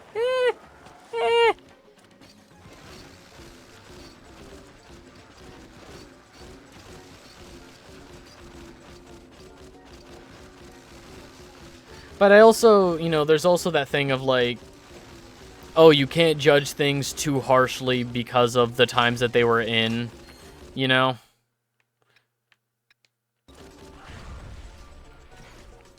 There's always that you gotta give something the like, a little bit of leeway because of the times. Some problems with character writing.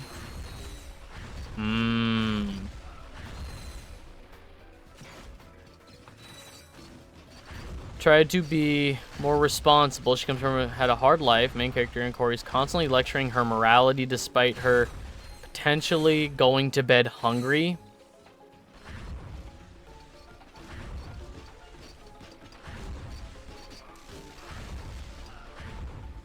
Huh.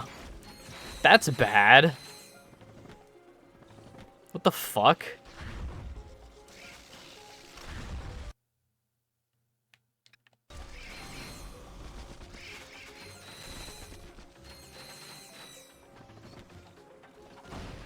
Alright, so this group of enemies should get me ×12. There it goes.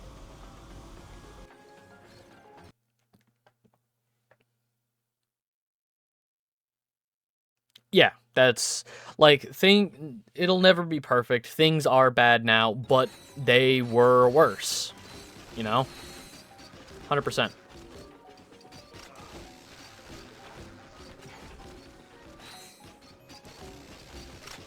That's such bullshit. That's such like a double standard thing too. That's such like an apparent, like, disgusting double standard issue. Which, again, can be attributed to just piss poor writing.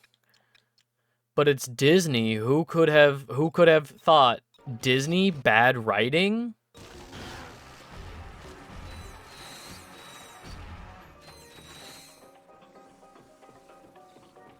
I'm probably going to be using the mutator a lot just to save money on for, like, instead of using a bunch of ammo.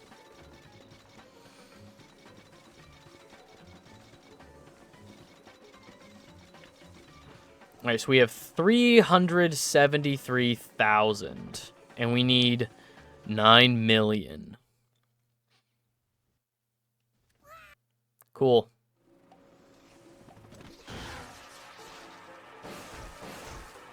No. Cool, so even with our shield, if the shield gets hit, that destroys our multiplier too?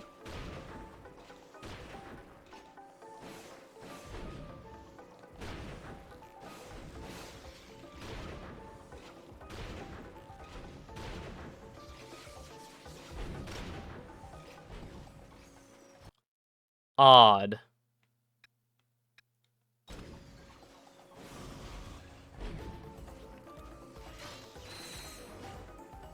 It also got railroaded by tons of teachers because Corey was perhaps one of the worst Disney teachers.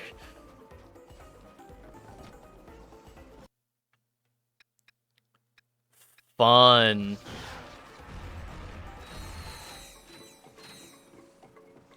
Not like teachers have it hard enough already. You know?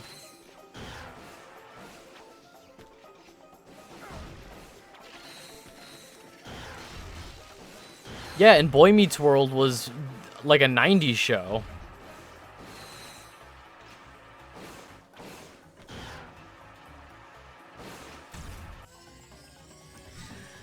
Fine. I'll lose the times 12 multiplier. I'll get it back.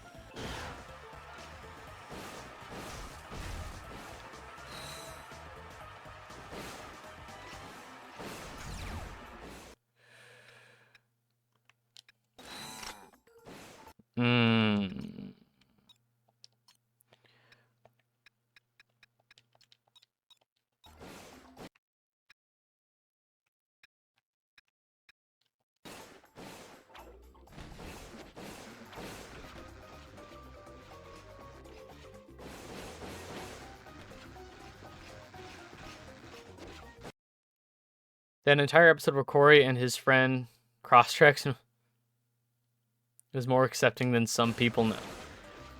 Yeah. There was a lot of that. There was a lot of like, wow, so this is how like other people live, you know? So this is what it's like to be a minority, those kinds of episodes. That's crazy. Anyway. Which, personally, I think the, like, idea of those episodes also comes from, like, a place of yikes. Oh my god, who remembers... God, what was that show called? Black and White? The show where families swapped races and it won, like, an Emmy for makeup? Because it put, like, a white family in blackface and a black family in whiteface? Who remembers this reality show? This was from like 2012. This is a very recent show.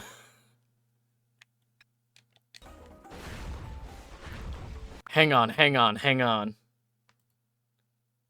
This show was fucking crazy. Black and White reality show. I'm sorry, it was called Black White. Black, period, white, period.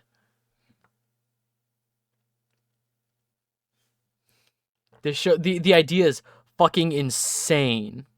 Opening theme, Race Card by Ice Cube. What? What is it like to walk not just in another man's shoes, but in another man's skin? That's the question this series asks as it transforms through extensive makeup work a black family into a white family and vice versa. The two families live together for the duration of the experiment, discussing their experiences, sometimes heatedly after the makeup comes off. That was a real show. What channel was it made by?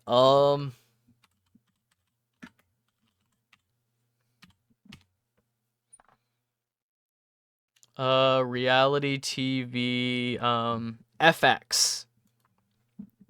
And FX is an American pay television channel owned by FX Networks, LLC, a subsidiary of the Disney Entertainment business segment and division of the Walt Disney Company.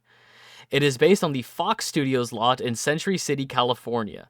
So FX was a Fox company and is now at the time it was a Fox show, and now it is owned by Disney. Disney now owns Black White. Hey Disney, why isn't Black White on Disney Plus yet? Why isn't Black White on Disney Plus yet? Hey Disney. When will you be adding Black White to Disney Plus?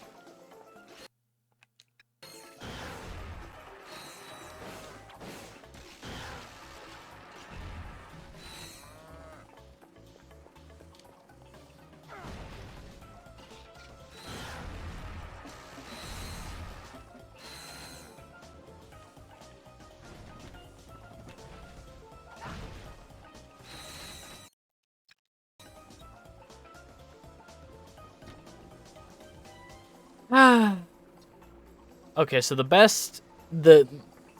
our best bet, my best option about like what to do about the money thing, because we need money. We need lots of money. Fox or ABC?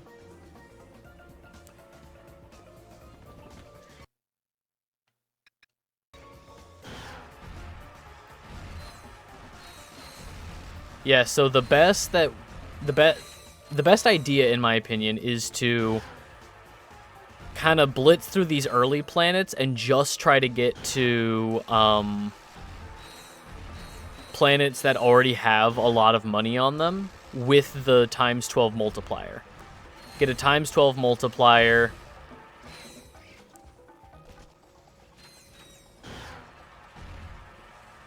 Get a times 12 multiplier on a higher level planet.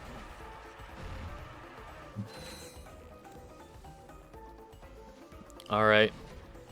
I'm looking at the time. Fuck, are we gonna have to finish this up in like a really short stream next time?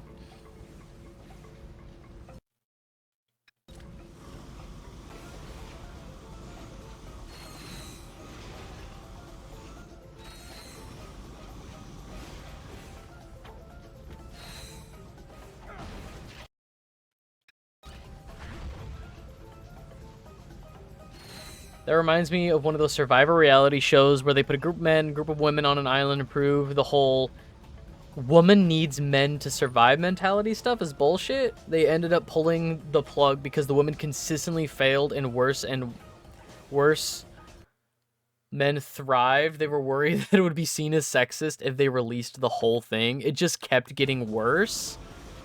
Jesus. I think that also comes down to the people that you choose for that show, right? Like, there are producers involved that look at interview tapes, right? They saw the interview tapes of the people, like, I guarantee you, capable women fucking auditioned for that show that they just didn't take.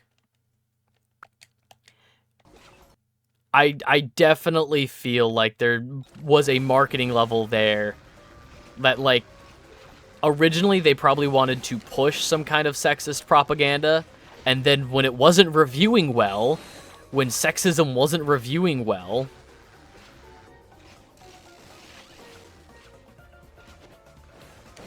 that's when they pulled the plug on the show.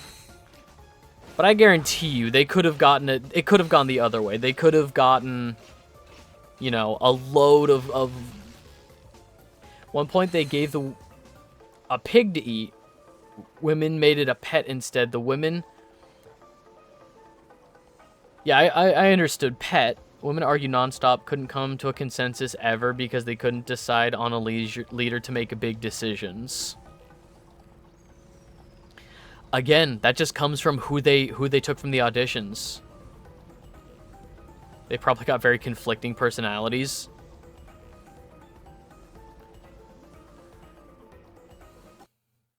gonna take a wild guess and say that every one of them was like, you know, I should be in charge kind of a thing. And I'm not making a statement on women. I'm making a statement on who they got for that fucking show. Because 100%, those are decisions made by producers. They probably got, you know, hundreds of audition tapes. And they specifically wanted... Part of what drives reality shows like that is drama. So a producer who wants ratings is going to pick the people that will create drama.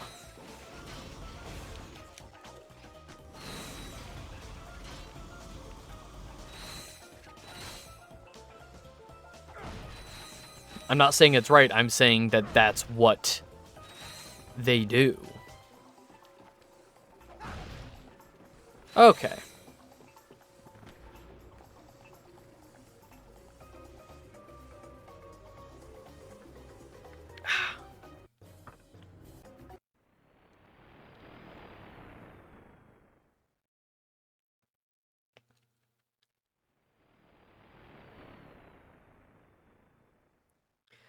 Okay, we're gonna have to finish this up next time, I think. Hang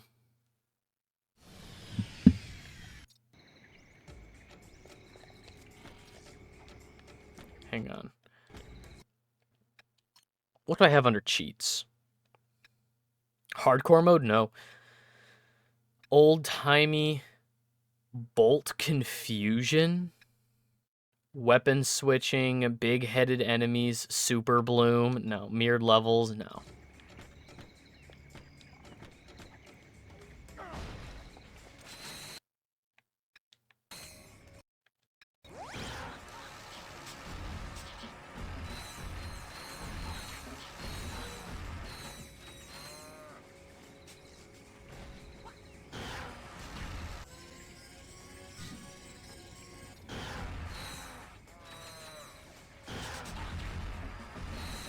Feel like for a true survival show to be the best, have people sign up, do random draws. Probably wouldn't be as entertaining, but it'd be more accurate. That's never what it's about. Reality TV is about faking real life, and scripted television is about making the fake as real as possible. Even if you're creating a fictional universe, you know, science fiction, for example, creating a fictional universe with fictional creatures, part of the draw to scripted shows like that is the work of allegory. You know, making things close to realistic, you know, making it compatible with human experience. The opposite of that, reality TV, is people want to see what they've never seen before in reality. So they get real people, quote-unquote real people, that could never exist, you know, and that's the draw. Is people watching like, oh my god, these terrible people. That's the draw. It's never based on reality. It's faked, but in a different way.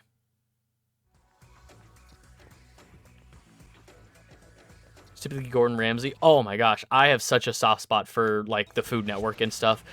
Personally, I don't watch Gordon Ramsay, but like I know he probably doesn't have my best interests in mind, but I'm a Guy Fieri fan.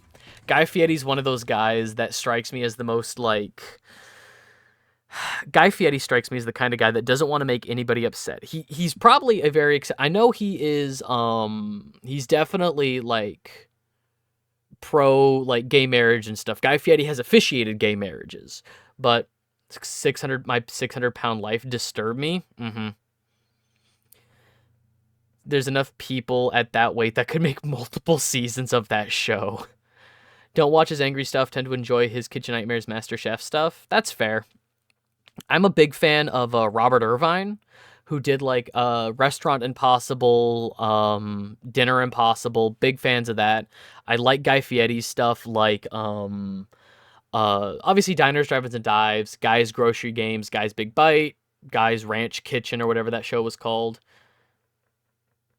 Oh god, My Strange Addiction. Ugh. Yeah, again though, it's just like, how are there this many whack-ass people that this show can go on for so long? Nope.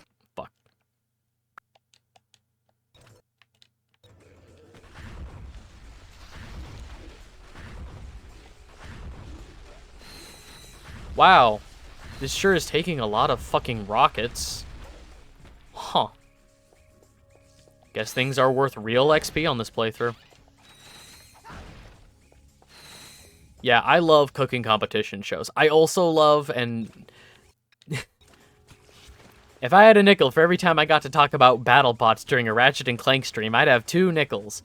I fucking love BattleBots. In terms of reality TV, combat robotics is so fucking cool to me. The fact that we have, like, real-life televised robot fights, and just because it's not real steel or Gundam, people don't pay attention is fucking ludicrous to me. That shit's awesome. Nope, fuck.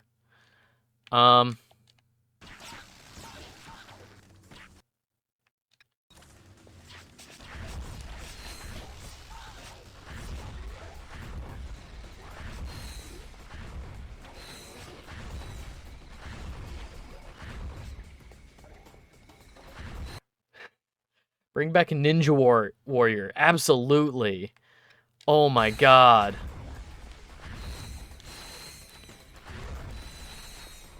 Here's something I will always be fascinated in.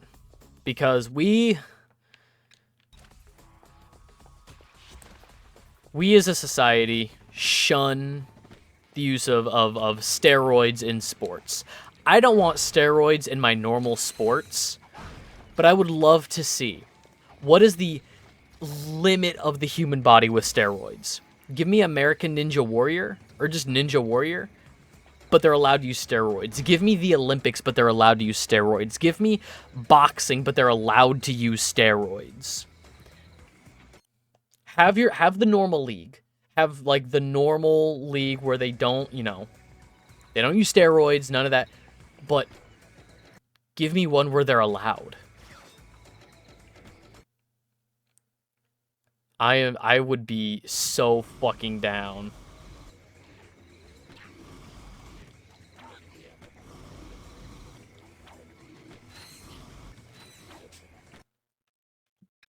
I gotta actually fucking move.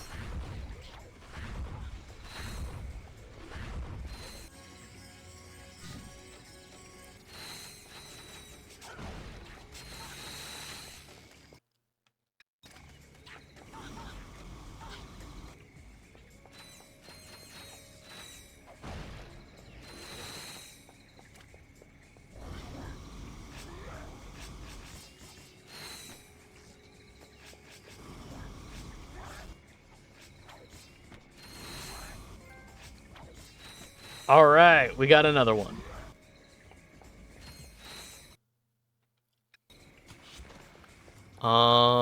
Is this the bomb one? I need the bomb flower. Nope. Get out of here. Carlton death penalty bit where he said if it's a thing, it might as well be entertaining. Absurd way to kill people for entertainment. I remember him talking about prisons. Taking, like, 4 states that are, like, next to each other, 4 big empty farmland states, moving everybody out of there, compensating them for their time, you know, government, you know, replacement compensation, and just walling off a bunch of states for, like, huge supermax prisons, and talking about, like, televising it.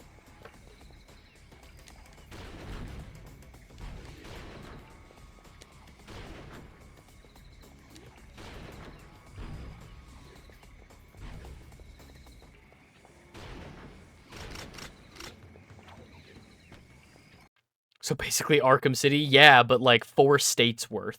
He's talking about like Colorado, Wyoming, like that group of like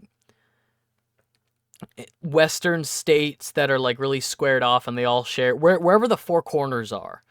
Like the 4 states that share the 4 corners. He's talking about those states.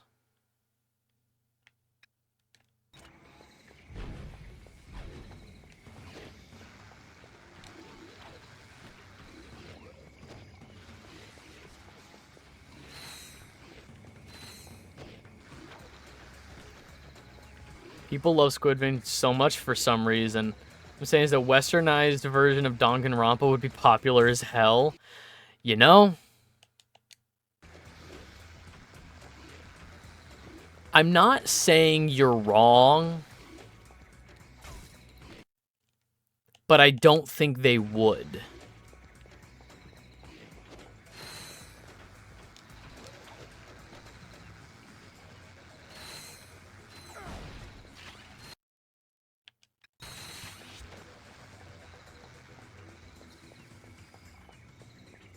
All right, I think I'm gonna call it soon. Unfortunately, I think maybe we have two more. We have two more trophies to get.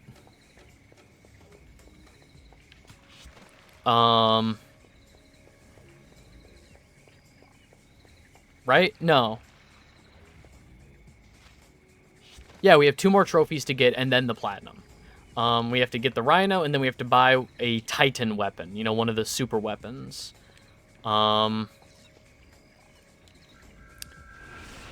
Let's see if we can buy a Titan weapon real quick. No. There we go.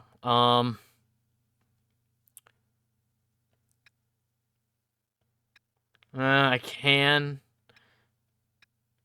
It's not really any I want. It's not really any I want. All right.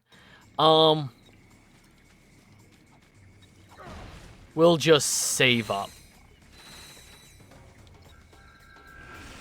Yeah, thanks so much for hanging out, Arrow. I think let's just start the next section with Clank. I wish you could skip some of these sections on a replay, because this Clank section is really long. All right.